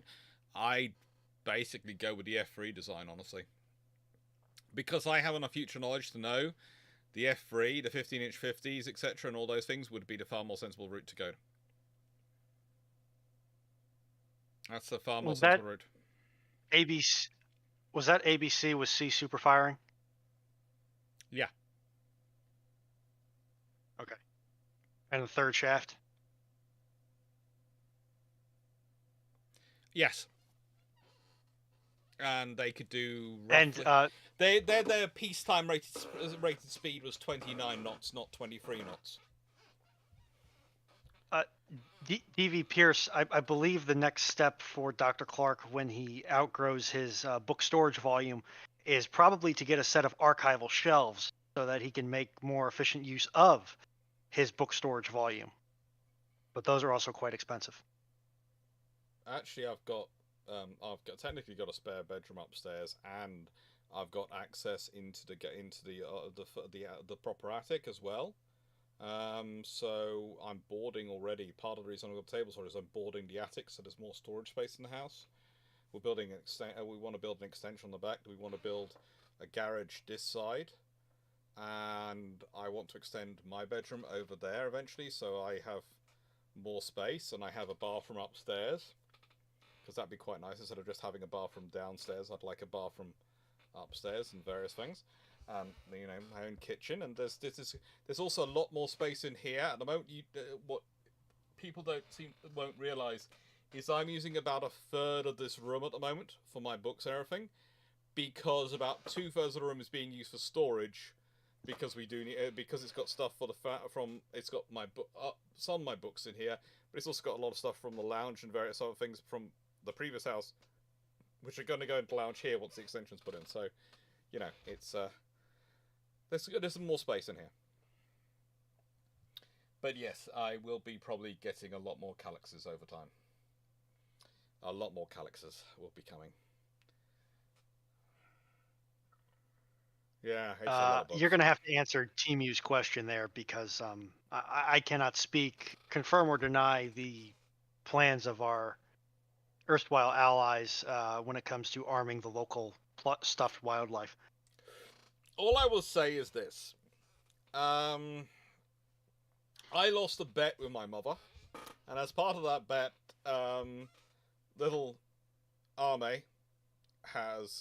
small army has come to join my group. Since small army has been here, who I'm told is a representation of Amelia Watson, who is. Now I know this because I ended up having to watch the new thing with Doobie. Amelia Watson was a VTuber for Hololive, part of the Myth generation, I believe, and she's not graduated from them, but ceased activities and can still go back to them, and is now Doobie 3D.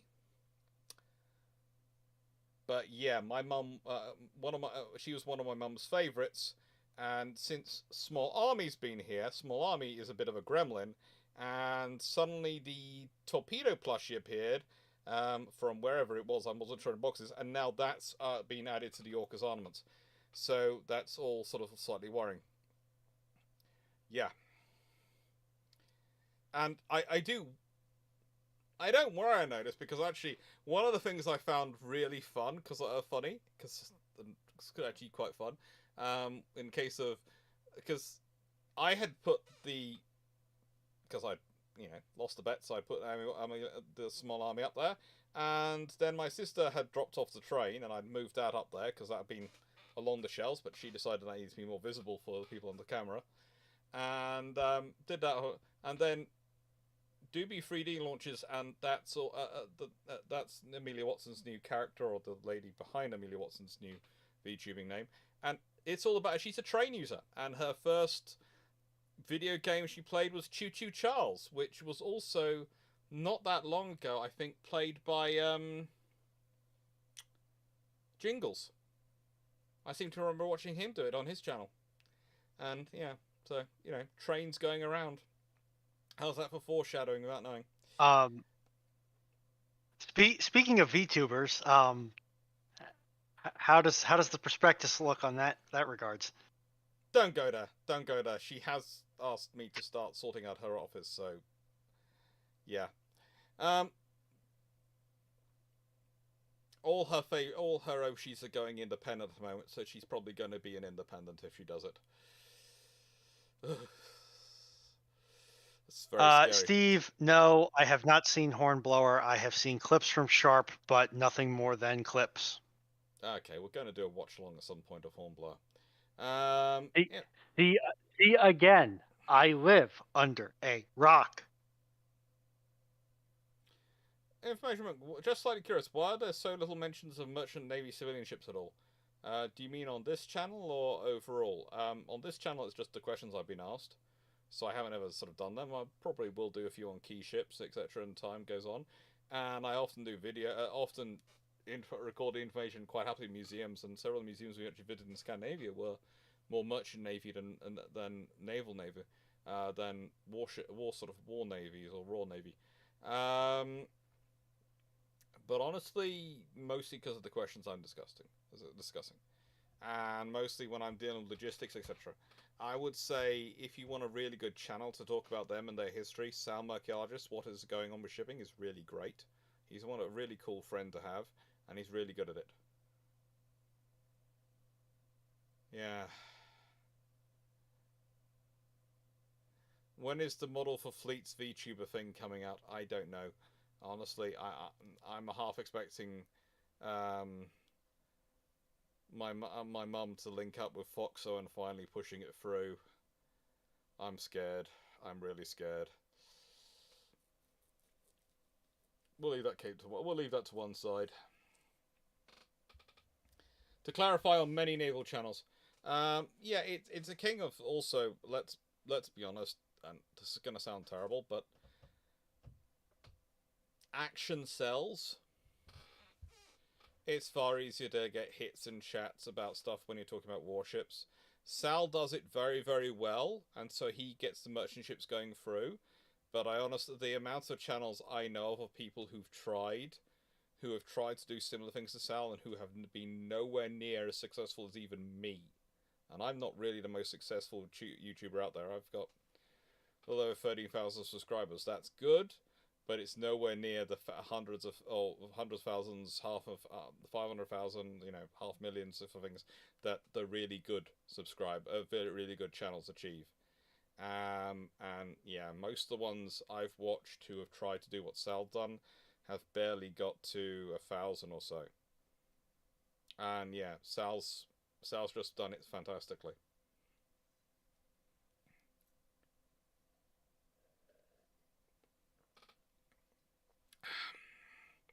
Colin Cameron, which of the desirable wrecks around the British Isles would you like to visit and why? Honestly, I've done quite a few.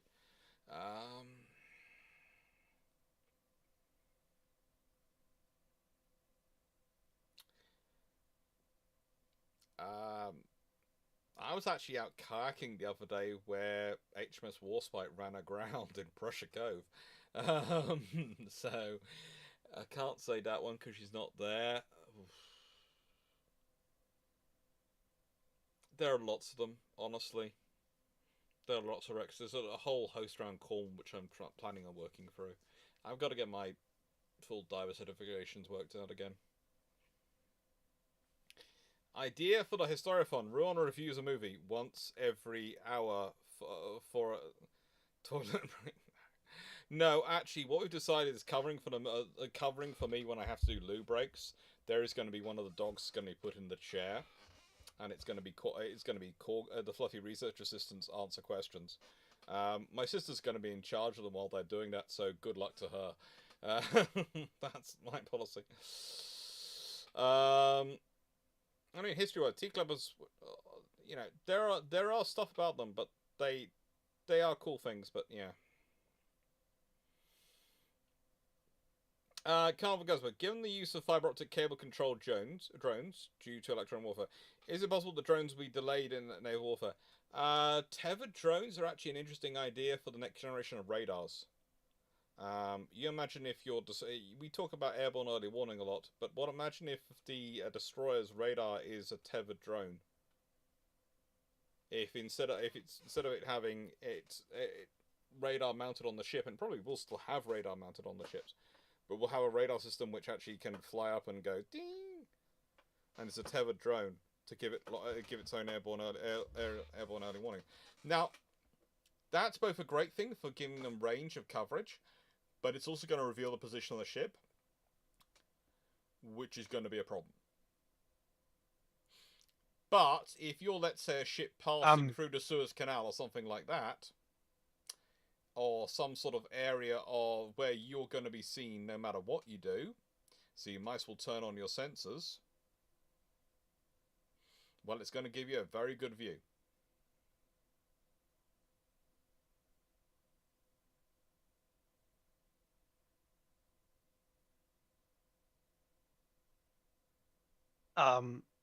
Did you answer the diveable Rex question?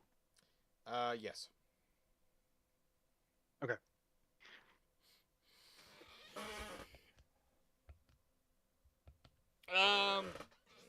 What was the most significant innovation in the age of sail ship design?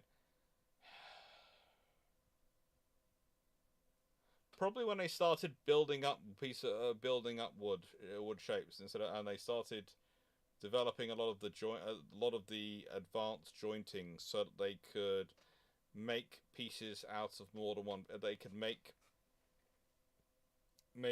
beams and long beams and all sorts of things out of multiple pieces of wood rather than having one piece of wood.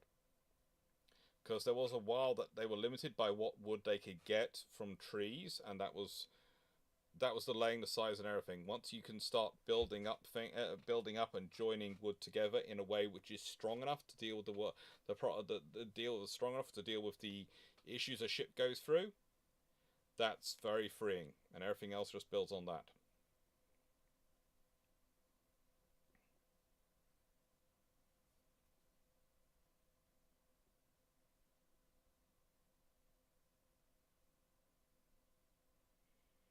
Because everything else is just an enabler beyond that. Once you have that, you're able to build ships of the size you get them to, especially with the later first rates. Constance, how many Kalaxes do you need? Well, currently I have 8 4x2s down here and 2 4x3s, and I have 2 more 4x2s upstairs. I probably need another 4 4x2s upstairs, and I probably need same again down here of books of Kalaxes as I already have. If I'm being honest, if I try and do all the boxes with Kalaxes, so basically I'm looking at needing possibly another 12 4x2s and another 2 4x3s. Which is a lot, but honestly that's a longer term thing. My big thing I want to buy next on the Kalaxes, and there's stuff that I've actually put down there originally as I needed to buy, so I've pretty much got most of the original load of Kalaxes I was planning on. Is the bases, the metal bases to raise them up and legs to raise them up, because I think that will make things a lot better. I would probably like to get another 2 Kalaxes for down here so I could get some of the boxes out of those boxes, because I think they'd work. They'd be a lot better down here if they did. And yeah, it's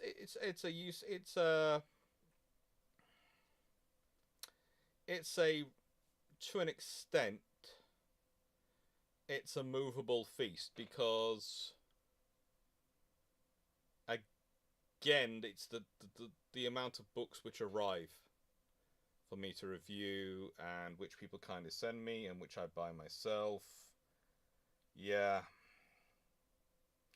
And it's I had a conversation with someone who said, well, I have a policy of 1 book in, 1 book out. And I went, well, the trouble is, if you consider I've got Sunburst in here and a couple of other Japanese books, and I'm not currently doing anything on Japan at the moment, so theoretically I could get rid of them. But then I'm going to need them though when I start doing Japan again, and that's going to come up at some point quite soon probably. And it's the same with a lot of the other books. The trouble with history books is, when you need them, you need them right then. When you don't need them, they're sitting on the shelves for a bit.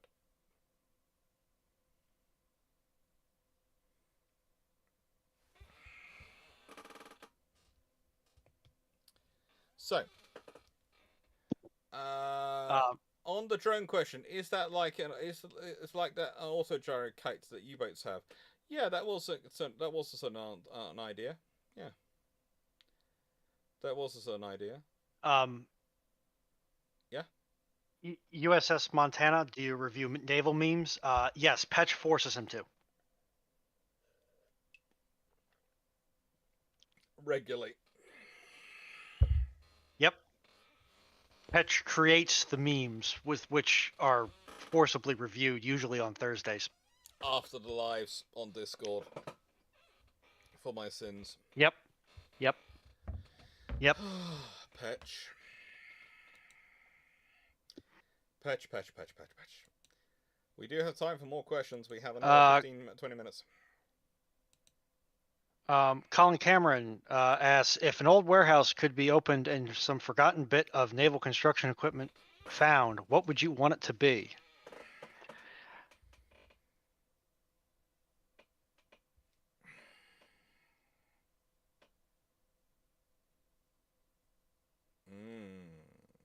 Has my head?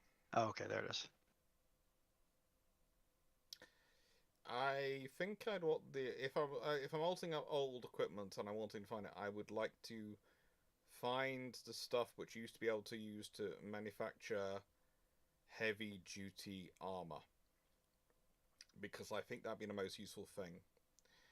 Because as we were talking about with the nuclear radiation question, etc., whilst I don't think you're going to see fully armored belts and those sort of things, I think if I was able to build 14 plus inches of better armor, and roll it out and get it to the grades I needed, and was able to put that, let's say, around engine rooms and things like that,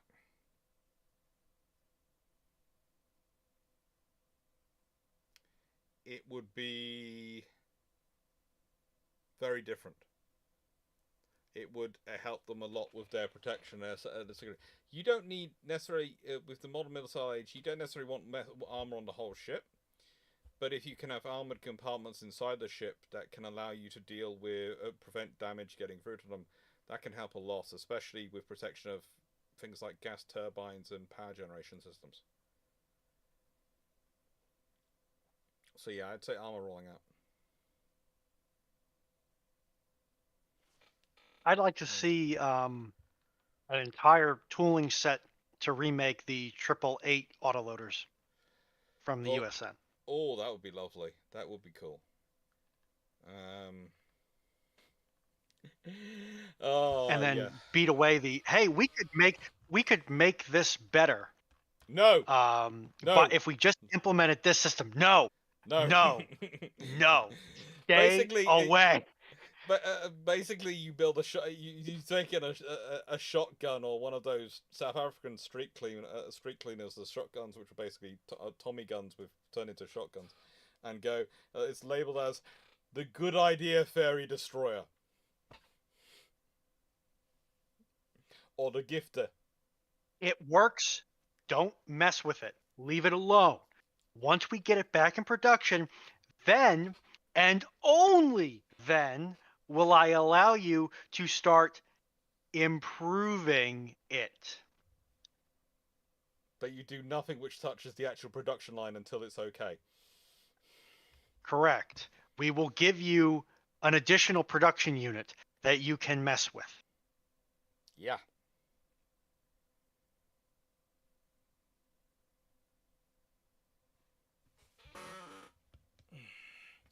How does studies Egyptian culture going for the upcoming trip to the land of the rising sun? I'm getting there. I don't think I will ever feel completely adequate, but I keep trying to make sure I'm as well as I can possible. And it's interesting talking to museums. It's an ongoing process talking to museums. And one of the things I do love about Japan is they are very happy to talk. One of the things I do know about Japan is that you have to build a relationship. You can't expect to have an instantaneous relationship when you turn up. You have to build a relationship. Did the US have the capacity to order a few more Yorktown-class carriers when they ordered the Hornet? And if they order an additional 2 or 3, how will they impact World War II? In theory, they do, because I think it's under the Second Washington Treaty when there's no limit as to the quantity you can procure. Your limit is mainly your yard facilities, but I think they could probably fit it in. And how will that impact World War II? Probably no USS Robin scenario. And probably probably more raiding and more action during 1943. What is the largest model ship you have?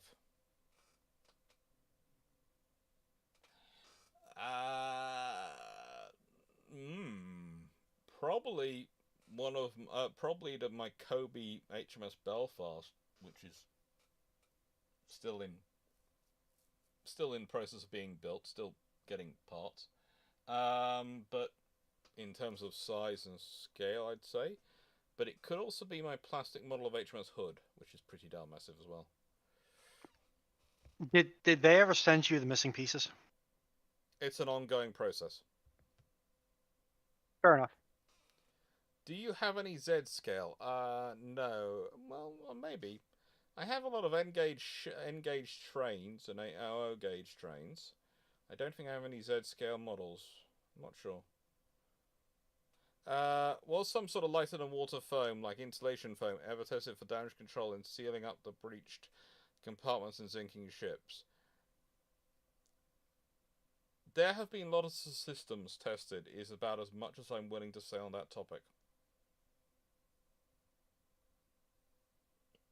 There have been lots of... There are ways that you could do it. There are ways that I can think of that you could do it, but you run into difficulties when you're dealing with a pressurized torrent of seawater. Yep. So. And yes, business cards for Japan is something I am remembering.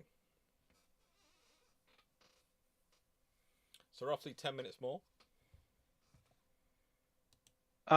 Dr. Clarke, didn't Brunel have ship designs? Or am I insane? Didn't Brunel have ship designs for the Royal Navy? Or am I insane? I think Brunel did, yes. I don't think the Navy ever bought them, but I think Brunel did have designs. Why? Just something in the memes chat that came up. Oh, and I'm like, yeah, the massive... yeah. Yeah. I've seen those too.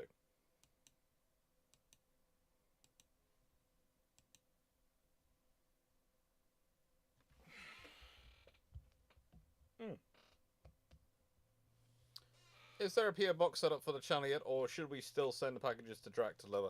Honestly, I'm at a certain point I'm going to set up so that people can just send it straight here, because in the nicest way, the place where I'm in Cornwall, if you really want to come out to join me to see here, you can, but in the nicest way, you'll... if you don't give a heads up you're coming, you're probably not getting through the gate. And if we don't know who you are and you turn up, and if you we are sufficiently remote in terms of in Cornwall that people do stick out if you're not local, and you will be spotted. And on this road, we have a lot of retired Royal Marines and Royal Navy and British Army. It's an interesting road. Let me put it this way.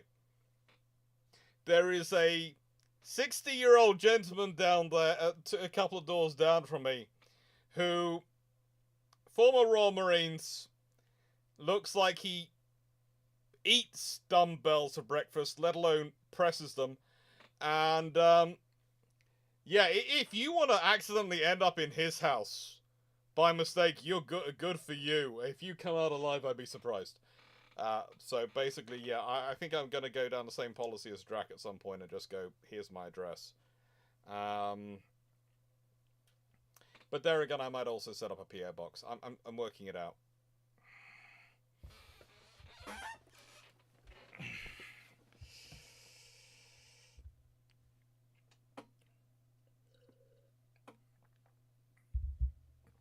Do I have any 40k Titans? I don't have my... I'm trying to remember. Several of my family do have Titans. I don't think any are in my collection. Because I don't really have much of a Mechanicus arm.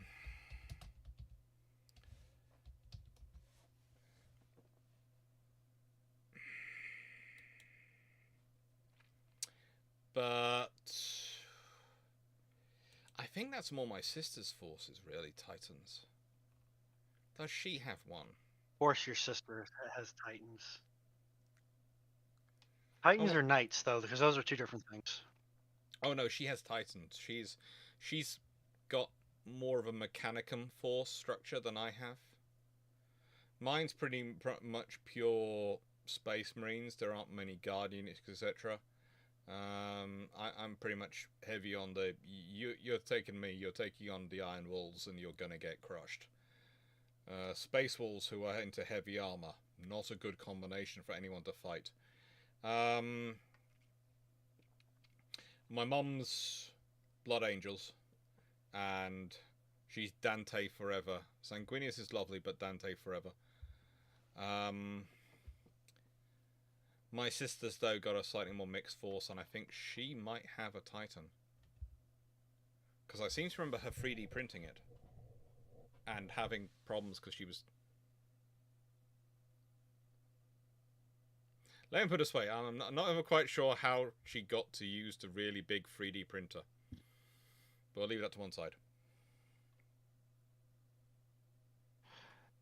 In my experience, such apparatus, if it's not being used for a strictly commercial purpose, tends to have long idle periods, which can be easily filled by sections. And universities do have lots of them.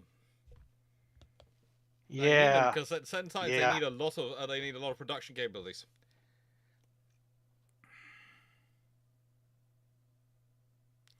Has anyone mentioned Engage in Japan? Are you setting aside luggage Anyone capacity? mentioned Engage in Japan or setting aside luggage capacity? You okay? Discord went a bit weird then. Okay. Yeah. My moment.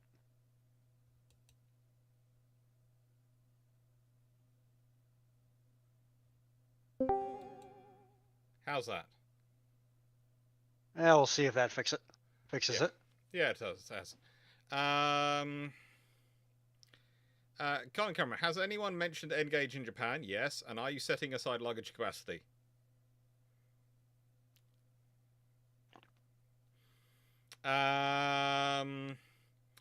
Blackman Maximus, what is the largest 40k model you have?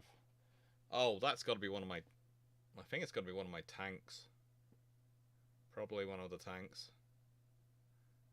Probably a Land Raider. I have...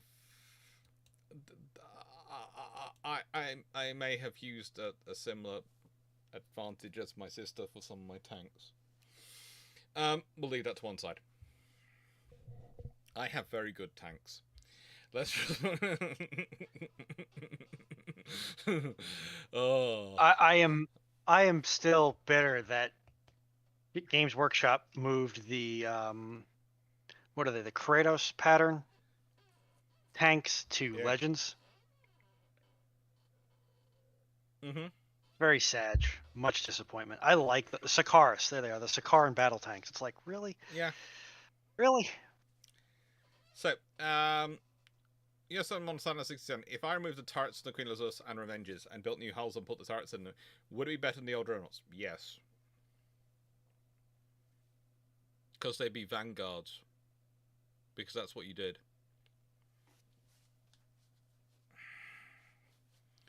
And the actual, you know, it's an interesting thing to get into because someone's talking the other day going, oh, Vanguard show the weakness of British industry, the fact that they built her, and I'm going, yes, but it also shows the fact that the British have so much infrastructure sitting there that they can actually go, you know, we have these turrets sitting here, we have the guns sitting here, we don't need to build new, we have this stuff sitting here, we can make use of it.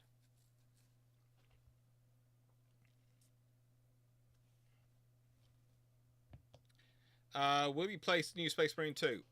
Probably will do, actually. It's basically, I've been considering doing a first-person shooter sort of like Space Marine or like Halo once I've done my run through Frostpunk 2 on Twitch. So that's probably what I'm going to get to next. And once I've done that. Frostpunk is currently torturing me enough, though, at the moment. For those who've been following it will know that I get to the point at which where I've been kicked out of Steward for a second time, that's when I go and play World of Warships. And I'm currently rebuilding my account because, yes, I had all my ships disappeared. Connor Cameron, the Tunnocks rep basically filled our canteen with catering packs of tea cakes the other day. What has been your best work surprise? Oh, Churchill College Archives, Cambridge. Went in there. It was the day when they were having a bake-off between the staff of who could bake the nicest cake. Turned out I was the only person who turned up to use the reading room that day, so I was the judge.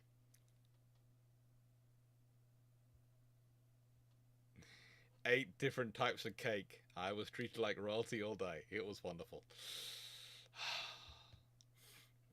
It was lovely. So, I'm going to press... Thank you, Blackburn Maximus. I think I'm going to press this button, which should, if I've pressed it correctly, I'm pressing the question close button. Should have closed the questions.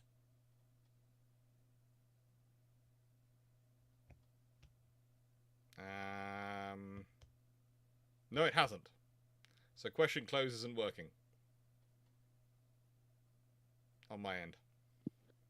Yeah, I'll need to go through and see exactly what has borked. And what Sorry, I have. In my defense, I have had an absolutely pell-mell week last week.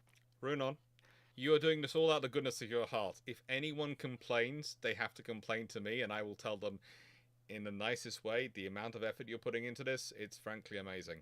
And it's going to make things like the Historiathon and those things possible. If before this, there would have been no chance of doing that. And doing the joint broadcasting on Twitch and YouTube, so people can pick whether they want to be on YouTube or Twitch, which they prefer to watch through, is... And the questions are all going to combine together here. It's just amazing. So, no critique of you is ever intended. Information minute. Could you suggest any other naval game, aside from World of Warships and some mobile games that were mentioned? Could you suggest something else? Sea Power is coming, and that looks really, really good. I'm trying to do things there. That could be interesting. And I would say Harpoon is always a good one to come back to. But in terms of...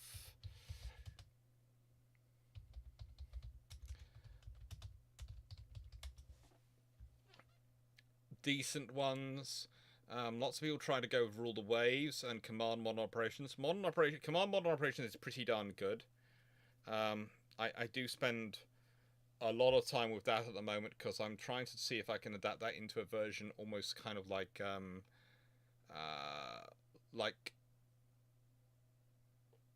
Harpoon. I don't think I'm going to be able to achieve that, but I keep trying.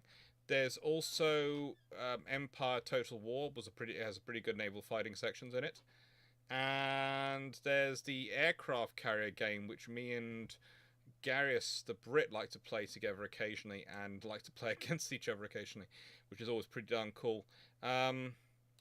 Which, if I can remember its name, the easiest way to remember its name is to open up the Steam account and go, "Hello, carrier game. What's your name?"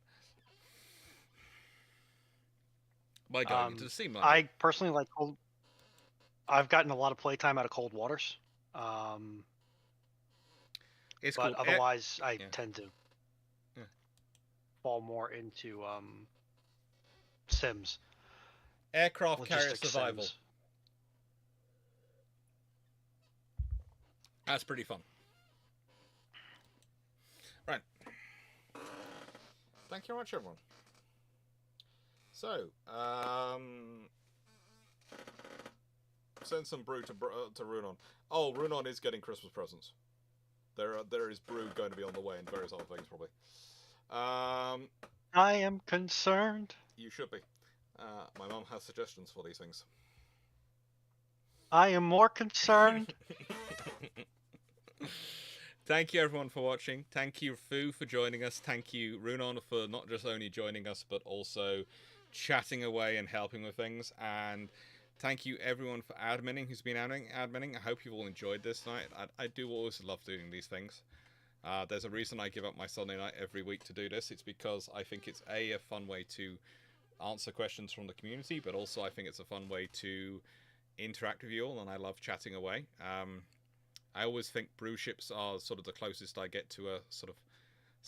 They are, in many ways, the closest to my favourite part of the seminar experience when I'm a lecturer, in that I always structure my seminars the same way. The lecture is when I present all the information. Everyone goes away. Next week is the seminar on topic. So they've hopefully done some reading. They've hopefully had time to think about it. And then we have discussions about the topic. And then it's always a case of, right then, so these are hour-long seminars with a group of 20 to 30 students.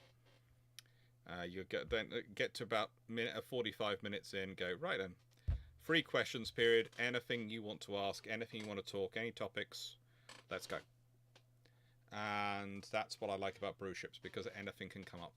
So it's like my favorite 15 minutes of a seminar spread out for many hours. So thank you very much all for making it possible and for being here this evening. Thank you for all your support for making it possible, because there really wouldn't be anywhere. This channel really wouldn't exist without you. And thank you for putting up the fact that I have been slow coming back from recovery from pneumonia. I realise I haven't been delivering on the same form I used to. And I've been, especially in terms of quantity, I've been doing my best, and I hope to keep doing better for you all, because with your support, that enables me to do all my research, which I love doing, and so I like to feel like I am doing my part of the equation. Take care, everyone.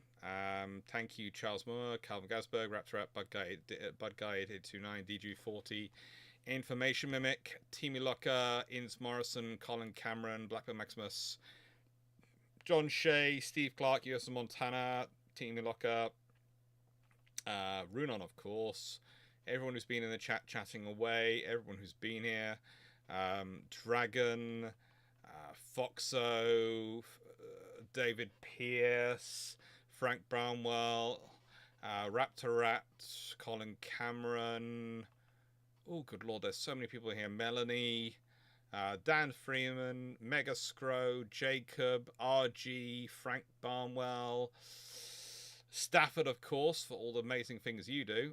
Yeah, thank you, everyone. And yeah, hope you all had a good time, and hope you all enjoyed. Anyway, thank you again, Renan, and thank you, everyone.